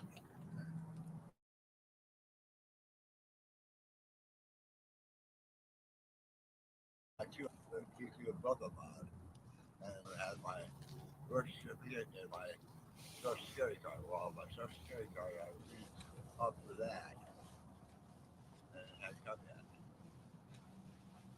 But it came again. I got re-up again for it. other side. I gotta get my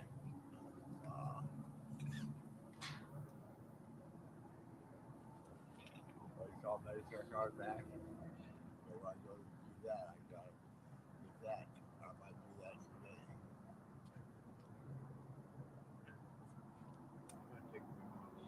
When you over there real quick, when you over there this morning, I can get it done.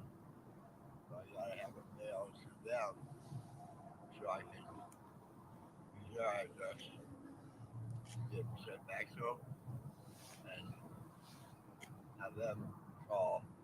Can I use this address?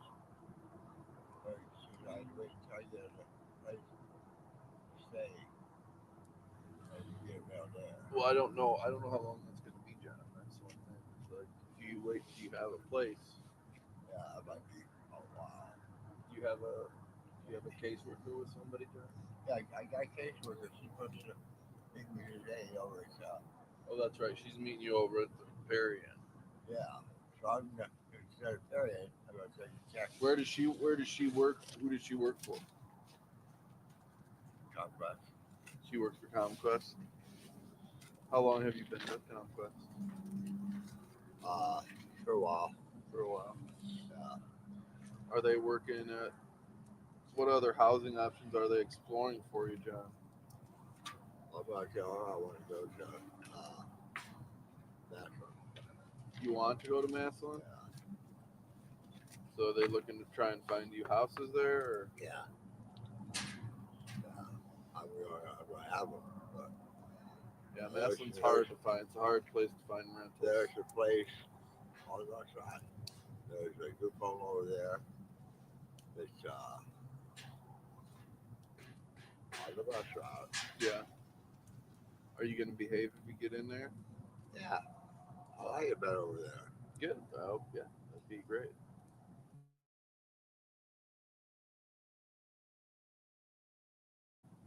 Yeah.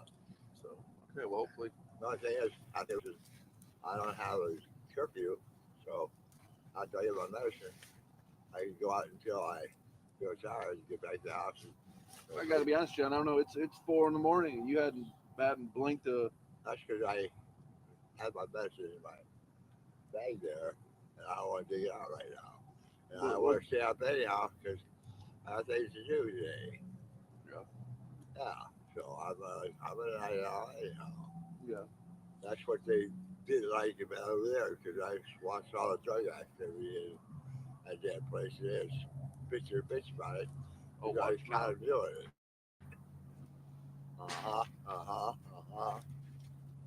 Yeah.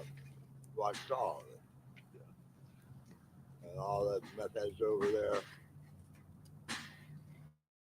I watched all that too. What do is there like a PO box or something that people can use if they don't have an address? They can use our address here. A PO box you have to pay. It's like $16 for every 6 months, I think. If you want to take a PO address. But with a lot of stuff, like sometimes with benefits, they won't let you use a PO address. You have to have an actual physical, because they don't want you to like work the system. It's like, oh, I'm sending it to a PO box. Maybe you have 5 different PO boxes and you're double. I don't have anything. But We have it. like part of the, Stops working. I mean, John could use our address. Probably show up. So if they send it, if he doesn't have to come for it, it gets sent back. And if it's Social Security card, so I get a lot.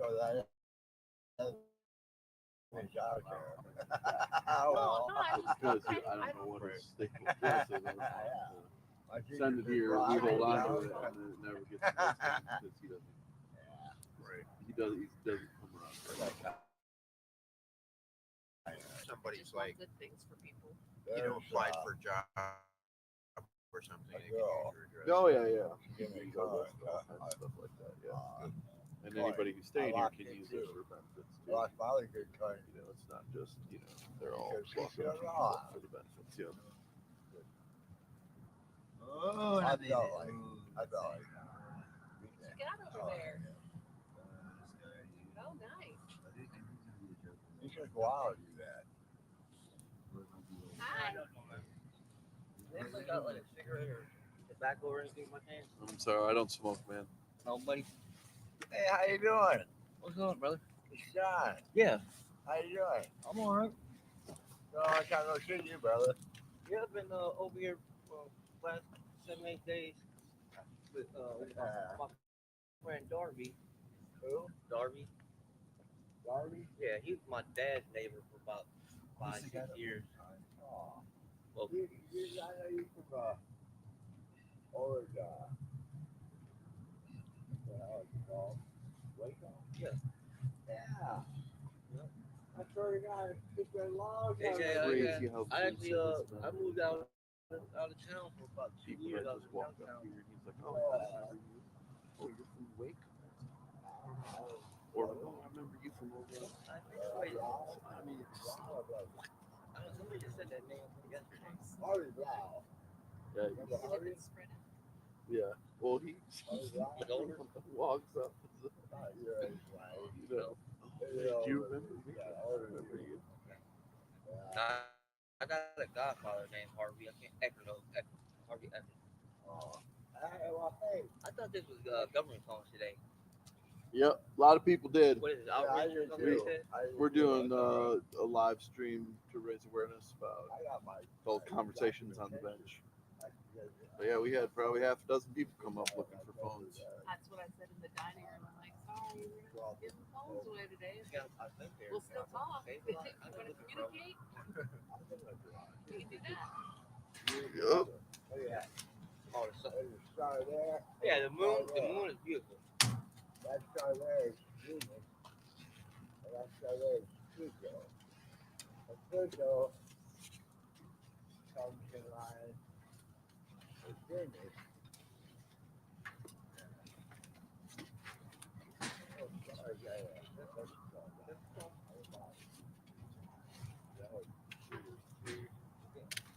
Yeah, what's that over there? What is that? Is that Mars?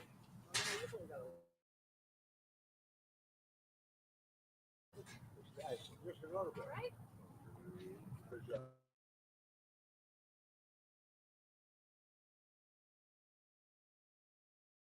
Careful, one, please. Is that a 3 or 4 years ago, I was actually in the auditorium. They put my picture on one page. Right here inside of my room. Yeah, that's My probably grandma right. hangs it up. Very proud. Everybody's like, no, I don't want to take it. Go ahead, I'll take it. Did you ever hear of what's his name? Cha-cha-cha-cha-cha. What's his name? I know it, but I got a brain fart. Who did that? With a big nose? Jimmy Durante. Remember him? No? Oh, he's an old time. I can An old timer. Old Just so you know, if you don't want to be on camera, there is a live stream coming right off that I'm camera. not worried about that. I just want to make sure that people are aware, so they're not. Yeah, it's nice to know. But, yeah, I don't worry about anything like that. Okay. started Burley's. They had Burley's here in town. Well, there's this one woman. They had front headliner on the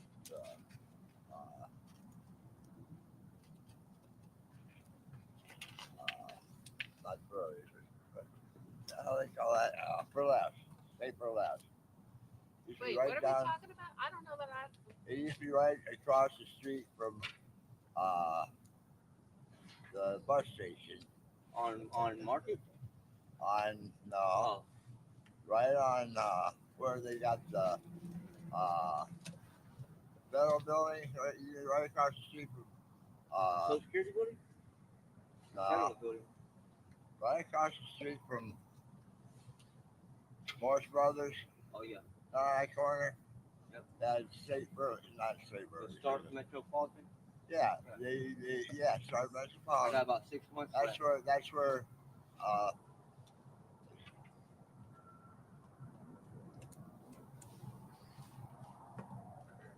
not burlesque. What the hell they call that? What I say it was? early. Yeah, Get Julie Sparks to come over and sit down with you. I'm gonna go get some pops and stuff. Do you want some? No, a couple of our staff No, are I coming can't- over tomorrow. Okay. Yeah. Hopefully there's still some Mountain Dew Pepsis left. Yeah. It might be like. Yeah, no, I work with Julie. Very Yeah, spice good. Yeah. Spice good. Yeah. very strong advocate for clients. Yeah, I'll come back and bring Passionate some. about the work. I just had a that bunch she of does. Gatorade, but Always love Julie. Yeah, sounds good. yeah. I'm pre-diabetic now, so I got. Careful I know. watch your head. Parkinson's planned that Yeah, meeting good with job. her Way right. her and her sister. Electrolytes. Helps your brain. And she helped with the love train flow. What's that? We started the love Gatorade? train.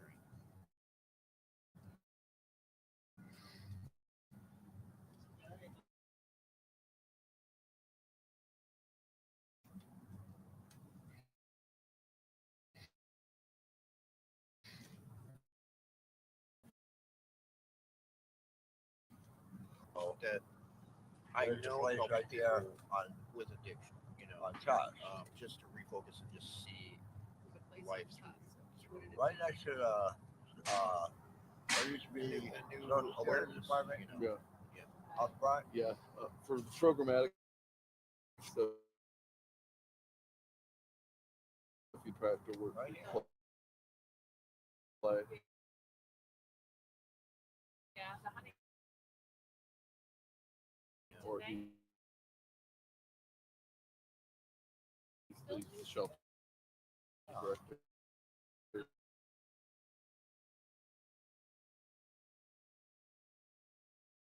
Bus station over there. Work together. Oh, Up yeah. there. Yes. Yeah.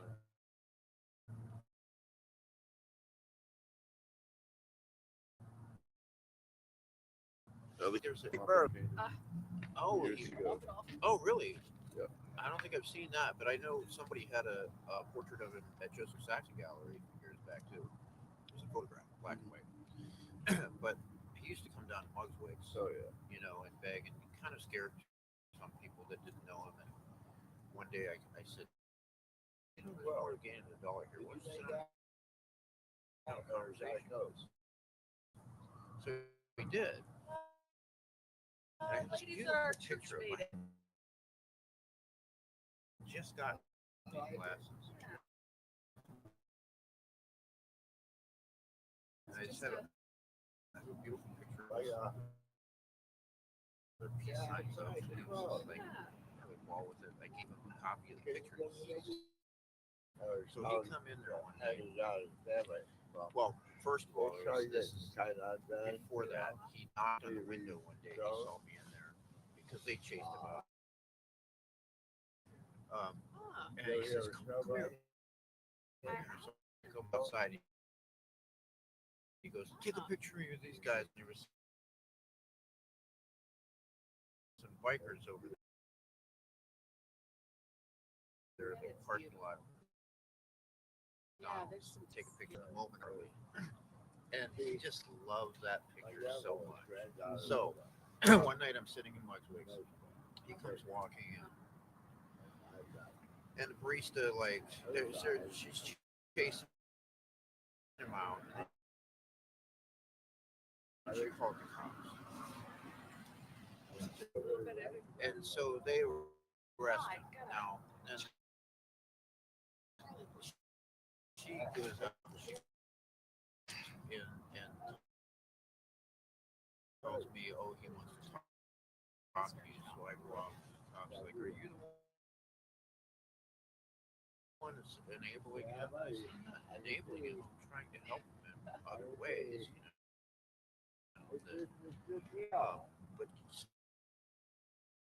I'll just sit in the back of the car. I was hoping he doesn't think I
I'll walk with you to the store. That's cool. Can you give me some cigarettes? All right. Hold on. I got a shirt. What size are you? Large or? Me? Yeah. Large. Or extra large? No, not extra large. I got a shirt. It's a large. It's just a little too tight on me. Because I'm an extra large. That's the top. Would you like to have it? Well, I don't know. It's a Guardian shirt. It's nice. It's white. Oh, the Guardians, yeah. You gotta take it either the dry cleaner or wash it up by hand. You know, or put it in, you know, like you do. A girl does her, you know what I mean? You really either dry clean it or wash it up by hand. It's a little dirty, but it's not really dirty.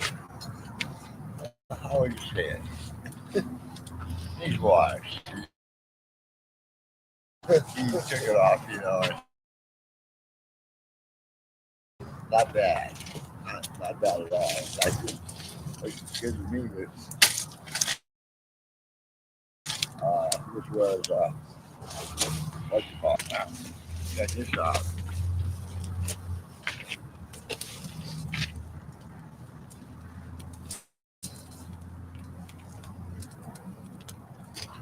The Village Network. Partnership for a Quieter Future. I like that. I do. I got that over there. Village Network is a home for truck boys. Yeah. That's right. No, that's Ohio. No, I think I might have been wrong. Oh. Thanks. Bridges Excavate.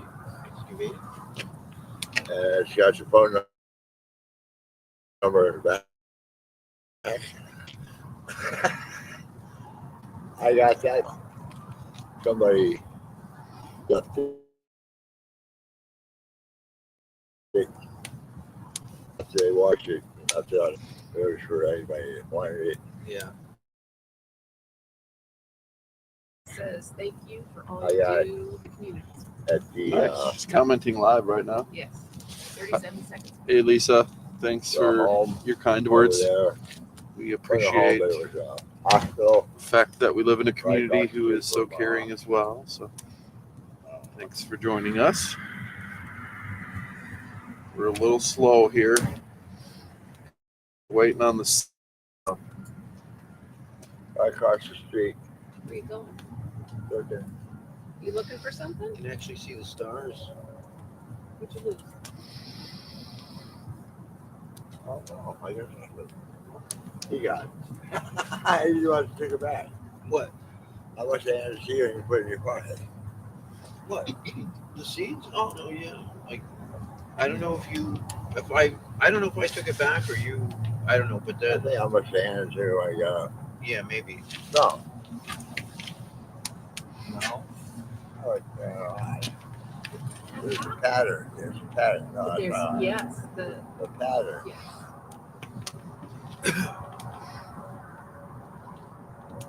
You know, Washington National State had chain link fence on the windows. Kind of reminds me of that. Is that right? When I was in a little room, ready to go on the bed, the waves were straining around me. I happened to get out of all the way straight, except for this leg. I couldn't get out of that.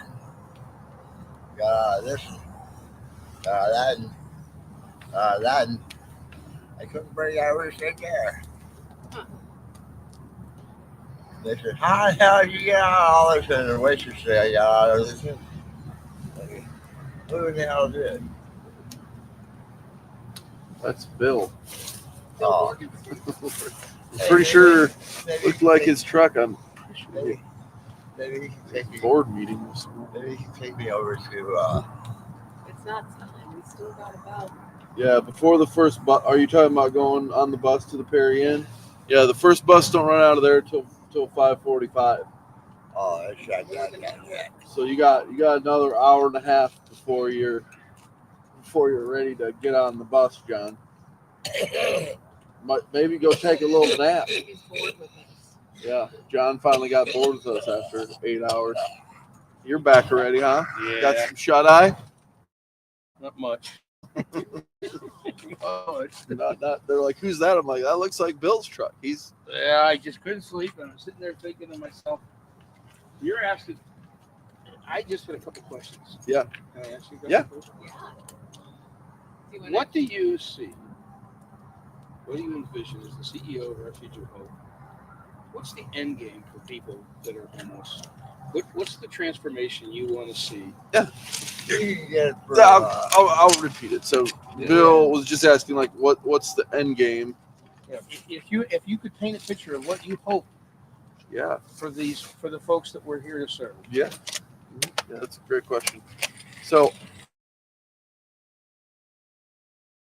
So I guess what I would say is, like, our hope is that people are kind of integrated back into the community at whatever their kind of like highest potential might be over time. Not that, like, I think, the one thing about so many people we deal with, like, because of, ongoing trauma or stuff they experience, of like maybe what they're capable of varies pretty drastically from person to person, but that whatever somebody's like greatest capacity is, that they get the opportunity and the skill to kind of like, and they probably don't, like, it's not simple enough where you like go right from here to that, but that they have the skills in place to take the first step, and then once they leave the refuge, some of those other steps kind of like are kind of outside of necessarily our control, but that they at least have the stability to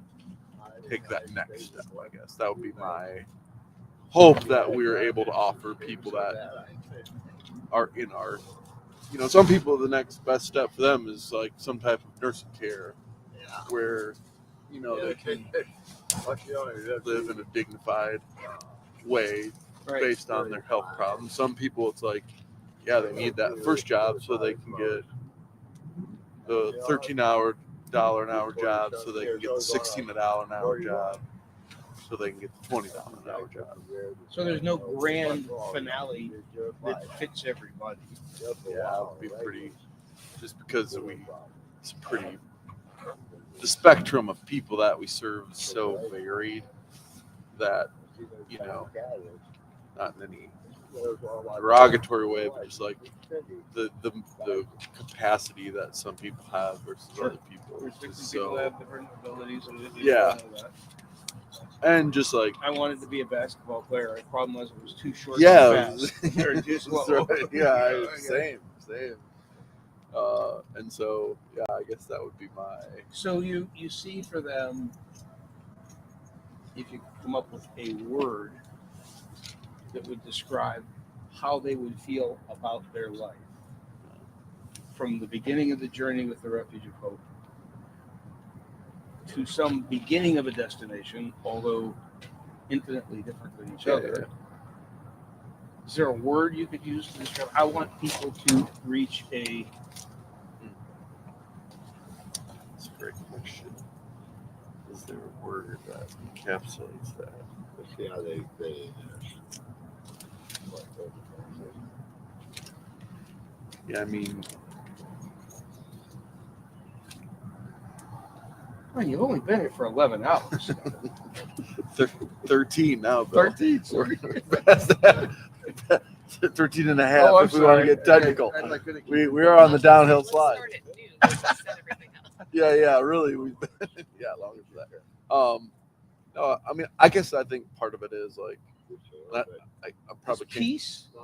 Well, I was thinking like something about like self-assuredness, like where they feel there's a worthiness to them. Oh, okay. That's powerful. I don't know that it's like encompasses it, but it is like it comes from a conversation with Madison. We were having a conversation.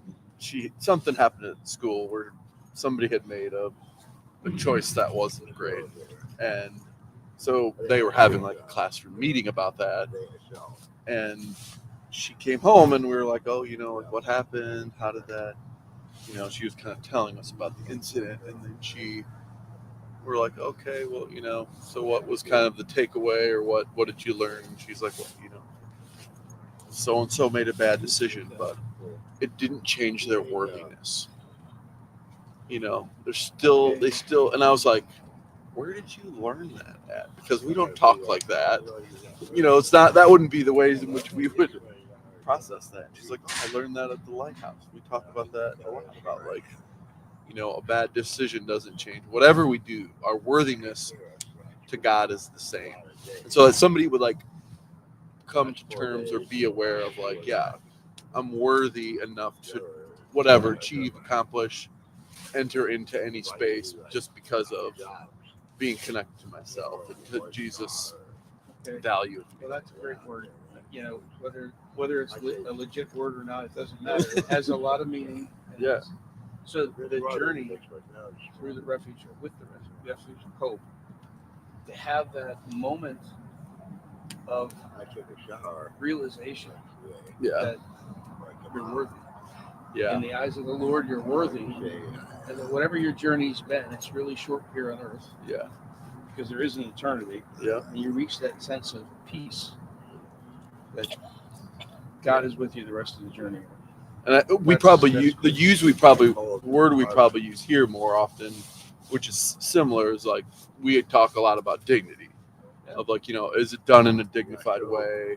Does somebody get to keep their kind of self-worth through the process of, experiencing whatever their issue of homelessness is, and like being able to remain proud of yourself. And we were kind of earlier tonight, we were on the feed with the CEO at Citygate, and in our conversation, one of the things that came up was just this idea of like, not just that it's happening here, but that all over the country, and that there's this kind of corporate cheer of like to remind people, like God is a God of restoration, and that people can be made well again, and that we need to be like saying that as a voice together, because it's not just happening in one community, it's happening all over.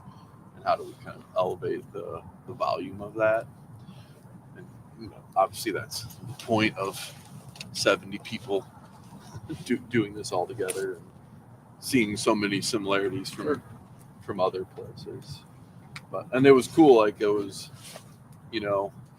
we did a call with the guy from Long Beach, and he was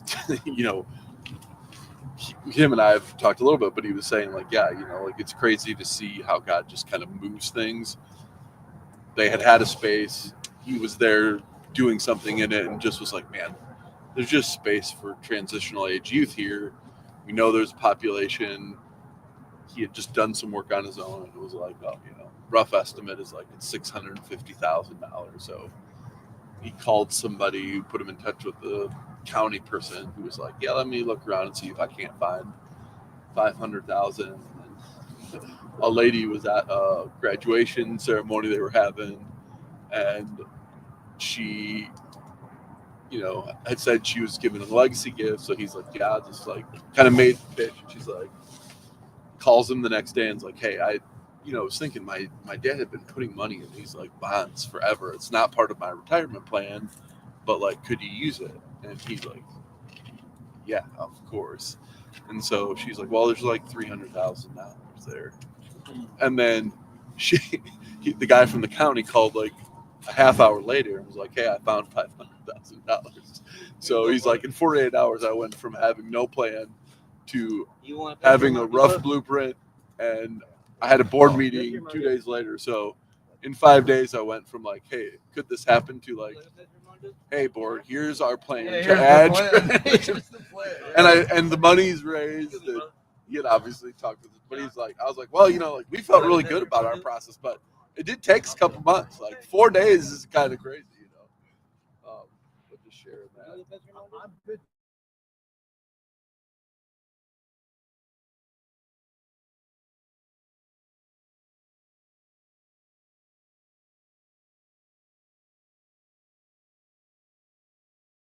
I'd say around like 2:30 I laid down for probably I probably laid there for like an hour maybe. Oh boy. You guys have a good night. But it's Thank you. so many Have a great day. trains, Bill. Can't believe the number of trains that come through here. And I Good think how night. many people we see sleeping Oh. right along the train. And loud. I mean, the horn just goes on forever. Yep. Because it's every intersection. Yeah. Block. It's like a train goes by. It's like it's a train horn for 15 minutes. You know, trains, as you know, I'm in the coin collection. Yeah. So I only have a few, but I have, just thinking of you here tonight. He's screwing There's a whole genre of He's coins called screwing hobo Jimmy. nickels. He's screwing So Jimmy. it's buffalo nickels. It's buffalo nickels. Yeah. Back in the Depression, there were back. You've heard the word tramps, Yeah. bums, Yeah. and hobos, Right. and Hobos, we too. tend to let all of that weave together, Hobo. Yeah. right? But they're Yeah. really different. They're really different. So tramps Jimmy K. were, and all of them migrated around trains. Because the trains were transportation. They would jump on the trains and be in the back of the cars, and they would go from town to town. Yeah. You know, and sleep at the tracks. Like you just observed them. But tramps were the worst. They were the ones that didn't have a job, didn't have a place to live, and they were looking for a criminal opportunity to get by. Yeah. So they would steal things, and they weren't really welcome. And they Yeah. needed time. So they would go from town to town and Try to run. Right. Right. That's right. Now, bums were people that, you know, didn't have a job, but they wanted to work. You know, they wanted to, but they weren't really reliable. Yeah. Right? But people didn't really dislike them. Yeah. And then on the last ones were the hobos, and the hobos were really embraced by people during the Depression that were out of work, didn't have a job. They would work hard. They would jump off of trains and they would go to some farmhouse, and the farmers' wives would invite them into their barns for them to have a place to sleep. They would give them meals, and they worked hard. They would work all on the farm. In fact, the word hobo. I like farms. I do too. The word hobo came from hoboys. They were ex-farmers. So they would move from town to town as the crops were coming and going. So hobo was hoboys. Only thing is, I can't do farm work. Let him finish the story. That's all right. No I will bad bring hay. one. I will bring you a hobo nickel. So what's these unique guys about a would hobo They nickel? would take a buffalo nickel. Sign. Buffalo nickels were 1913, 1938. They would take nails and knives, and they would carve pictures in the back. They would transform the Indian on the front into some image. And they were fascinating, and some of them sell for thousands of dollars. Yeah, they're like almost like a piece of art. It is art. Yeah. And the hobos would use these as a way of paying their way to get onto the farm, to live in the barn, to do some work. And there's books written on hobo nickels, and the hobo is sitting on this front porch stoop with the farmer's wife and the farmer and their kids, and just telling them stories of what their life used to be like before the Depression, where they came from, the richness of that story. You know, and when I see these train tracks, I always think of some of the hobo nickels. The hobo nickels, yeah, and think of when you hold it, you think to yourself, somebody carved that. There's a story there of that person's life, right? And it's a rich story. You know, that's why I asked the question, what's your vision for folks? And I think restoration, worthiness, we're all just this far away from being where we're at, right? None of us are that far away. Yeah. And as you know, I've worked all over Africa, and I used to get, I guess I would say angry, but really kind of, I don't like what I call poverty porn. Yeah. Where you drop in to just visit somebody living in poverty, take some photos and leave. Yeah. Instead of trying to find a way to navigate into their minds and their hearts and find out what future could be there for you. And these the hobos all had a future dream. Yeah. They didn't want to be jumping from trade Yeah, to trade, carbon and nickels. You know, Yeah. they wanted a life, and whatever their life was, they were all different. Yeah, it's interesting you say that about kind of this idea of like about what you said about taking advantage of the space, because when they were like doing some of the training for this, they were like very adamant. They're like, you should not act like you're homeless. That the goal isn't to like kind of simulate that you know what it's like. They're like, the goal is to share their stories, and as a part of that, like you may sleep on a bench for a few hours, but you should never do it under the guise that you are understanding what their plight is like, because they're like, yeah, you'll probably be delirious and you'll understand how hard it is to sleep outside, but you will only have done it for one night, and they're You probably. can't walk in there. You can't walk in there. Oh, John, hey, John, there's so many cords over there, John.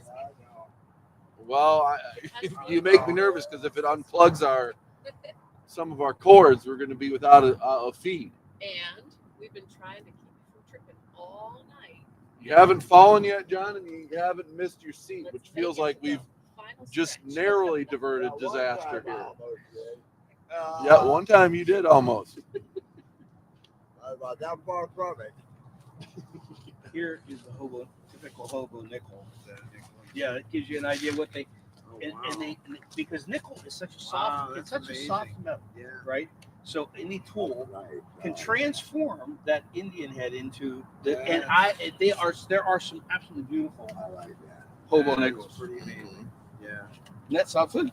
I didn't realize that's what the actual buffalo nickel looked like. Yeah, that's the buffalo Indian head, and then the back is the buffalo on the back of it, obviously. But the Indian head, actually, people call them buffalo nickels. The mint name of them are Indian head.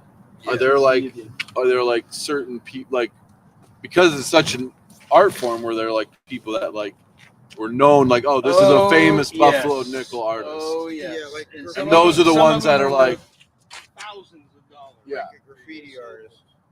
Yeah, like where you could see just like if and they would take a nail or a knife, and then they would carve those in.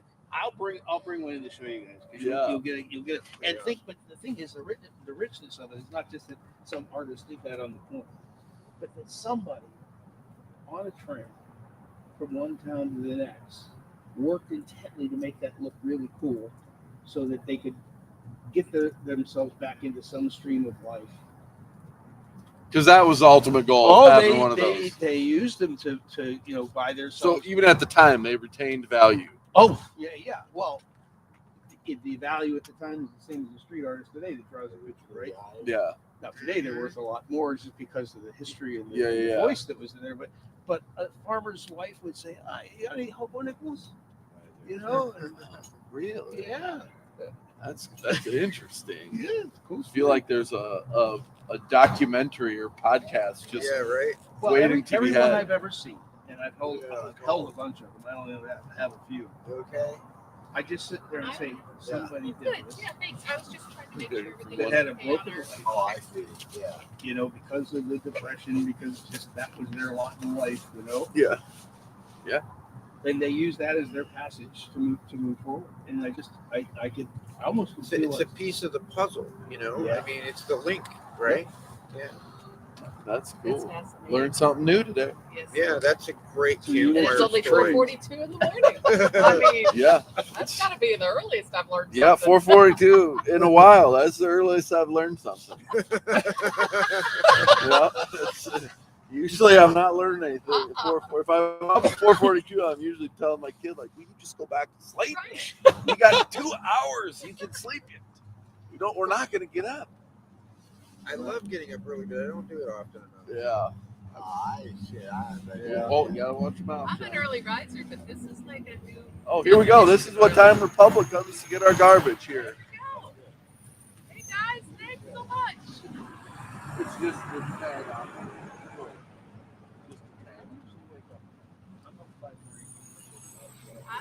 5:30.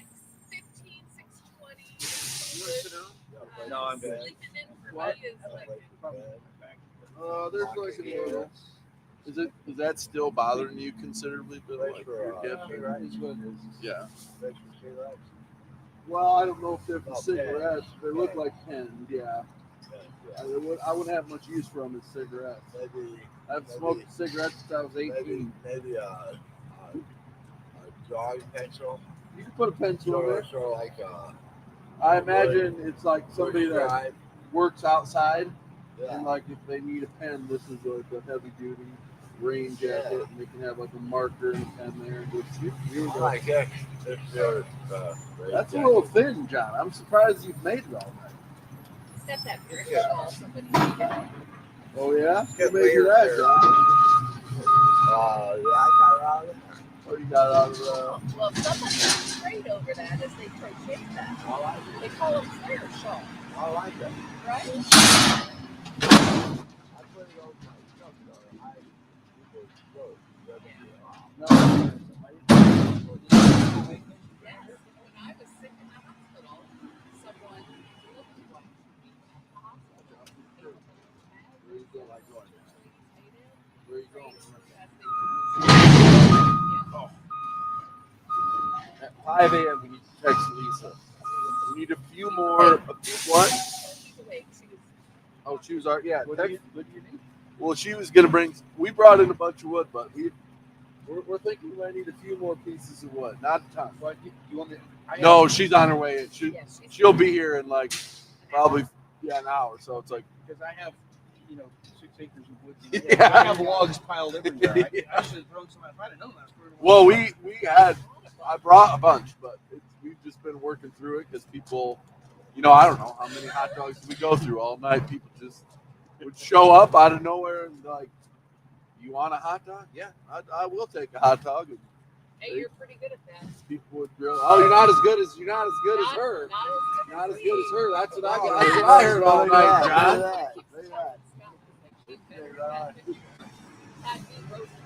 Yeah, John's got it made here. over there with her hair sticking out. John's very worried about Chris's hair catching on fire. Yeah, that's right. It's smoking a little bit. But he will let Christy know, even though she does make a decent hot dog, that she's not as good as Yolanda. That's his number one. Oh, Yolanda, she made some potato salad yesterday. Yeah. Oh, did she? Yes, she did. Did you guys? Were you here for meatloaf? Somebody said they had meatloaf. No, I wouldn't mind having meatloaf. Well, they did. I think they had meatloaf. See, I mixed it. Yeah, they loved. Somebody was sitting with me, and I was asking them like, Today I made it all right. Yesterday. Today was what? I don't eat chicken either. What? I don't like chicken. You don't like chicken? I don't know. It's just now I'm with chicken. It's a nervous bird. Chicken. It's a lot of What's chicken. this damn bird I know is eats its own shit. Yeah, be careful. Yeah. We're past 3 strikes, but because nobody's been watching the feed for the last 3 hours, we've let you slide a few times. But they're gonna wake up. And But people are starting to wake up. That's right. We got to tighten up this ship again. What are we what? Oh, you said ship. Yeah, ship. Oh my God. Because John. Morphin.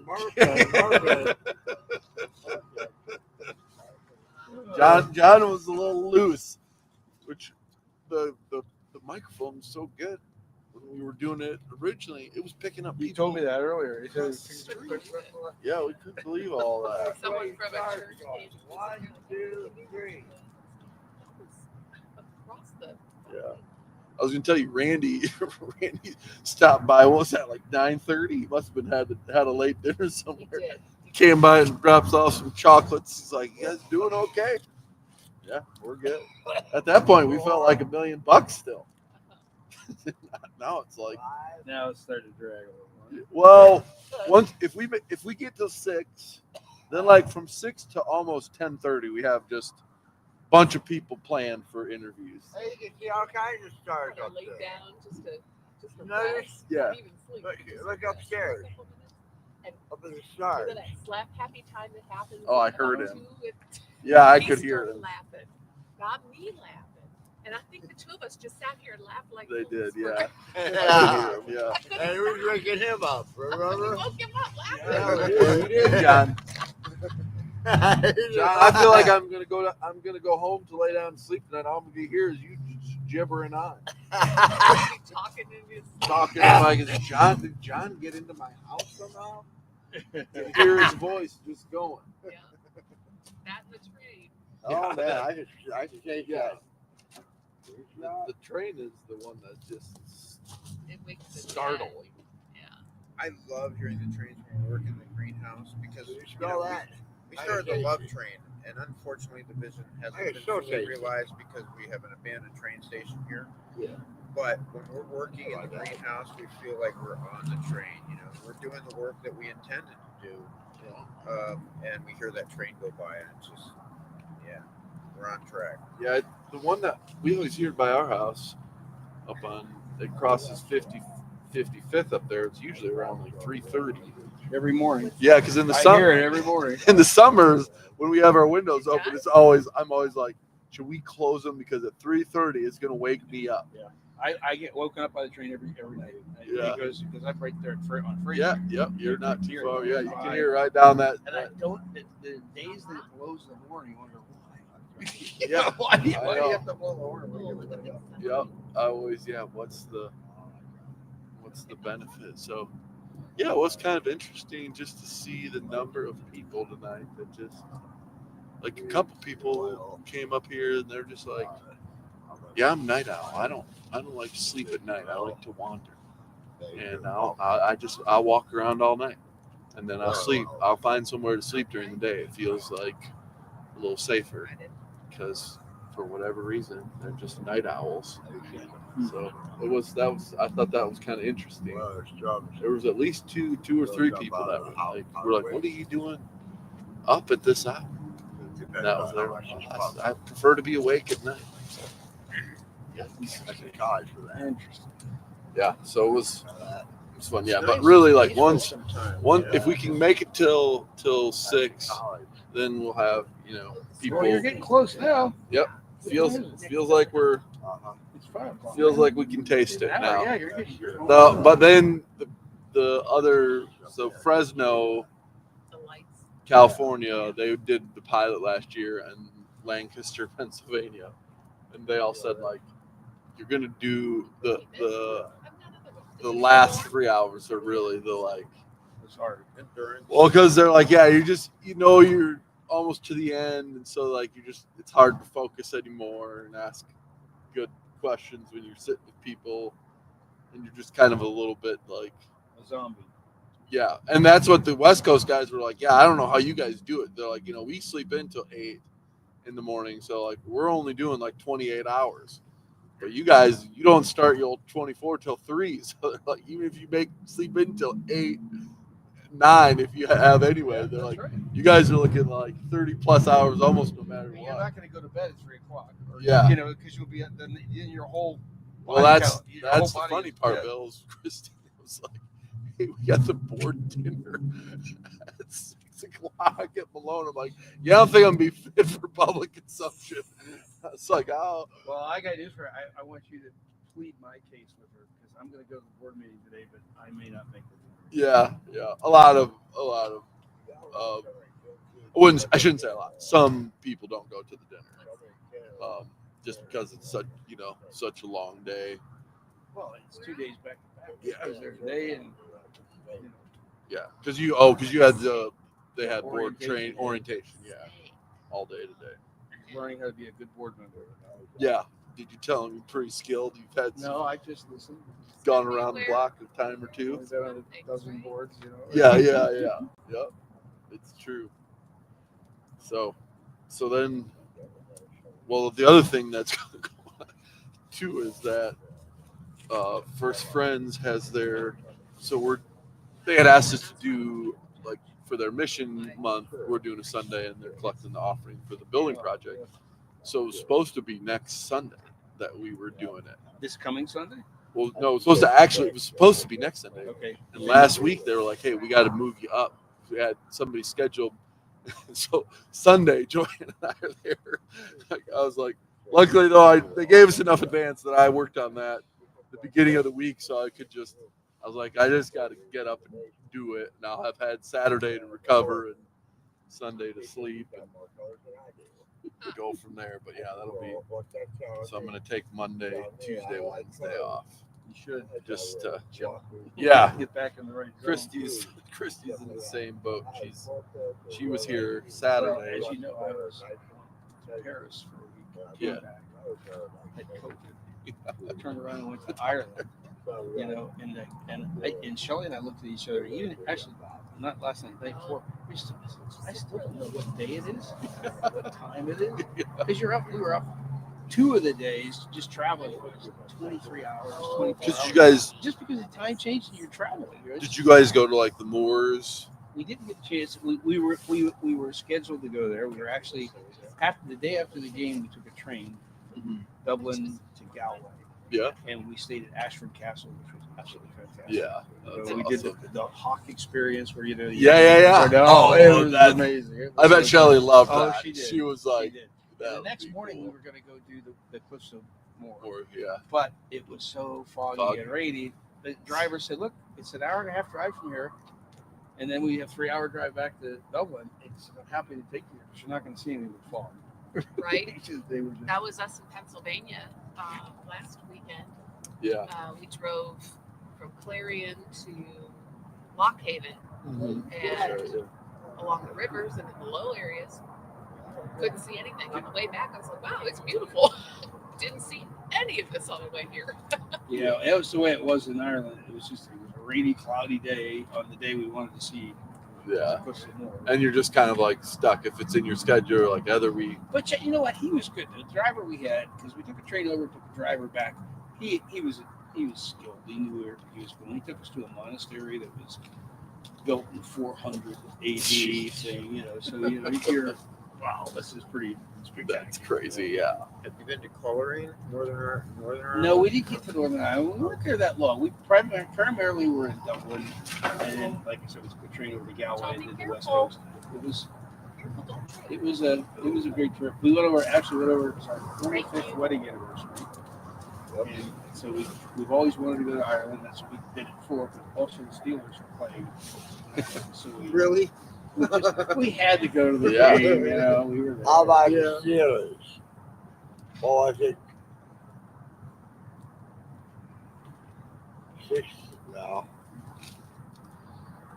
84, 85, 80. No, it was 89. What are you trying to come up with? Their championship years, John? And the years they had a better record than the Browns. That was every year from 1989 I don't have enough fingers for that. till now. nah, I'm talking about when Refrigerator Perry was. No, he was with Refrigerator Perry was with the Bears. Refrigerator Perry was with the Steelers there for a while.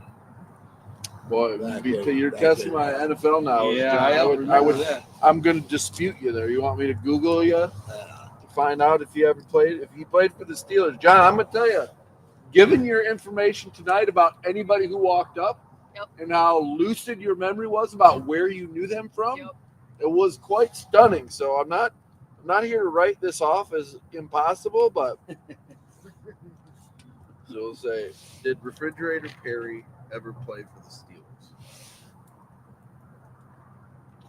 All right, let's see what we got. No, William the Refrigerator Perry never played for the Pittsburgh Steelers. He played for the Bears and the Eagles in the 1980s and 90s. Well, same state. Anyway, here's a picture of him with the Eagles. You're right. Yeah. He is bad, brother. Whoa. That's too hot. That's not. Come on now. That's Come on. not okay. Not okay. The reason I asked about Coleraine, though. Inappropriate. I feel like I need a buzzer on this. Inappropriate. We've been practicing, John. You've been doing really good. Yeah. You have. Evil. Baby Christy needs her hearing tested. I've heard him catch I himself. forgot you was a preacher. What'd you say? Leave me alone. There's a fountain in Coleraine, Northern Ireland, there that's made of melted gun. It's called Phoenix Peace Fountain, made of melted gunmetal from Canton, one of the Ohio communities. Not many Really? people know that. Yeah. Oh, that's the one that's What's it called? The Phoenix Peace Fountain. And Canton Park Commission is at the top of the list of American contributors. Really? Yeah. Yeah. What's your battery life like there, Scott? I got over half. Okay, I'm gonna plug it on at 15. Yeah, it's the. I think it's still on the. In my mess of a. Can you get this? You got Yep, John, you're 45 minutes from your bus. I have some of the leftover. What time are you meeting her over there? Guns that didn't make three. Well, already the, it's 4. You're gonna leave at this time? That means you're gonna have to sit over there. I gotta go over. Oh no, because now I have to move that shit. Probably wait till like the 11:45 bus, so you're not over there for 8 hours waiting on it. Right. Otherwise, you're just gonna be sitting outside the Perry Inn. I don't want to do that. Still wait for help. What are you doing? What are you doing? What are you? Oh, you're home now. You're home now. We'll take you in. Yep. Hey, well, sure will. Fresh. Yep, there it is. Yep. This one bit the dust. So Ashtabula County, they mentioned Akron, I've got another one How charged over here. Columbus, and Cincinnati. Yeah. in the 90s, There's a book. 95. There's a book called Mission Improved. It's about Michael Whiteley, who's the concept designer. There's a lot more information The about Steelers won That's 4 years in a row. Steelers won 4 years in a row. What year was that? What? Steelers won 4 years in a row. What year Oh, was that? Bill would know when the Steelers won 4 years in a row. I don't know would that they not. won the Super Bowl. Yeah, No, they didn't win 4 years in a row. that was 3 years in a row.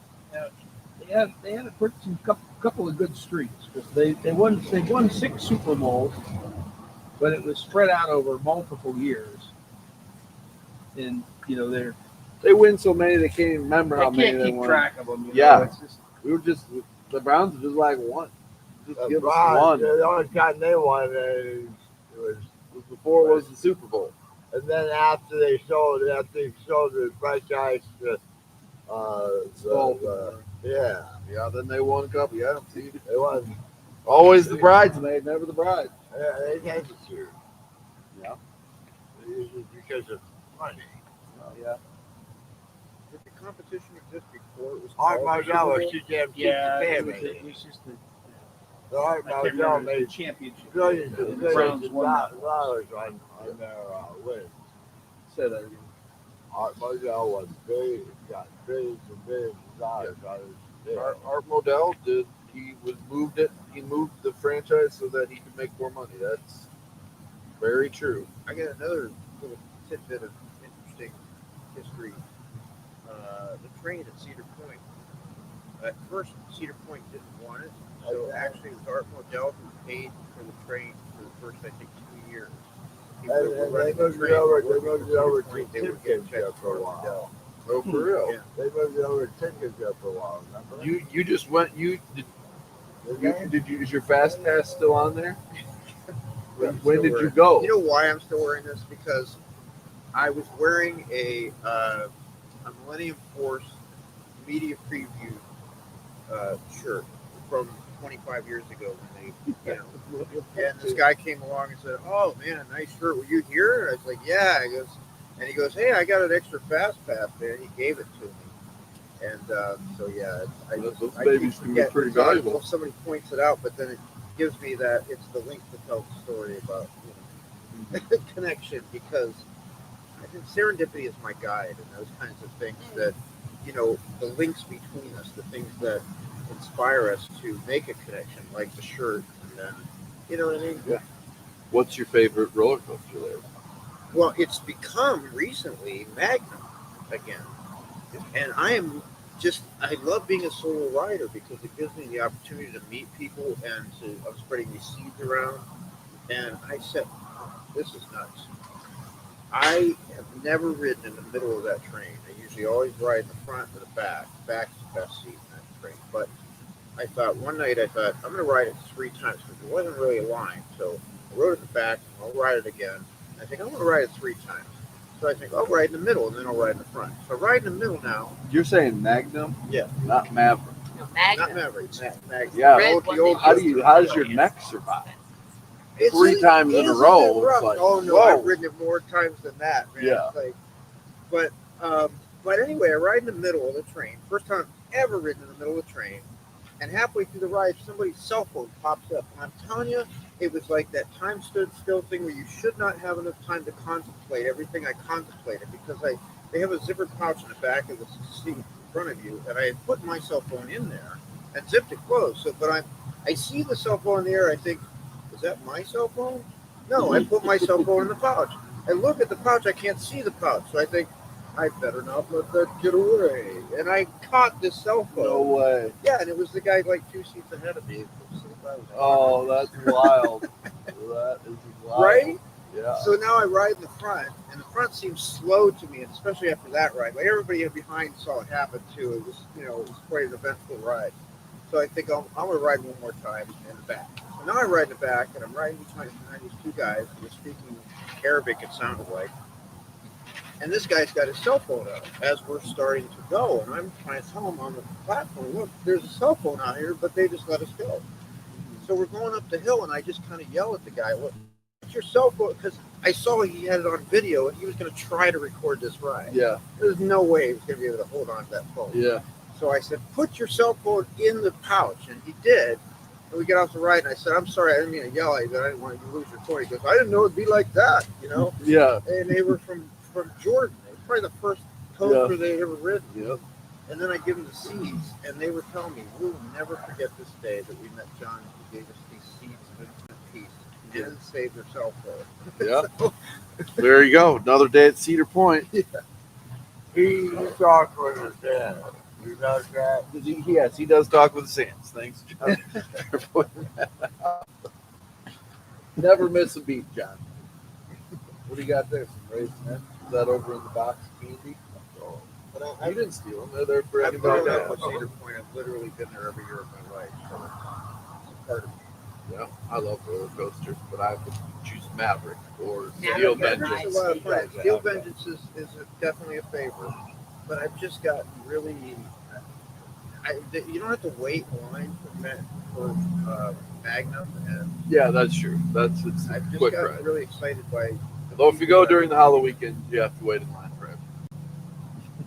It's like so many. Have you ever been on a roller coaster? Yeah? Another thing. Myers Lake. Yeah. Yeah. And Cedar One and Cedar Point. Oh, you went on that one? And I went on that one thing where you raptor. Yeah.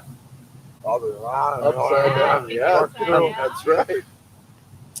Yep. Another thing on Magnum, if you're on the last train, they will always give you another ride. Yeah. They make it like we're going to challenge. You got to pick somebody to challenge rock paper scissors. But they always let them win. If they don't win the first time, they do it again, and they let them. Laughter in the dark. All right.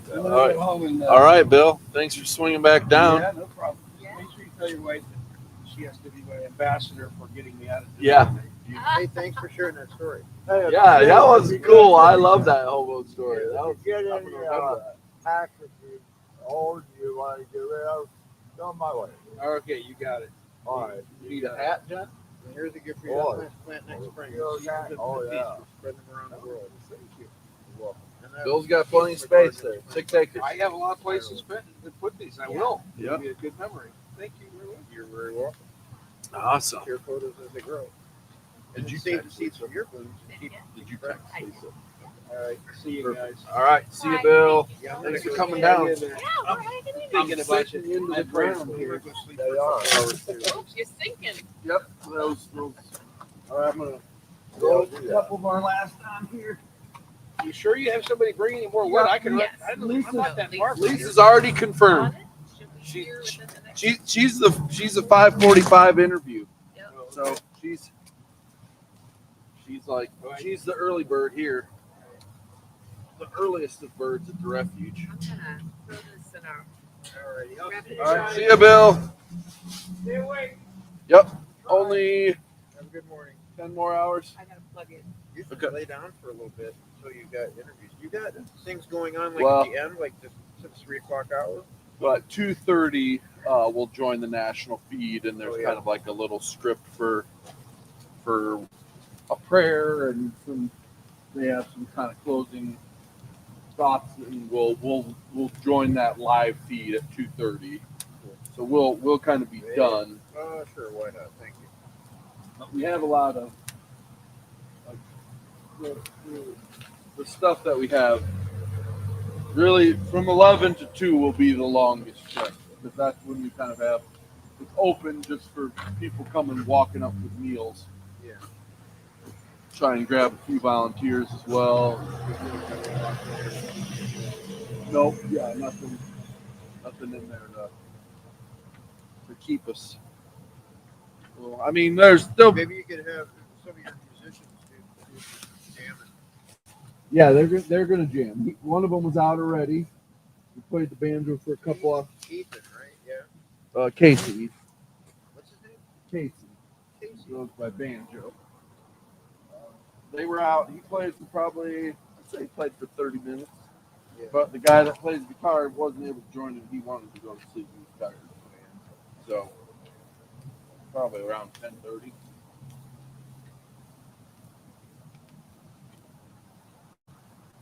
There's a place over in Nashville, it's a group home. And I kicked out all of them except for one over is Allman. And I do know this to be true, John. and yeah. And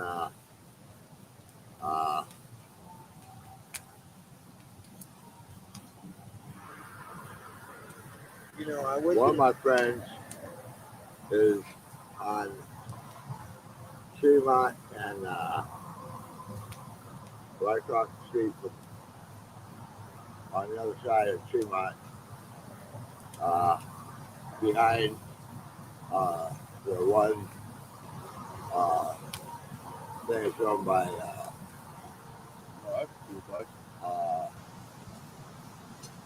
what do you call it? Oh, like that.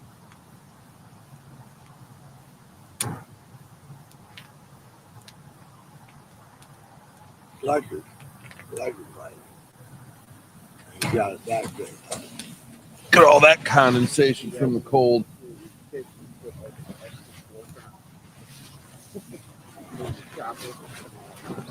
That's electric. It didn't have those sounds. Yeah, it was pretty quiet, wasn't It was very big. You got a power on. So like one of those screws, electric. You got power on there too. it? It was pretty quiet. I had a technician. Stuff like Yeah, she says she's going to. No, I'm not worried about that. It was dry. It was just water. Okay. My nose shift.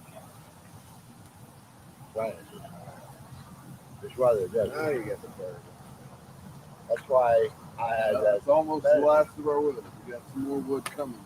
I medicine spray for stop that. They are stars. My God, stars all over the place. Allergies, man, and I don't know what. They're over this way. He's telling a lot. Flares it up and goes. I'm stars.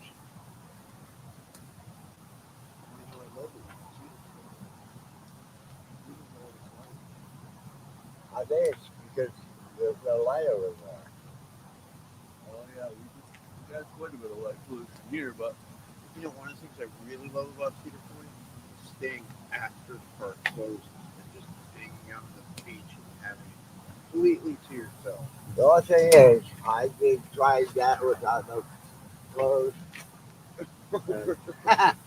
And the deer flies. Oh, really? It bites the shit out of you. They feel like you got on steam. Yeah. It bites. Really? It's almost as bad as a horsefly, but not quite. Horsefly, it really bites the shit out of you. I was up there one year when the mayflies came out. They were just covered. They covered everything. It was like signs you couldn't read. clouds and mayflies. Well, hey, good meeting you, John. I will get you a pair of Chick glasses and bring them back when you're not around as well. They can get you. Yes, it's already here. I don't know her yet. I don't know her yet, but I can give it to Scott. Yeah, that'd be cool. What? He wants a pair of Chick glasses. Yeah, we drop them off. We'll make sure John gets them. I'll give them to Yolanda, and then Yolanda will find John. Yeah, she loves them. I love her. She, my boy goes to California. They all like it. Yeah. She was very that I was thinking. I go to the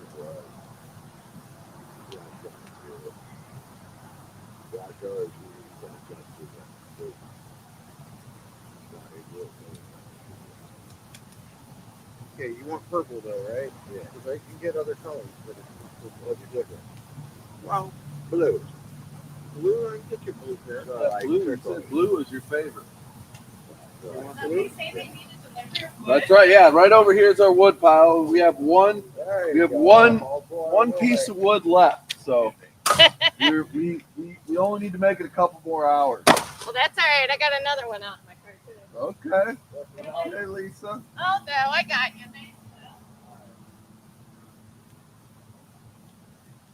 Yeah, now that fire's warm, it's kicking off the heat. She needs exercise. She doesn't need exercise. Oh, Lisa's busybody. She's one of those movers. You like, yes, like that one girl. Oh my God, she's taking great. I'm It's not moving that tires me out. It's like damaging the flow. You know? It's like the things that resist. One last one. Oh no, she's doing it with a smile too. Look at that. Hey, what more could we need? Oh, this is nice, guys. Oh yeah, we've only been here for almost 14 hours. I watched up until 10 and Boy. fell asleep. Woke up at 3:30 and was like, what's going on? Yeah, there wasn't much going on at 3:30 except us struggling. Somebody going to smile and long hair. But yeah, it was. Now we're feeling like we're almost tasting sunlight here. I'll tell you what, I like the part. I can taste that. John, I don't want to know that. You gotta take that somewhere else, brother. And I ain't. I'm not doing that right now. Yeah. But I did. Jerry, how are you? Yeah. I'm just waiting. Good morning. How are you? Good. How are you? So yeah, we've just been.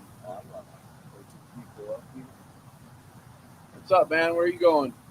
I told you I'd stop by and say hi All to right, Mary cool. Lisa.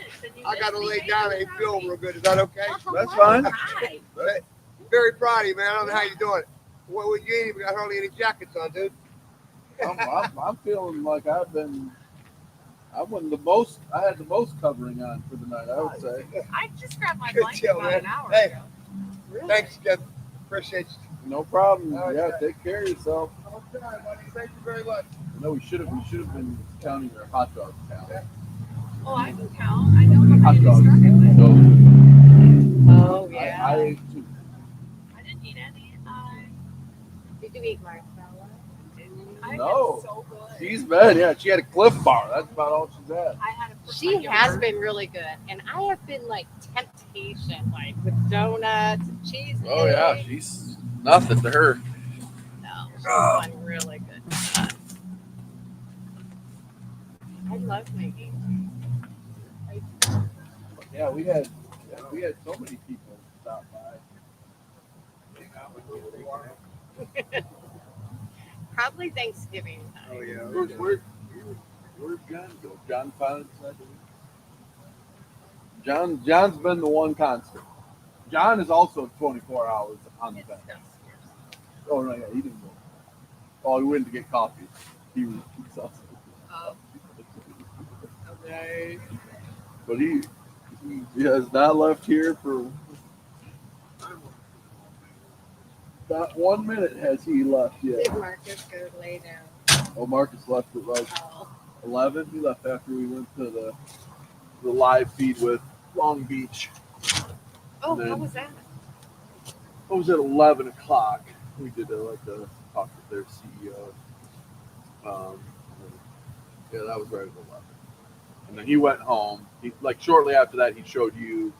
I'm like, yeah, I just hit this button, and then we did a second one with the Citygate CEO. Tom. We did that. That one was at 12:30, and then we've just been slowly making our way towards daylight. It's almost here. It's almost sunrise.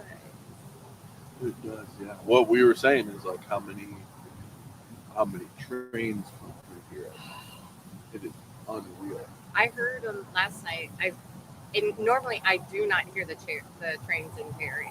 Last night I heard 3 of them going through, and I'm like, why am I awake? I mean, there was like a 2-hour stretch where it just felt like every 15 minutes, like, Yep. and they're blowing it at every street. Yep, going in both. Yeah, tracks. there was one going this way and one going up that way, and it was just like a cacophony of. Cacophony. That's a word you don't hear every day. And you know the thing that amazes me though is because we have someone that sleeps Oh, there's lots near of people. the train, More right? than How one do they over there. not wake up? Oh, they got to. There's no. It's just crazy. But yeah, there's at least a handful of people over here. You can see them at night. You can see them back and forth. And apparently there's a lot of people are walking from that way. Like a lot of our friends that we are pretty sure they're outside.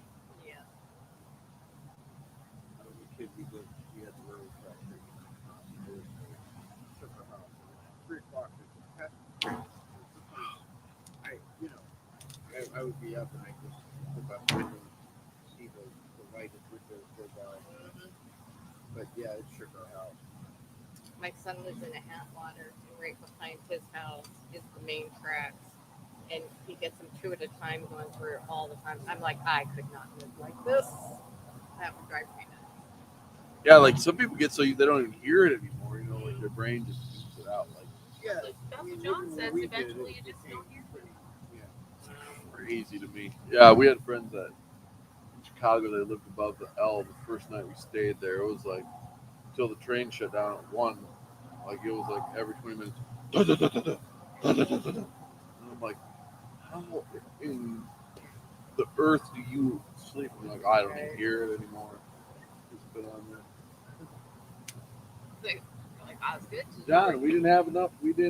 Yeah, you're right on living on the edge there. Yeah, that's right on the edge. I know, I'm sorry. Well, it's fine. I just wouldn't advise doing that again. John, you're not going to fall on my watch. Yeah, John, we've made it. Come on. We got 24 hours. Next year, we're going to call it Scott and John on the bench. Although John's in a lawn chair. I want my hammer on chair.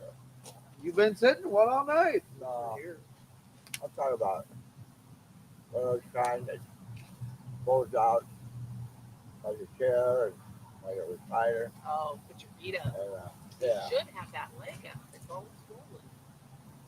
yeah, you're right. I know. Have you had the doctor look at it, John? Listen, They had both drawers. The Robert, this is here is yours. I was getting the face. John, can we not find you a better pair of shoes? He likes them. They're real leather. I know, but those penny loafers can't be helpful for your feet. They're comfortable though. I'm not doubting that, but I don't think it's best for your blood flow. They look like they're almost painted on. Hey, Erica Brown's watching. Hi, Erica Brown. We are just begging for sunlight here. The buses are getting almost ready to make their first trip around the bus routes at 5:45. Well, I know. I'm just saying they're like a loafer. Whereas if you had like a tennis shoe, maybe that didn't fit so tight, your circulation would be a little better. You need every advantage you can get really off this side. It's up there. I mean, it's so crazy easy. It's not bad. I'll have to go through line. Okay. code comes right here. Yeah, I can see it. What's your coffee? Oh well, it's okay. It's fancy today. It's dry. Okay. It'll dry. It'll be cold before it dries, though. Try and Oh. keep you comfy. Well, I'm gonna go home for a while and check my cat All right. out. All right. It's good having you be here for a while. I Appreciate it. Yeah, I like to do enjoyed stuff like hanging that. out with you guys, huh? I like to do stuff like that. Yeah, me too. I'm like, yeah, good And handshake. Some people like. Oh, there's that. complain There's about that picture of Sheldon you were asking about. That's on the wall in there. Oh, Yeah, you can see it. You can see it on the wall.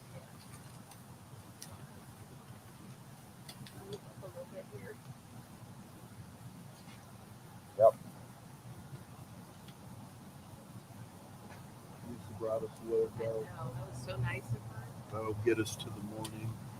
We got her coming up for an interview here pretty soon. Right? Yep, Nice. she's the first one, and then I think Ryan and Clay. I had Jeff on there. You forgetting guys, that you he got a was good gone smile. on vacation. You got a good smile about her. Lisa, She like glows. You know what I mean? yeah, And she glows with enthusiasm too. that's her job. Yes, she does. That's great. Yeah, that's Tim Carmody did that. Yeah, that's awesome. Really striking. Mm-hmm. She was awesome, wasn't she? What's that? She was awesome. She? Lisa. Yeah. Oh, okay. Yeah, she was. She brought firewood. And she had such a beam about her. Yeah, she was all smiles. She surpassed Yolanda. You know, I love her. No, the answer that was a no. That was a.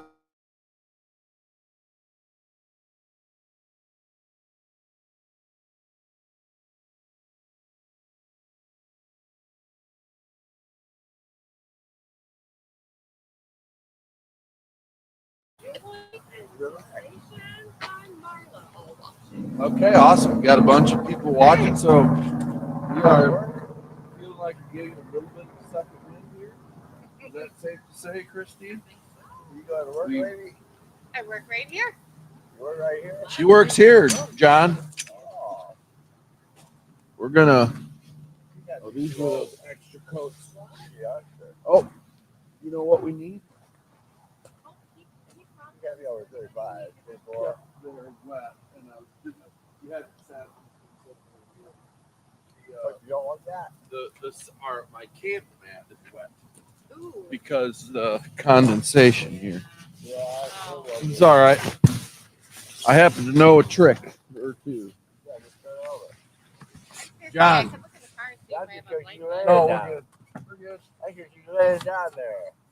We gotta get the bench back in use. We've been playing hooky on the bench, sitting by the fire. But I won't. we're gonna be turning on their computers, ready for the bench. So I won't tell the kids that you're playing hooky. yeah. Oh, were they? Came down. Yeah, they came down and put it. Oh, how awesome! All right, let's see. I can-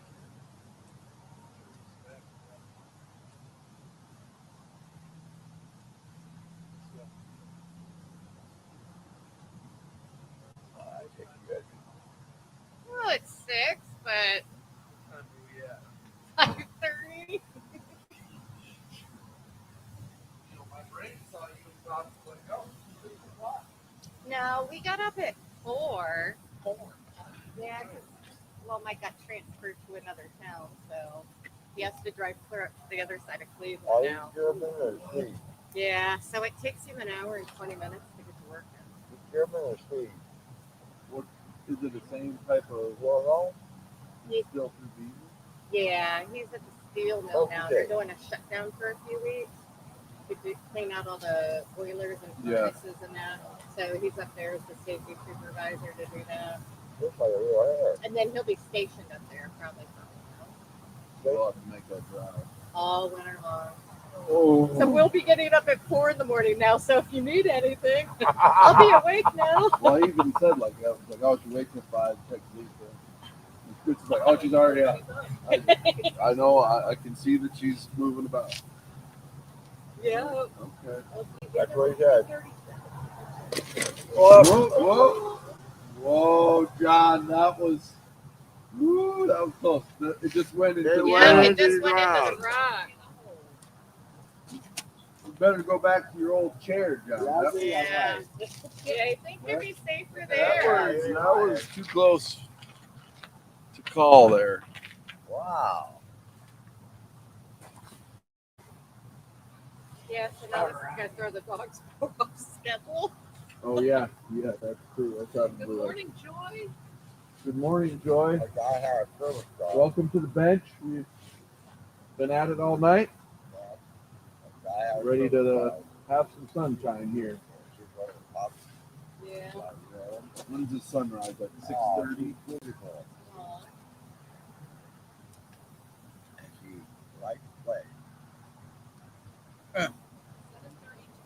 Oh, baby, we got 2 hours to sunlight.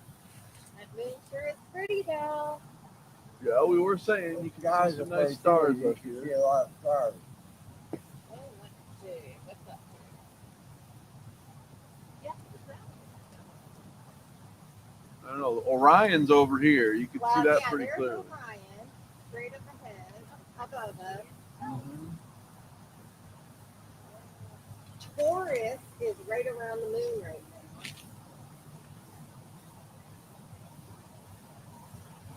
Aries is right by the flagpole area. I can't see any of those. Okay, it's like I love my sky view. yeah, that would be nice. Where'd you get that? How much we got? Oh, it's a free app. Something called an Ursa Major is right above our Yeah, that's the building. big dip. There's Ursa Major. A little different. Ursa Major, Ursa Minor, right? Oh, Leo is sitting right above our word refuge of hope. Yeah. Joy says good morning back. Nice. Here's Jupiter. Oh, I know Joy. Of course she's up and at it early, just like Lisa. Oh, hey Joy. Sorry. Lisa's down here too. So you two are just peas in a pod, being up and at it. It's still a little chilly, so I'm hanging out by the fire. But I promise you, we have been within the vicinity of the bench for the majority of our night. And we're ready for it to begin warming up a little bit. Any questions, Joy? You've been at this almost as long as I have. Maybe I should ask you questions.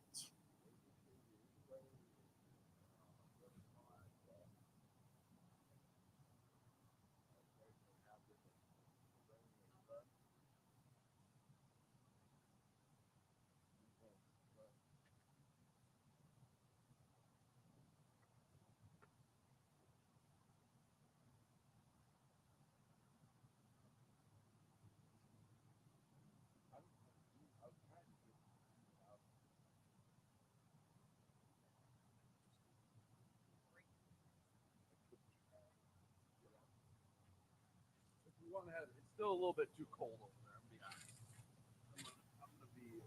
I'm gonna be at the fire a little bit. I don't blame you at all.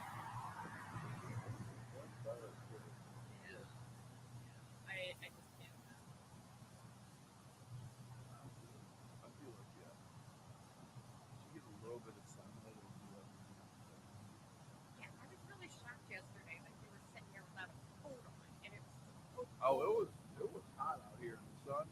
Like when we were out here setting up, by the time I started, I was like, I'm feeling hot. wow. And I probably put a coat on around 5:30.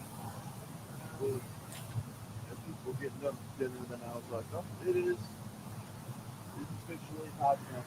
I'm cold enough for that. And not too much later, I had to put a jacket on because once the sun went down, it got cold pretty quickly. Yeah. Well, we probably didn't start the fire. 8:30, 9 o'clock. Yeah, we were just burning and turning through people. Not bad, a homemade fire starter that Joanne had worked like a charm. Yeah. Yeah, I'll tell you, if you collect sawdust in your garage, even the lint from your dryer, Yeah.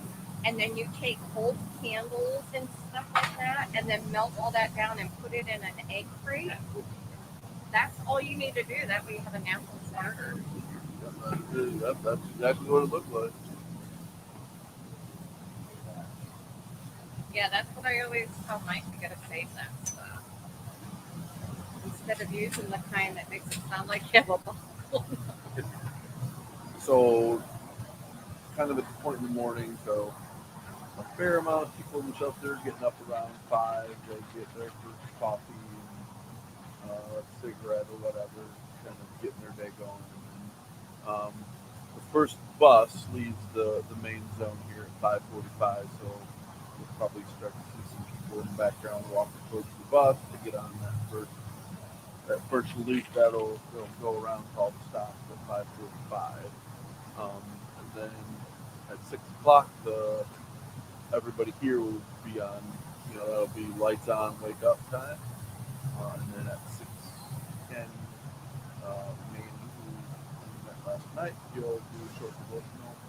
We'll go over any accomplishments that they're having in the morning meeting.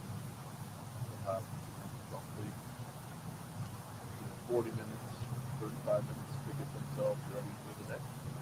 Then you'll probably see a little more activity. A lot of them will hang out by the day room door and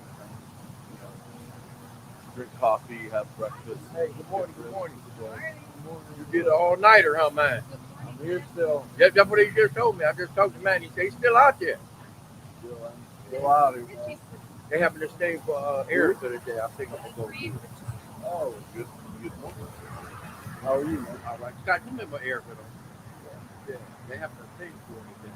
Oh, so you know for that? Well, they're going to have a balloon release in a wall. Yeah. Where's that at? It's going to be from Tusk at that Sable Lot. And they're going to walk up to the hospital where it happened. Yeah.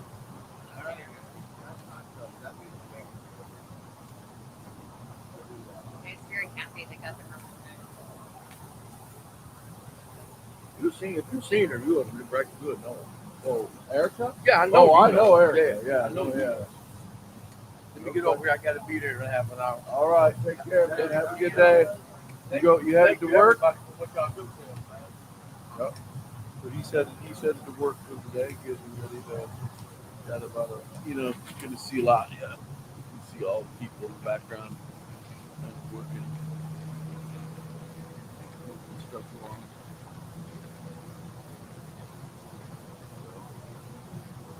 Hear all the suitcase wheels, however far they have to go off. Hey, David. Starting to see more traffic and all that stuff, so getting closer and closer to cities start to wake up. We have not gone to sleep yet, so we are still. I projected they said About 9 hours away from the end. Hey, Alan, how are you? Good morning. How we doing? Well, we're just kicking over here. Anybody see you last night? What? Think I'm gonna see you last night? Oh, we had a lot of. What, they gonna jump out and bite me? No, but so that we can see. Yeah. I don't know. I'd say we probably had maybe 8, 10 people show up last time. Some of them come leave and they come back and have a hot dog. Yep. They came back with soda. So yeah, we saw a fair amount of traffic. Hopefully the train's going to wake you up inside. Not really. I sleep about 4 hours a night. In Florida, I used to be a limo taxi driver. I was a limo taxi driver. I was airport service airport. big old thing. Plus I did great parties. That's lit parties. And I about worked almost 15, 20 hours a day sometimes on lit food. Yeah. Well, I haven't slept any yet, but I can tell you I ain't made to sleep 4 every day. I ain't about that life. I want Well, the only 7 reason or 8. That's how long I want. The only reason I'm doing that, I try to get the bill paid. Yeah. Bill was stocking up, backing up. I get the bill paid. Yep.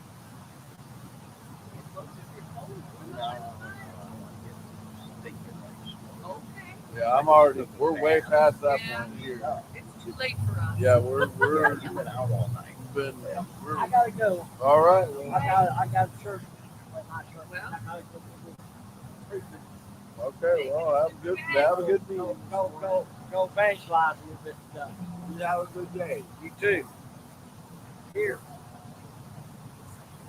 Let me give y'all something.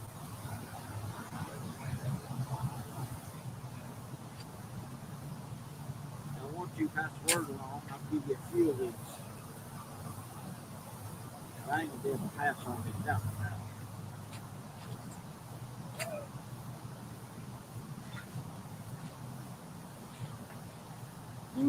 Since I came to Canterbury, I had a pastor, a good friend of mine, someone on the map, became a good friend.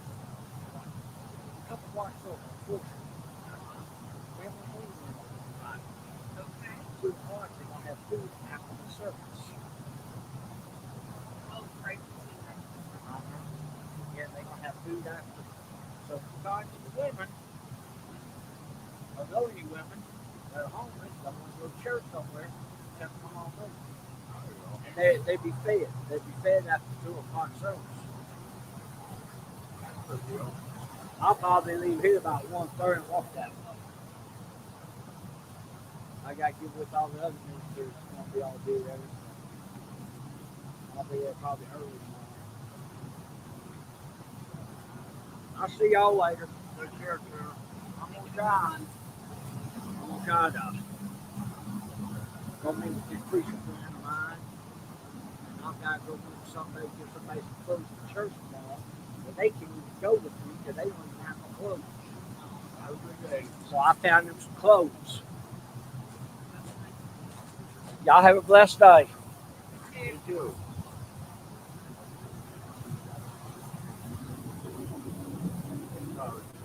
So the live is still on. Yeah, we moved it. Okay. I thought you had moved back. No, I just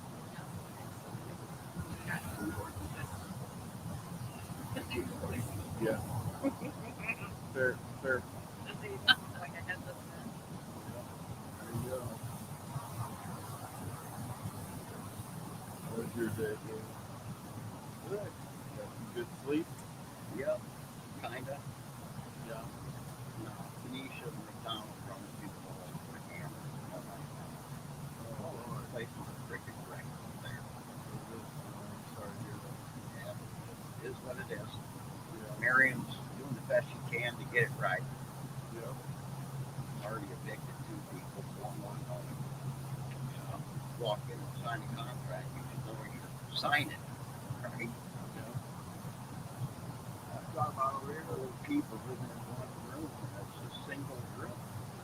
So they're subleasing their apartments, they're running through the building like psychos all night from day one. Got no freaking security. They're violating the HITTP program, the federal government ramifications behind even collecting. That's like, one thing for sure, God knew I'd be there. God knew you'd be here. Yep. I've been here. I just sit here and I look at this world and they talk about our forefathers. Forefathers they talk about are not seeing it now. Our forefathers had ethical conduct standards. When you're living off of a sin tax and you're giving people housing and food and subsidizing it, and then I'm watching them buy alcohol and cigarettes complain about needing more money while they sin and kill themselves. This country ain't what our forefathers made it to be. Our forefathers were God.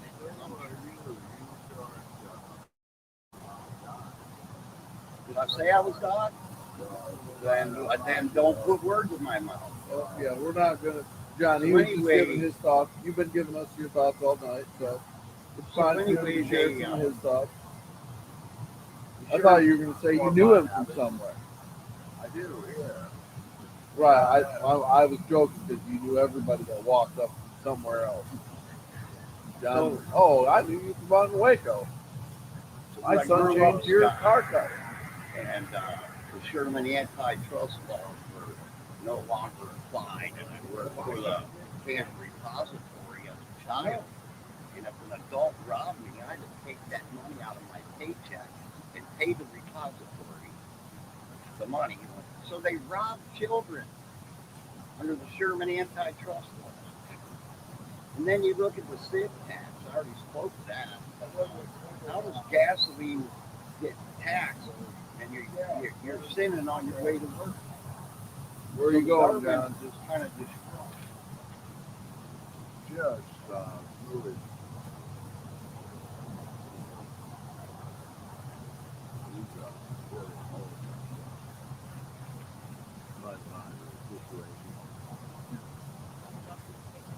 Yeah.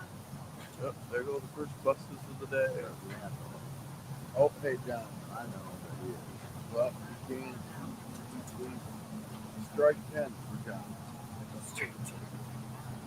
John So they struck brought out the, more than once. Played the antitrust laws in effect, which gave everybody freedom. The right to be a pagan, a heathen, the right to believe a priest, a Baptist, the right to be whatever you want. The right to have iniquity or not. I don't know anything about that stuff. That's where that woman and her son fought for because they were Gnostic. And under freedom, they had the right to be that. Well, they won. So that's freedom. Is it not? Good morning. Still here. Scott, when I go out and look for a job, and all I see is people getting paid cash, and everybody robbing the city, state, federal government they claim that they love while they're paid cash, and I don't get a job. And who they pay cash to? Someone on SSI. See, I'm SSD, and I don't have leaves after 5 years of work. And so I see these people on SSI getting food stamps, housing, working, getting paid cash. Nobody sees it. So this over here has no money, just bought a $1,200 car. So how are you over here with no money and a new car? And so, why are people blind to what's really going on? Yeah. Is it greed? Is it ignorance? Is it a coward? Honestly, I don't know. I haven't either. A little above my pay grade. Conformed, complied, conceited, or you coward. You can only be one of the four.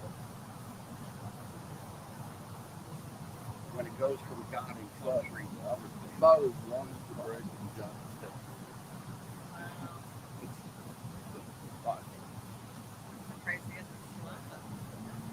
Yeah, not has what he hasn't stopped talking. Like at some point it's like, hey, we're trying to talk to people. You're thinking the old Schneider lumber? Nope. I'm not from any. My family is not from around here. Yeah, I used to buy lumber from Schneider. We are. My whole family's from Minnesota, and I didn't have any cousins that grew up in Ohio. So this is all foreign land for me. All right, what time are we at here, Lisa? What are you at? 5:48. 5:48. All right, you ready? Sure, why not? Can get back in the. We'll have. What do you want to talk about? I don't know. We'll get back on the. Yeah, it's not nearly as warm. we have at 6 o'clock, we'll have 9 hours left, which that seems unfathomable to me to think that we still have 9 hours left. Yeah, that's the thing. Like, you think you're close because it's going to be, but then you're like, oh, well, I still have 9 hours. Yeah, but look how many hours you've already done. Yep, it's true, 15. But doesn't. Okay, I think they Yeah, need to go on the road. we don't. Yeah, thinking about how far we could have driven in the time that we've been, and really, we've both really like started since noon. So if you think then you're like getting into 18 hours. So that's when you really think about. And you woke up probably yesterday, what, at 7? Yeah, I woke up right at 7. Yeah. So I'm looking at So a. you're already at 24 hours. I'm looking at like a 33, 34 hour stint here, which I haven't done that in quite some time. Sounds like mom. You know, your mom should probably take the kids. She for is, the weekend. well, not for the weekend, but she is taking them tonight so that when I get done and go home, I can actually just go to sleep. And then I think if I can go to sleep by 6 and sleep till 6, I think give me 12 hours, I'll be able to bounce back. Oh, yeah, I'm sure. And then after that, after I get up at, if I can make it 12 hours of sleep, then I don't really have anything tomorrow. So I should be able to bounce back. All right. So Refuge of Hope begins to come alive. Ryan Baker. Wearing shorts. Oh, yeah. Really? Wore shorts in 35-degree weather. He is a man that always runs a little hot. And so he is coming in. So, you know, any minute now, everybody will be getting the morning wake up call, and everyone's least favorite part of the morning. And then the day kind of will start here at the refuge, and we'll got some interviews lined up. So Ryan will come to join us. We did get Ban Jovi last night for like 15, 20 minutes, but Steve was too tired. He didn't want to come out and play. Yeah. They said they'd play a little breakfast music for us. So really, we'll see if we can get it together. Yeah, yeah, exactly. They did at the national feed when we were on there. There was a group in Portland that had live music going, and so like the national Citygate feed was cutting. A bunch of people were cutting live to that little musical group. Now we couldn't see it, so I couldn't tell if it was like residents in their programs or whether it was like a worship band that they had hired, because that would have been like 8 o'clock their time, which was not 8 o'clock our time. So yeah, so we'll get shout out Christina. I don't know why you're up at 6 a.m. Hopefully the kids are not the reason that you're up at 6 a.m. She's thinking of you. Yeah, I doubt. I bet she's thinking about how she wished she'd rather be sleeping. But yeah, so we'll kind of get started back into some interviews here. So for those of you that don't know, this is Lisa Wakeham, who is, I don't know what your title is here. She was a rapid rehousing coordinator, but now she's like a housing support specialist / walk-in specialist /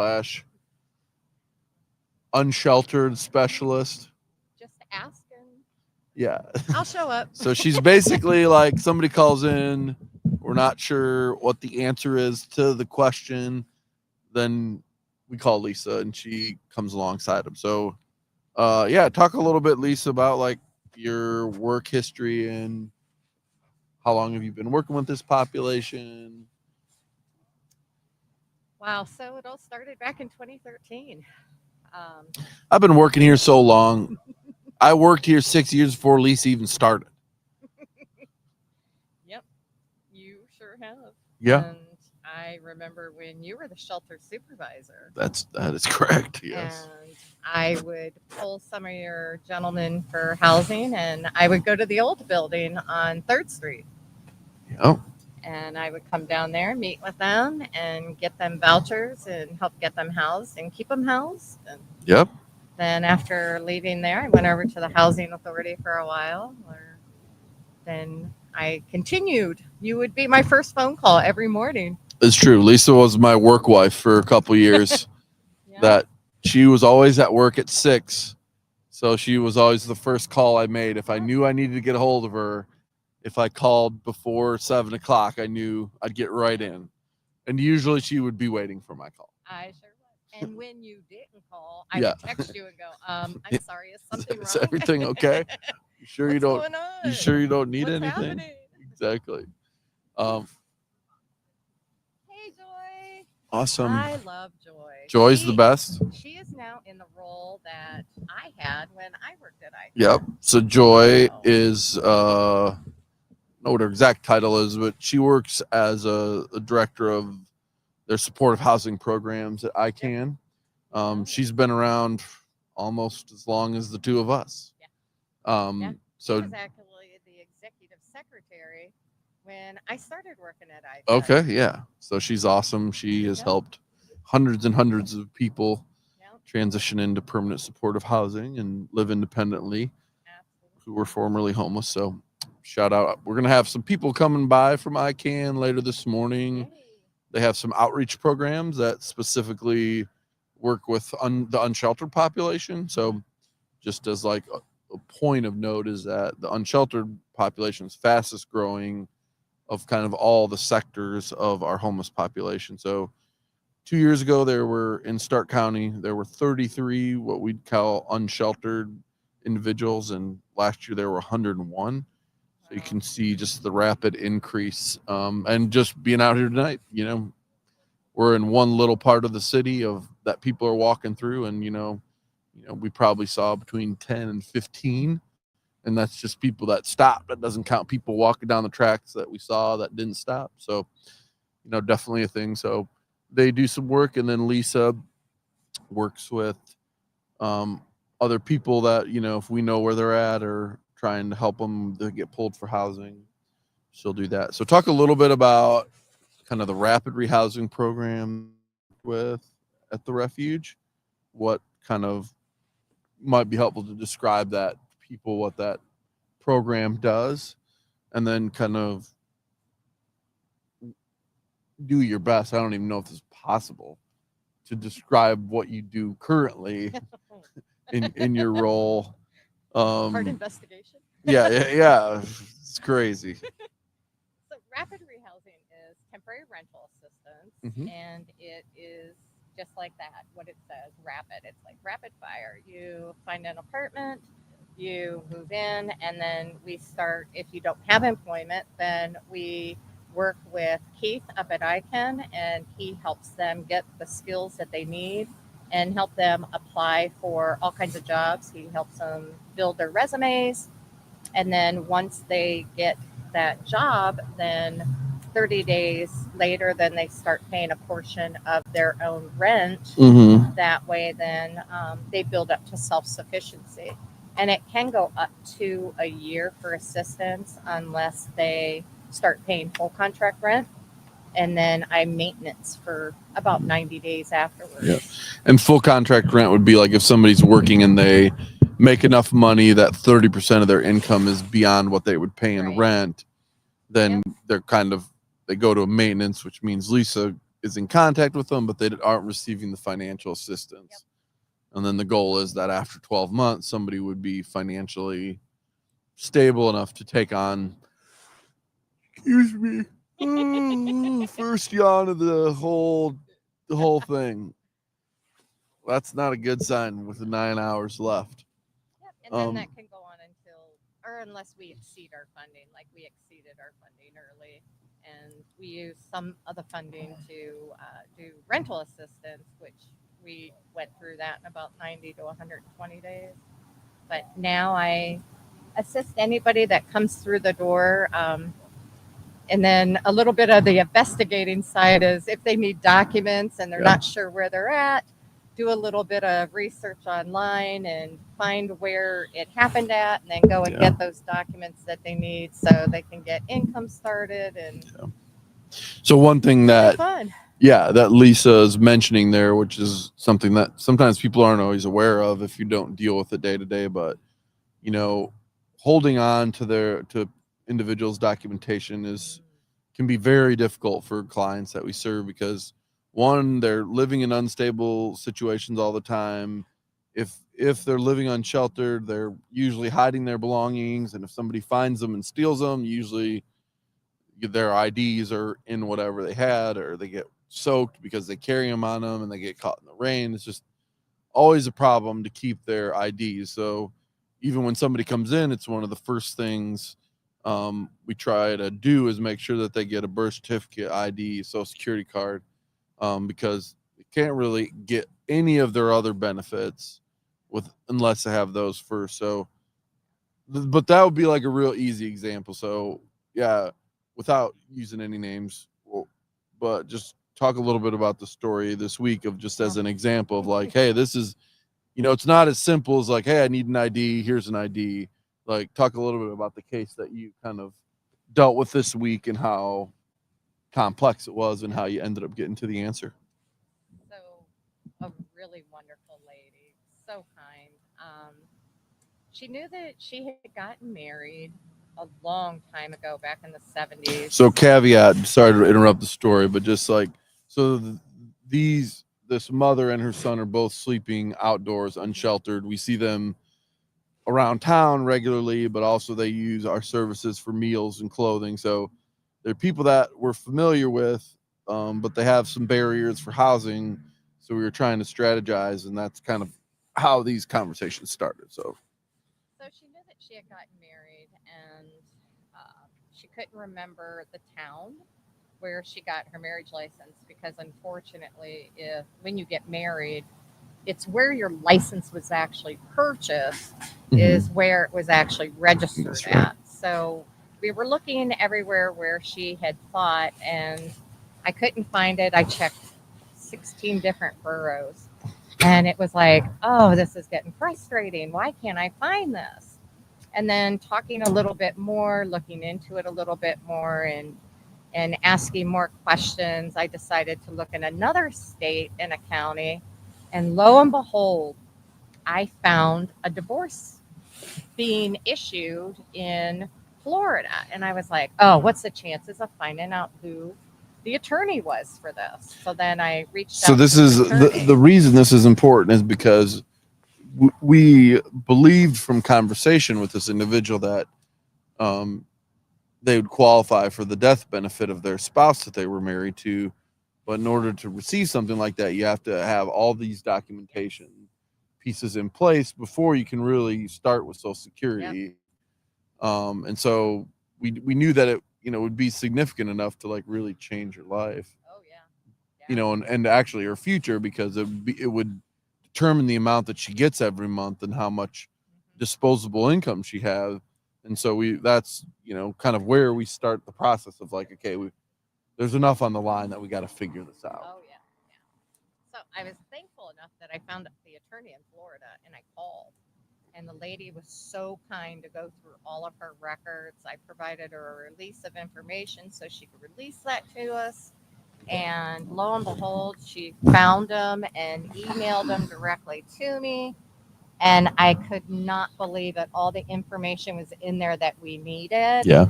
And I was so happy to see them at lunch so we could share that information with them. So now we're able to help them get the ball rolling through Social Security. Yeah. This is going to be so life-changing for them now. Oh, for sure. So life-changing. So once they complete their document, but the other piece of it that's like, not as life-changing, but they can't really do anything without it, is that she wasn't able to get her driver's license until we had a marriage license to show that her last name had changed. So even to get her IDs, there was kind of this rabbit trail that we had to follow. We didn't have to, Lisa followed. And just in order to get her a new ID, because her old ID wasn't valid anymore. And so the birth certificate was easy, social security card easy, but because her maiden name had changed to her husband's last name when she got married, like locating that was just, such a huge heavy lift. But those are the kind of things, like when we say that Lisa does like housing support specialist stuff, most people don't know what that means. I mean, I barely know what it means, to be honest. I get to have fun. Yeah, but it is kind of like a sleuth to figure out, hey, how do we help individuals like this? So, and on top of that, Lisa's doing stuff with the guys she helps most of our guys apply for affordable housing, public housing. And then if they have a voucher, she would help them, locate any contacts we might have with the landlord who will, work with clients who might have some barriers, and trying to help them navigate through that system. So, one thing we've kind of been talking about, Lisa, with people that are employed at the refuge is just like, yeah, what's your favorite part about working at the refuge? What part, is the thing that keeps you coming back? Oh, I love coming to work. Yeah. I love coming here every She morning. came here at 5:30 today. She loves it so much. I love being here. It's just, we're a family here. Every one of us. We're here to support each other. When one person needs a little bit more of assistance, we run over and help support that employee. If we need some guidance, want to bounce something off of each other, we can. Yeah, we're just like family members here. Yeah. So it's great. Yeah. So, I mean, similar things that you hear from kind of everybody about, like, yeah, there's a real sense of camaraderie amongst the staff. Everybody, is willing to do whatever if somebody needs help, whether it's, serving up plates in the kitchen or, Lisa yesterday was making gala baskets because it's that time of year. And so our conference room looks like a Amazon truck exploded into it. Yeah, but those are the kind of things that happen around here without any. You don't have to ask for help. People see like, oh, hey, that person needs help. I got some time. I can jump in. Who? Hey, Mo, what's up? Thanks for your nice card that you sent to us. We appreciate that. And if you would have been awake at 3 a.m., you would have. She did. So did she see the artist come that brought his photos? Hopefully you saw the gentleman that brought some photo. John Stone brought some photographs in for us to look at with him and talked about his visions for helping people use art as a form of therapy. So we'll have some more conversations with him. Yeah. So, anything else, Lisa, that you want people to know, or that you think like, hey, people might want to know this about?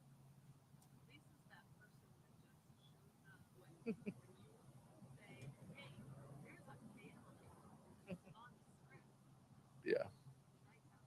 Yeah. Yeah.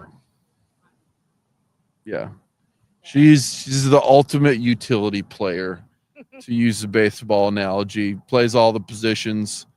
But she's got such a long history and knowledge. So for lots of our office staff that, they don't have the social service background necessarily, that Lisa's able to kind of help people navigate, whether it's rental assistance, utilities. And also a lot of times our clients might be behind on rent or their electricity got shut off, but they don't even always know why. So Lisa's able to like help them work through the process to even figure out like, yeah, why is it that I don't have electricity, and who are the agencies that can help me? It just feels so good to be able to do that. Yeah. Because you see them as a person and they know that, and they know that everybody here is so genuine. And a lot of people that I talk to, they don't even realize that anybody can come down here to eat. They don't realize that our doors are open to everybody, that you don't have to be in a shelter or on the street to eat here. And I always brag about the food because Yolanda and her staff can cook. Well, John has single-handedly praised Yolanda for the last 6 hours. So none of us can do quite as enough. Nobody can hold a candle to Yolanda. Christy's put in some serious time tonight trying to gain John's affection. But but she's a clear number 2. I feel like, although he did talk about how bubbly Lisa was when he came up. We're like, hey, some of us have been here all night, John. You can lather some praise on us here. But yeah, you just get to see some of that work that Lisa does. Hey, JR. Yeah, he's up and at 'em. Okay, nice. Good morning, Tara. Oh yeah, Angela's already up. Hey, Angela, go back to sleep. You don't got to be in here for a while. Get a little more, get some sleep for me. But it is, we really do see it too, just from, sometimes the housing system, it can be really difficult to navigate. It seems like it should be easy, and just having been around it enough, for people that aren't familiar with it, the first time going through it, it's a little bit confusing about where you need to go. So at least kind of serves as that map for people to help them, like, hey, go here, talk to this person. I know this landlord. I'll call them for you and see if they might consider you, or whatever the scenario is. It can be so overwhelming. And then all the paperwork that you have to fill out for the housing applications, it's 15 pages long. Yeah. And it's so overwhelming. And then they just want to give up. And it's like, no, I got this. Yeah. I'll ask the questions. I'll fill it out for you. You can sign it. And And help you get it done. And most people wouldn't realize, like, those things can be super intimidating for our clients, because it's a lot of reading they might not have for some of our guests. And to be honest, this will sound a little strange, but some of them would rather just not fill it out than go through the process of trying to learn how to fill it out. Just like, well, whatever, I'm not going to be able to do it. So stepping in on those places as well. Christy's smiling about something. Or they say that they're not going to get the housing. Okay. Let's see here.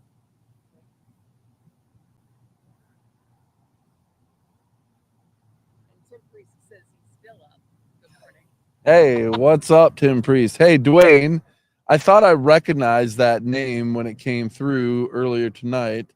And I remember when you showed up with the pallets of eggplants. That is wild. So awesome. So for those of you that don't know, in the chat, Dwayne stayed here in 2014. We helped him get his own apartment and furnished it. That would have been like right as we started doing that. So he would have stayed at our 405 building, and he's now working as a trucker, driving coast to coast, employed. And so in 2017 he dropped, like, because we've learned this over time, but like, if truckers have stuff they need to get rid of but maybe a store couldn't accept, sometimes they'll call us. So that he called us with 3 pallets of eggplant. So I imagine we ate a lot of eggplant thanks to Dwayne. So it's fun to see your name in the chat, Dwayne. Thanks so much for checking in with us and keeping up. And we're so excited for you, and that this was a launching point for you to kind of, like, achieve some things and be back on the road trucking and working. And so happy to be just the small part of your story. And send us an email with the details. These are awesome stories that we would love to share with our donors, just to show, like, yeah, here's a guy that was here, over 10 years ago, who's still out there, grinding, working, and making a life for himself. And so always just love to share those stories with donors. And it's fun for me to hear, to catch up with people that you hadn't seen. There was another guy that came by right at the beginning. We hadn't even started yet, but he had stayed here back, at about that same time. I didn't recognize him because it had been a decade since he'd been here. But he was kind of like, yeah, I was at the refuge, you guys helped me out. Now I'm working in a group home setting, helping clients with disabilities. And he'd been clean for, multiple years and was just super excited to share. And I was like, hey, you should come back. He's like, oh, I'm working, so I don't have the. I was like, is it a 12-hour shift? I'll be here. You talk about semi. You remember the one that came up that had all the potatoes? Oh yeah, yeah, cleaning potatoes out of the semi. Yeah, like those are things like that happen at the refuge that people might always be aware of. Is like we get that produce when people. One time we got meat. We got like I think it was 5,000 pounds of ground beef because the boxes were wet. The meat was fine, but they got rejected at the store, and so they called and like, hey, can you use 5,000 pounds of meat? It's like, yes. Absolutely. And so able to put it in our freezer and go from there. So yeah, super, super amazed by all the things that come through here. So our next victim has rolled up. He's up and at 'em this morning. This is when Clay comes in, and Let me know if you guys need anything. hey, I'm sure we'll need something at some point. I just need to figure out what I want for breakfast, right? Yeah, come on down, Clay. You're the next. How are you doing? We've been kind of saying like when the sun comes up, that will feel like a real. We made the mistake of assuming the sun would come up sometime around 6 a.m. Clearly, I have not been up at 6 a.m. recently. Yes. Because that is not true. So at 7:23 or 7:30, we are going to have sunrise. And then it feels like, oh, when it's light out, I'll be less tired. Yep. I don't know if that'll be There's a true. thing about the sun. Yeah, it does feel like it'll give us a little juice. But yeah, for the most part, the night went okay. I laid down. I don't know if I ever like fell asleep, but I probably rested for like an hour and a half while Christy manned the fire and all of the traffic that it's so many trains. Oh yeah, the train. And so loud. Every street. At one point, one was going that way on that one, and then a different one was going on this one. This is a cacophony of train horns. It's like, I hope the women's shelter is going to have extra insulation. oh yeah, right there. when they moved, it's like I don't know how people sleep. And then we probably had a dozen people who are just out riding, around. Who was it? Good morning, Mary. But probably had a dozen people just walk up on the fire, make a hot dog, stay for a while. John has done literally the full 24 hours with it. Like John Molinay has been with us since we started. He has been a staple the whole time. So he's got an appointment he's got to get to. He's not going to be able to stay till the end. He's got an appointment he's got to get to in Perry. So he's got to get on a bus at some point here late morning. But it's crazy. But yeah, so this is why don't you introduce yourself? Oh my goodness, I have to introduce myself. Yeah. Clay Cunningham. I'm the shelter director, following after this guy's footsteps for 15 years or so. That's right. So when he became CEO, they kicked me upstairs, and that's right. I always say just hang around long enough to let you be in charge of something. Yep. So yeah, Clay's been here for 6 years. Yeah. And I think it's October 12th. I'll have to go check. I think October 12th is my 18th year anniversary of working here. It seems crazy. You lived here your whole life. It does. I'm barely 18. But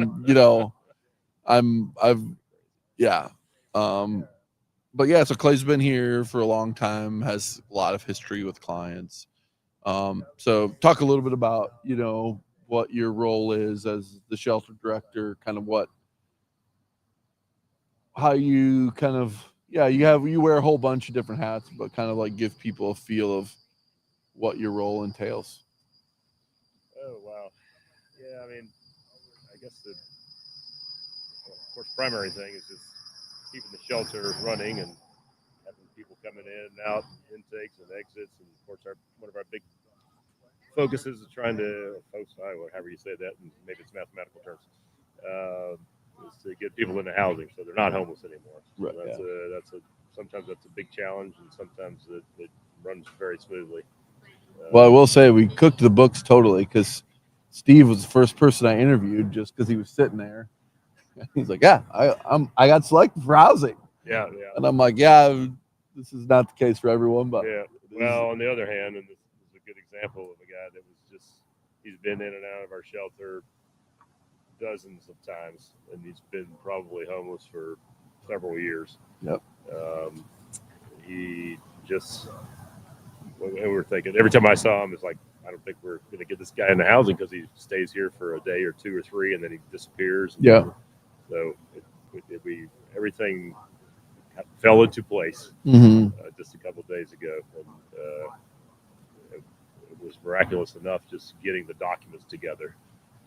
Lisa, that was just talking in here a little while ago, was instrumental in getting one of those documents together. Realized that he had stayed at another place, and they had the Social Security card, which we didn't have. Yeah. So that, amongst other things, and then there's some other team players that we have around the corner here that that help us with mental health. They're HWS organization, and I try not to put any pressure on those guys as a general rule, but that day I was like, can you please get this done today? Yeah. Yep. To get the verification of disability, and they made it happen. That's awesome. So all of a sudden it's like, wow, this guy's moving in. I couldn't believe it. Yeah. So yeah, those are the rewarding things. But yeah, those obviously trying to get the housing going, and then as you said, there's multifaceted sorts of things. I think we got about 50 or so guys in here now. We're usually running 50 to 55, more or less. Mm-hmm. And I think one of the things that I've been trying to focus on now that we have Ryan Baker here, who's our assistant director, grooming him for this role to take over at sometime down the road. Never retire, Clay. Yeah. Well, never retire. I mean, I'm sure I'll be back around even whenever. Yeah.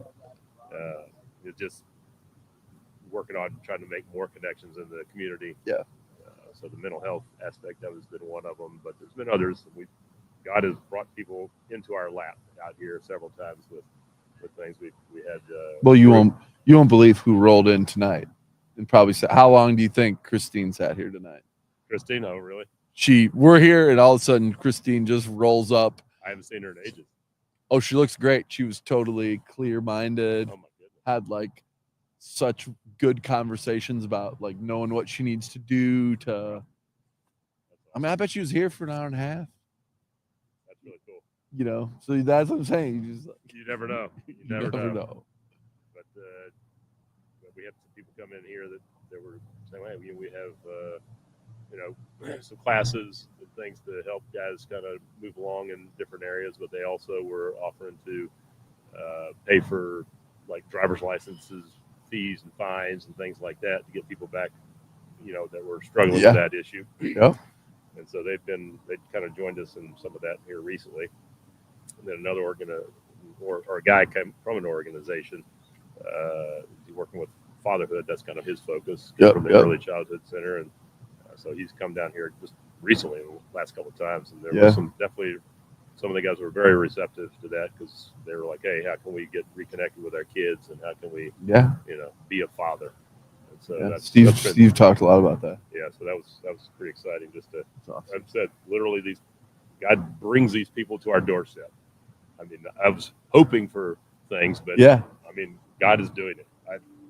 These things, like, I have nothing to do with it. And the people up at Sky Point Recovery in Akron, same thing. Walked in the door, and there's this guy. Like, how did this happen? Yeah. So those things have been helpful to have just coming around. It's funny, like having sat here and interviewed, so many people from the Refuge of Hope staff that,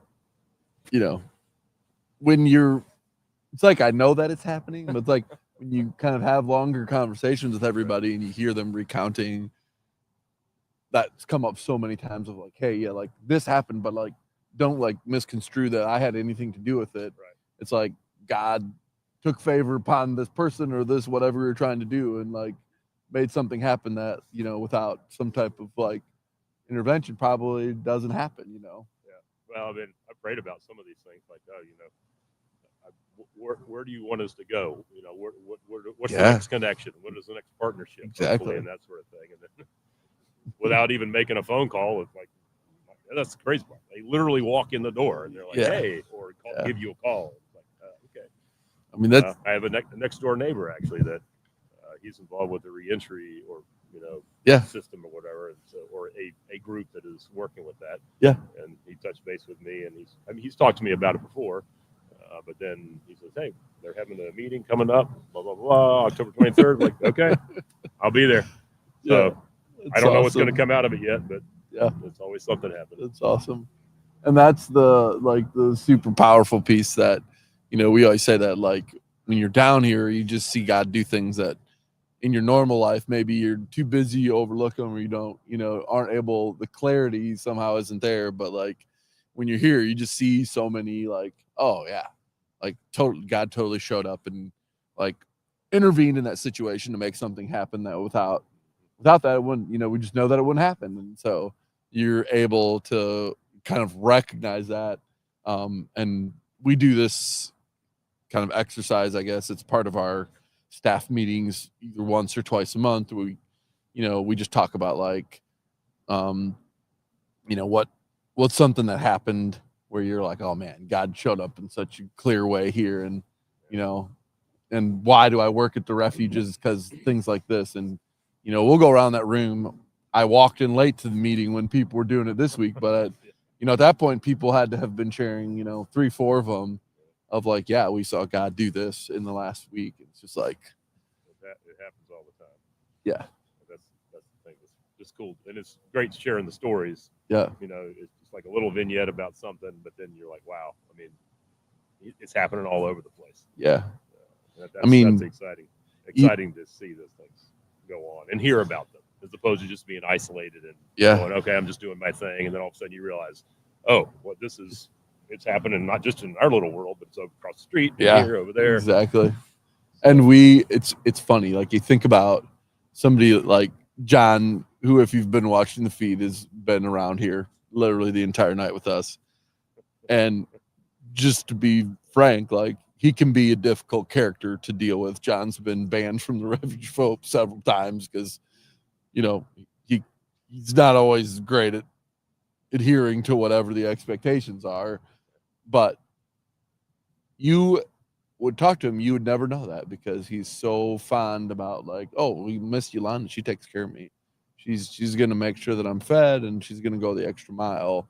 And even somebody that, I mean, if you would mention his name outside of this experience, we'd all be like, oh, it can be so difficult. But then to be like, yeah, like clearly something's broken through. And Yolanda, for whatever reasons, that person in this scenario.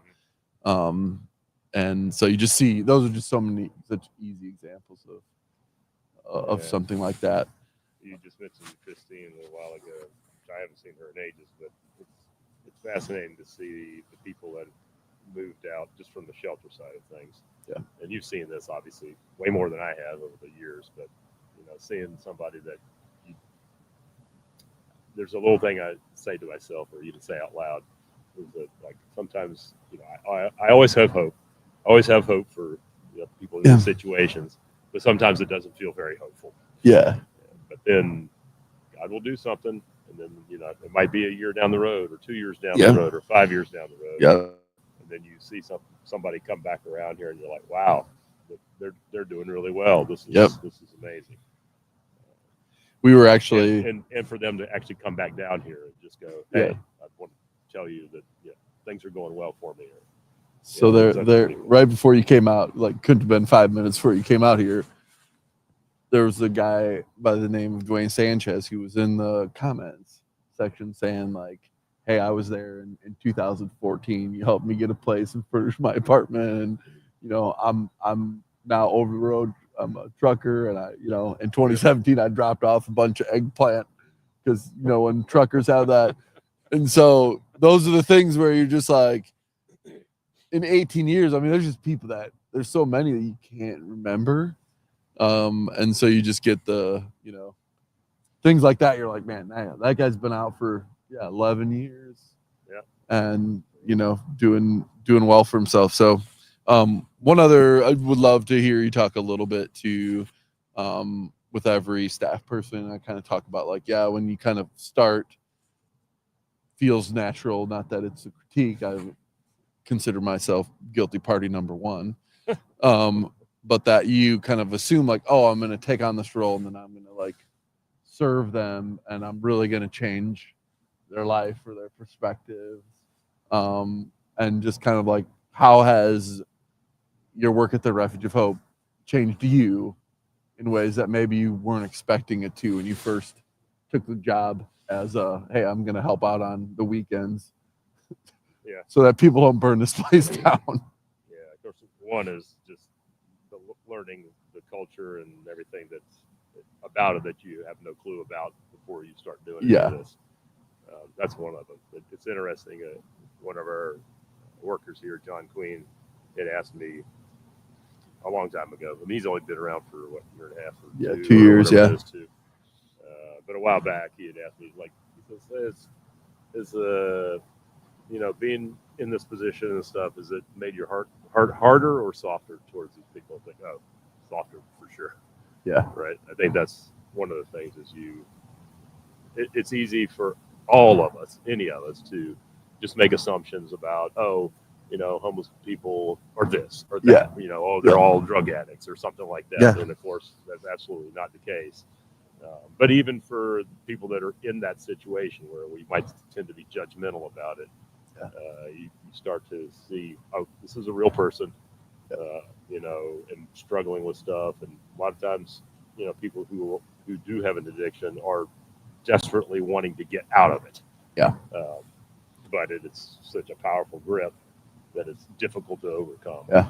So, you know, seeing, I mean, that's just examples, but I mean, partly, you know, soften the heart, but also just coming to a different realization of like, what is this, if you want to call it a community or a culture or whatever, but also the, like you said, I mean, some of the examples of people, some will ask, you know, what's it like, or, you know, who are all these people? Well, you know, sometimes we have people that have master's degrees come through here. I'm not saying we have a lot of them, but we've had them. They do. We've had people who were. We had an airline pilot come through here once. Addiction wasn't, you know, drugs; it was gambling. Yep. You know, that's happened a couple of times. Yep. Or, you know, or the person that has their house burned down. Yep. Or the person that, you know, we've had. You're well aware. Lots of people that, you know, come from some other state thinking that it's going to work out with this woman or this job or a family member or something insert like that. Anything. It doesn't work. So now they're stuck. So sometimes they end up staying in the area anyway, or sometimes we ship them back to wherever on a bus. Yeah, like so that they can get back. And, you know, it's funny, like one of those experiences happened last night. So there was a gentleman that showed up here like shortly after the shelter closed. And he's like, I just need to get back to Youngstown. Yeah.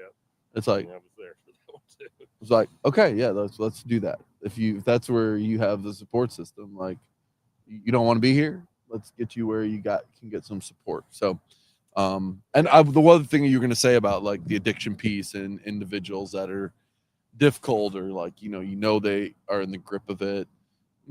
Those of us who've been at the refuge for, you know, more than 5 years, you know, there's always, you know, depending on the season, there's always somebody that you're like, you know, they're just difficult. They're just in the throes of an addiction. And you're just like you think to yourself, and you probably say to a staff member, like, how are they ever going to get out of here? How are they ever going to be well?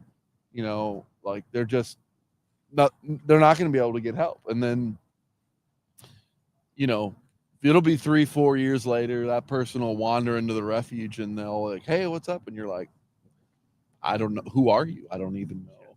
And they'll be like, oh, don't you remember me? And then they'll say your name and you'll just be like, oh yeah, you are not the same person as the person that was laying out here in the middle of winter, you know, strung out and whatnot. And then, you know, you would go through the like, hey, what changed? Like what is it that flipped the switch for you? And, you know, it'd be great for us if they all just said like, oh, it was this particular thing. And we would just really work to get people to that space. But it varies, you know, some people's you know, one guy was like, I couldn't even like point you to a moment. I just was tired. Like I was just tired of being on the treadmill of despair, and was like, I'm gonna make a different choice. And then he, for some reason, all of a sudden has the power and focus to make different choices over and over, and shows up here, and you're just like, yeah, I to be honest, like, yeah, I wasn't sure you're gonna make it, like, with as severe as your addiction was. I think Christy's trying to smoke us out here. Yeah, she's gonna can't scare us off. Well, I don't know. So those are, just such helpful things, and it's so true about, you feel more. I that's been my experience too. Like starting, I never got to the place where I felt more like where it held the stereotype. It was always like I felt way more sympathy to, like, I know that person. They might only be sober for a day or two when they're working, but in that day, when you talk to them, like it's clear that it's like it's a burden they want to be relieved of, and figuring out how do we get them to that kind of space where they can. Yeah, and relieve as it. you said a second ago, it's like a lot of times we're not really the ones that are getting them there. Yeah. But sometimes we play a role in it. But as you know, there's the one guy that's been around here for a long time, and he's still having meth problems and all that stuff. And he's banned off the property, but he still comes around here. And every time I see him, especially if he's in his right mind at the moment, Yeah. I'm like, hey, what do you think about that rehab program? Still around. We're still willing to help Yeah. you with it and all that. Yep. And that was her for a change. What my alarm that went off? Yeah, it was the Christy for a alarm. change. Yeah, I mean, we keep praying for that guy and other people in the same situation, and just hopeful that it'll happen. Yeah, that'll One day happen. It'll happen. And And you mentioned that, and I had that one story I know I told you about. Yeah. You were sort of talking, and you might have even been thinking about the same guy, but yeah, that was on the streets out here for 5-6 years, and Yeah. and that was one of the people where I was like, man, I don't feel very hopeful about this. Yeah. I keep hoping, and then Yeah. I saw him the one day up in treatment Yeah. place, and I was like, I honestly don't. I mean, wasn't. I know who you are. You're thinking about but somebody totally different, but yeah, that's the it's same story. thing. I was thinking like, about a this different is guy. Crazy. I can't. Like, is that really you? Because the last time I saw him before that, he was literally laying in the street over there, not far from where Yeah. we were sitting. Yeah. In the middle of winter, just laying there, like Yeah. I'm done. Yeah. Just have a car run over me. I don't Yeah. care anymore. Yeah. And yeah. And that's the piece. Like it is the, like, maybe it's not a strange thing. I don't really know like how to even talk about it, but so all these people that are like in the throes, they know like it's not behavior we're gonna like condone really or celebrate, but it's like they always come here. Yeah, they Like, come back. They even when they're in the middle of whatever, they'll show up here to just be like, I don't even know where else to go. Like I just know that if I come here, somebody's gonna take pity on me and show me some kindness and figure out like, yeah, what's a small win? Maybe it's a meal, maybe it's just a short conversation, and so then, but they do return here, and so then it's like, yeah, that's clearly the spirit, and then how do we own our responsibility to do what's necessary to help them in that. Yep. So hoping and praying. Um, and taking action as best we can. Yeah. This is kind of a generic question, but what's, I also have been asking employees that work here, like, yeah, what's the best thing about here? It's obviously lots of challenges, lots of things to celebrate too, but like when you think about your job, you're like, oh, I love that part of my job. Yeah, well, some of the things we were just talking about, when you see somebody turn around and become successful in some form or fashion, especially getting out of addiction issues, is really a more rewarding thing to see, even if you didn't maybe play that much of a role in it. That's the whole thing. But I think one of the other things is in our situation, at least, since we're a Christian ministry, being able to come here every day and work with other believers who are all focused on basically the same thing. We're all doing our different piece of it, Yeah. But trying to, just be helpful and follow God's will as best we're able to. Yeah. And having having that brotherhood and sisterhood. Yeah. Together. That's a big thing. And not having, we're not perfect. We know that. Obviously, if we were, we'd be liars too, just like the Bible says. Yep. But just kind of being able to love on each other.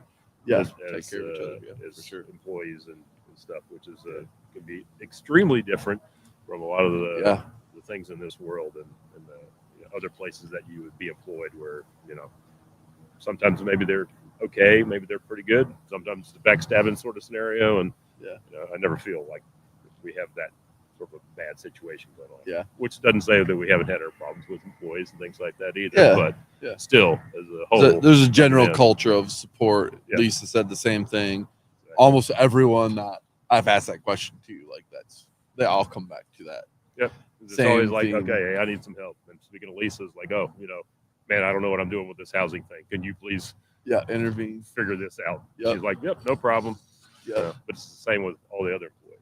Like, you're like, I need help right now. They're like, okay, what do you need? Let's do it. Yeah. And that, it really is a culture of the refuge, because,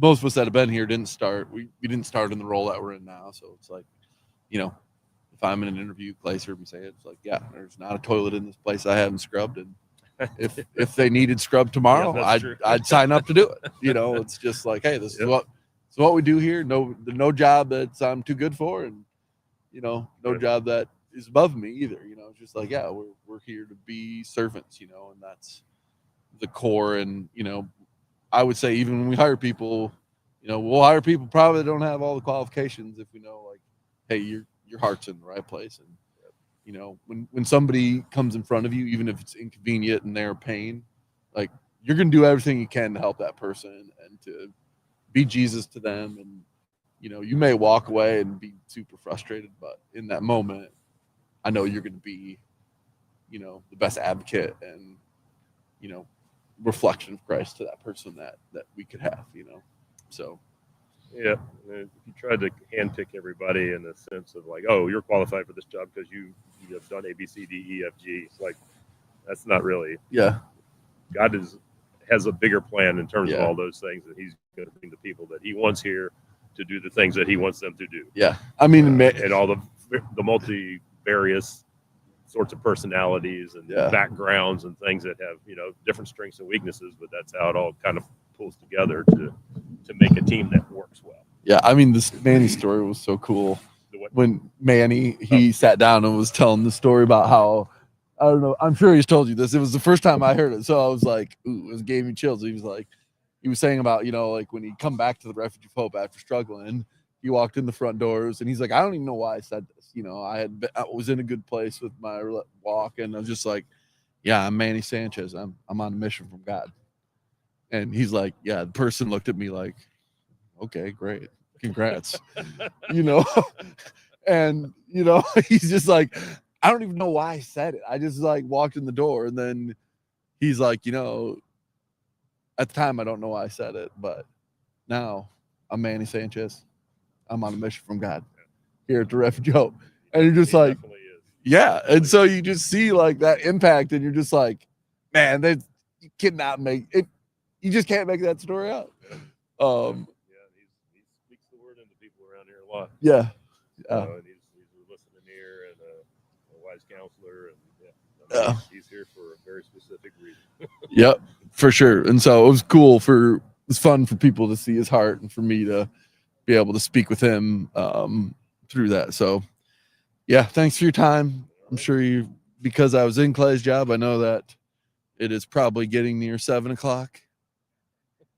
And it's pure chaos in there. 15 people need to talk to Clay about housing. It's all good. And I give them all to Ryan now. Yeah. So Ryan's going to come out in a little bit and talk with us too. But Clay, everyone obviously has a busy job, but especially in the mornings, the shelter is a little bit of a crucible of need.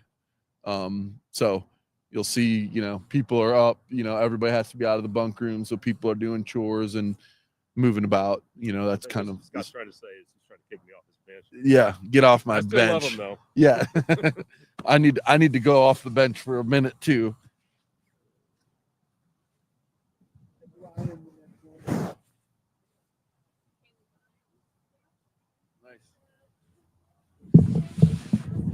What's up, Pam?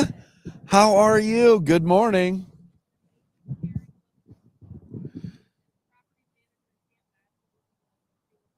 Pam is the literal best human that I work with.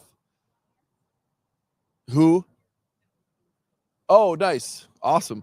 And we're so grateful for all of you guys tuning in. It's been fun to tell stories and to hear people's stories as they've sat on the bench. So we're going to spend a lot of time this morning, just so everyone's aware, probably doing more community highlight work of like people in the community who are partners and sharing that work with you, just because the mornings people are just waking up, probably not, itching to get on a bench and talk with me. So we'll do some of that this morning of highlighting community partners. And then about 10 o'clock, we'll, hopefully have people coming around for conversations. I am standing too tall. Christy's getting really good at just telling me what to do. Sit down, stop getting out of the camera lens.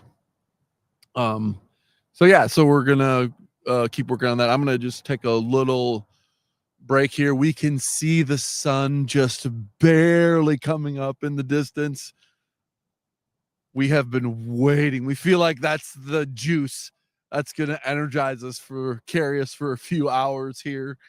We are roughly 6 hours away from being finished. We're 18. Am I doing math right? Nope, I'm not doing math right. We are 8 hours away from being finished. Right? 7 o'clock. Mathing is really hard on little sleep. Okay, Ryan's on his way out. I'm gonna just take a quick break, but we're kind of in the last third, so we're 2/3 done. Got a third. We just have to believe that the last third with sunshine will be our best third. I'm feeling a little more tired than I felt probably the whole night yet. But it's fun to see the sun coming up and being able to share those stories. So I'm gonna quick jump out here for a second. We were just coming. Sit down. We was. All right, You've been out here cool. all day. I want to see what's All right, going on. cool. Well, I'll stay for you guys. I respect it. You've been out here all day, all night. I have been out here since since noon yesterday. How you doing this morning? Good. What's your name, man? LeVar. Did they tell you what this is about, LeVar? No. Cool. I'll tell you. So this is called Conversations on the Bench. What's your name, man? Nice to meet you, Deontay. Remind me again. LeVar and Deontay.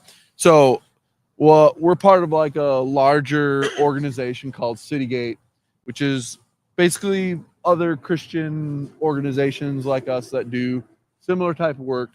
And so in order to highlight kind of the work happening all across the United States in Christian nonprofits like this, we're doing a thing called Conversations on the Bench, which is literally nothing more than that. Just for 24 hours, the CEOs are sitting on a bench and talking with people that use our services and finding out like, hey, what's it like? What are the challenges?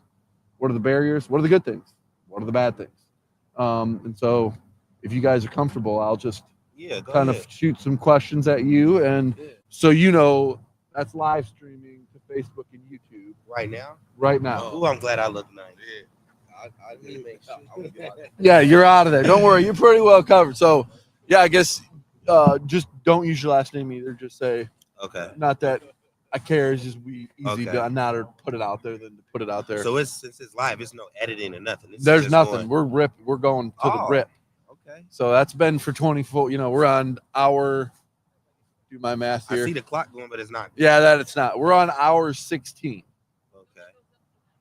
Yeah. Okay. So we're on hour 16 here. So tell us. Obviously, we know your name, Lamar, but tell us a little bit about first time you ever been homeless. First time I was homeless, I've been homeless off and on for like the last 4 years. Okay. And are you from Canton area? I'm from Chicago. Okay. How do you end up in Canton? I came to Canton. I was supposed to be here for 2 weeks. That was in 2017. Okay. Yeah, I was supposed You're to be a here little past 2 weeks. Yeah, I was supposed to be here for 2 weeks, and long story short, I came down here with some people from Chicago. I got addicted to drugs. Yeah. And that just kept spiraling, and I looked up and I just smoked 4 or 5 years of my life away.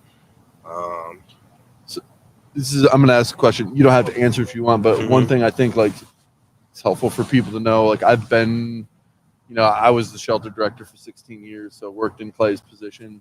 Sometimes people are like, Scott, how does that even happen?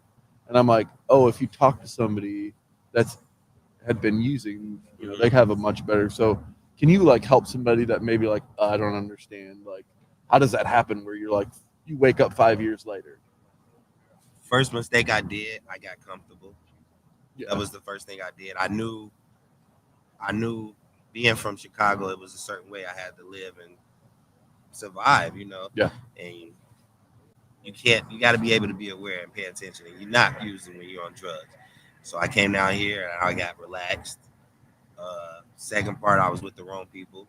Yeah. Definitely the wrong people. That's the main ingredient. Yeah. And then it's like once you realize that you got high off something that you never got high off of, then the depression set in. Yep. So to feed the depression, use the drugs. Yeah. So it was just you just go back and forth from like self-hate to make myself feel better to. And I had got so lost in myself, I had just started to accept the person that I was, and I forgot who I used to be. Yeah. Yeah. I don't know if you're there now yet, but what are some things that have like helped you to be like get back in touch with the person like who you is your true self? Oh, God. Okay. I talk to God on a daily basis. I never had a relationship with him as much as I have now. Yeah. I went to prison actually, so I just got out of prison. That's what brought me to this refuge. Beautiful place. Yeah, I got out of prison in July, and I didn't have anywhere to go, so I came here. Thank God for Ryan; he let me in. Yeah. And but in prison, I had to build a relationship with God, and I started loving myself again. Yeah. And once you start loving yourself, you realize that you don't need those things. Yeah. And I was just using those coping mechanisms and a lot of, Yeah. So it was interesting. This was at like 3 a.m, or like early this morning. Somebody that we had talked to last night came back and was like, hey, how do you help people understand what their goal is and what would be ideal? And it's interesting that you talk about self-worth, because I said, the one thing that I feel like, and over my years that I've noticed is like, no matter what somebody's story is, the thing that you can like look at success is like, do they feel worthy? Like, do they recognize their own worthiness? Yeah. And so then here you say like, oh yeah, the thing that changed was like, I knew like that I was a child of the Most High God. Yeah. And that then broke through to like, hey, I'm worth something. Yeah. And then I know a lot of people get thrown off when you say this, but it's like drugs is inviting the devil into your life. And at that moment, I was at a point in my life where it was like, I used to, I guess, hear the same thing in my head every day, like, you're not gonna be nothing, and this is what you are, and it kept me there. Yeah. And then I gave my life to God, and it was really simple. Actually, I gave my life to God. I said, if you help me, please, I'll tell everybody, hey, God help me. This is why I'm so happy. And now it's like, and I gained a different perspective. That's the main problem. People get, your perspective can change a lot. It's not that bad. Bad things are gonna happen, but it's what you do that allows them to linger. So I mean, I got faith. So that's awesome. So talk a little bit about kind of like, obviously change perspective. Sometimes I always feel like the difficult part can be, I've come out of prison, super in touch with like, hey, like I am somebody, I'm worth something, child of God. But then like the reality of like, hey, this felony's gonna chase me down a little bit. It was hard. Getting back on my feet was hard. Yeah. Like when I got out, I couldn't find a job at all. Like and I looked every day. Like I woke up, I leave here. I woke up every morning, and I didn't stop looking for a job until the end of the day. By the way, this horn's gonna go off like crazy. So yeah, they've been going off all night. and I just wait till the train passes. Yeah, we'll just wait till the train passes. Otherwise, we're not gonna hear anything. So for those of you who've been on for a long time, so many trains, like crazy last night. It was just like when they blow it, gotta blow it at every street. It's just like, oh yeah, there was one where one was on the track going that way, and it was super long, and there was one doing this right here, super long, and it was just like, what?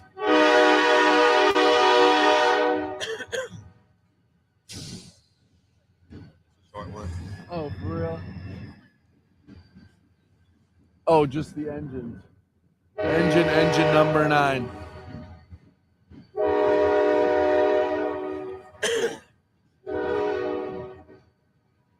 It's gonna go over the next road.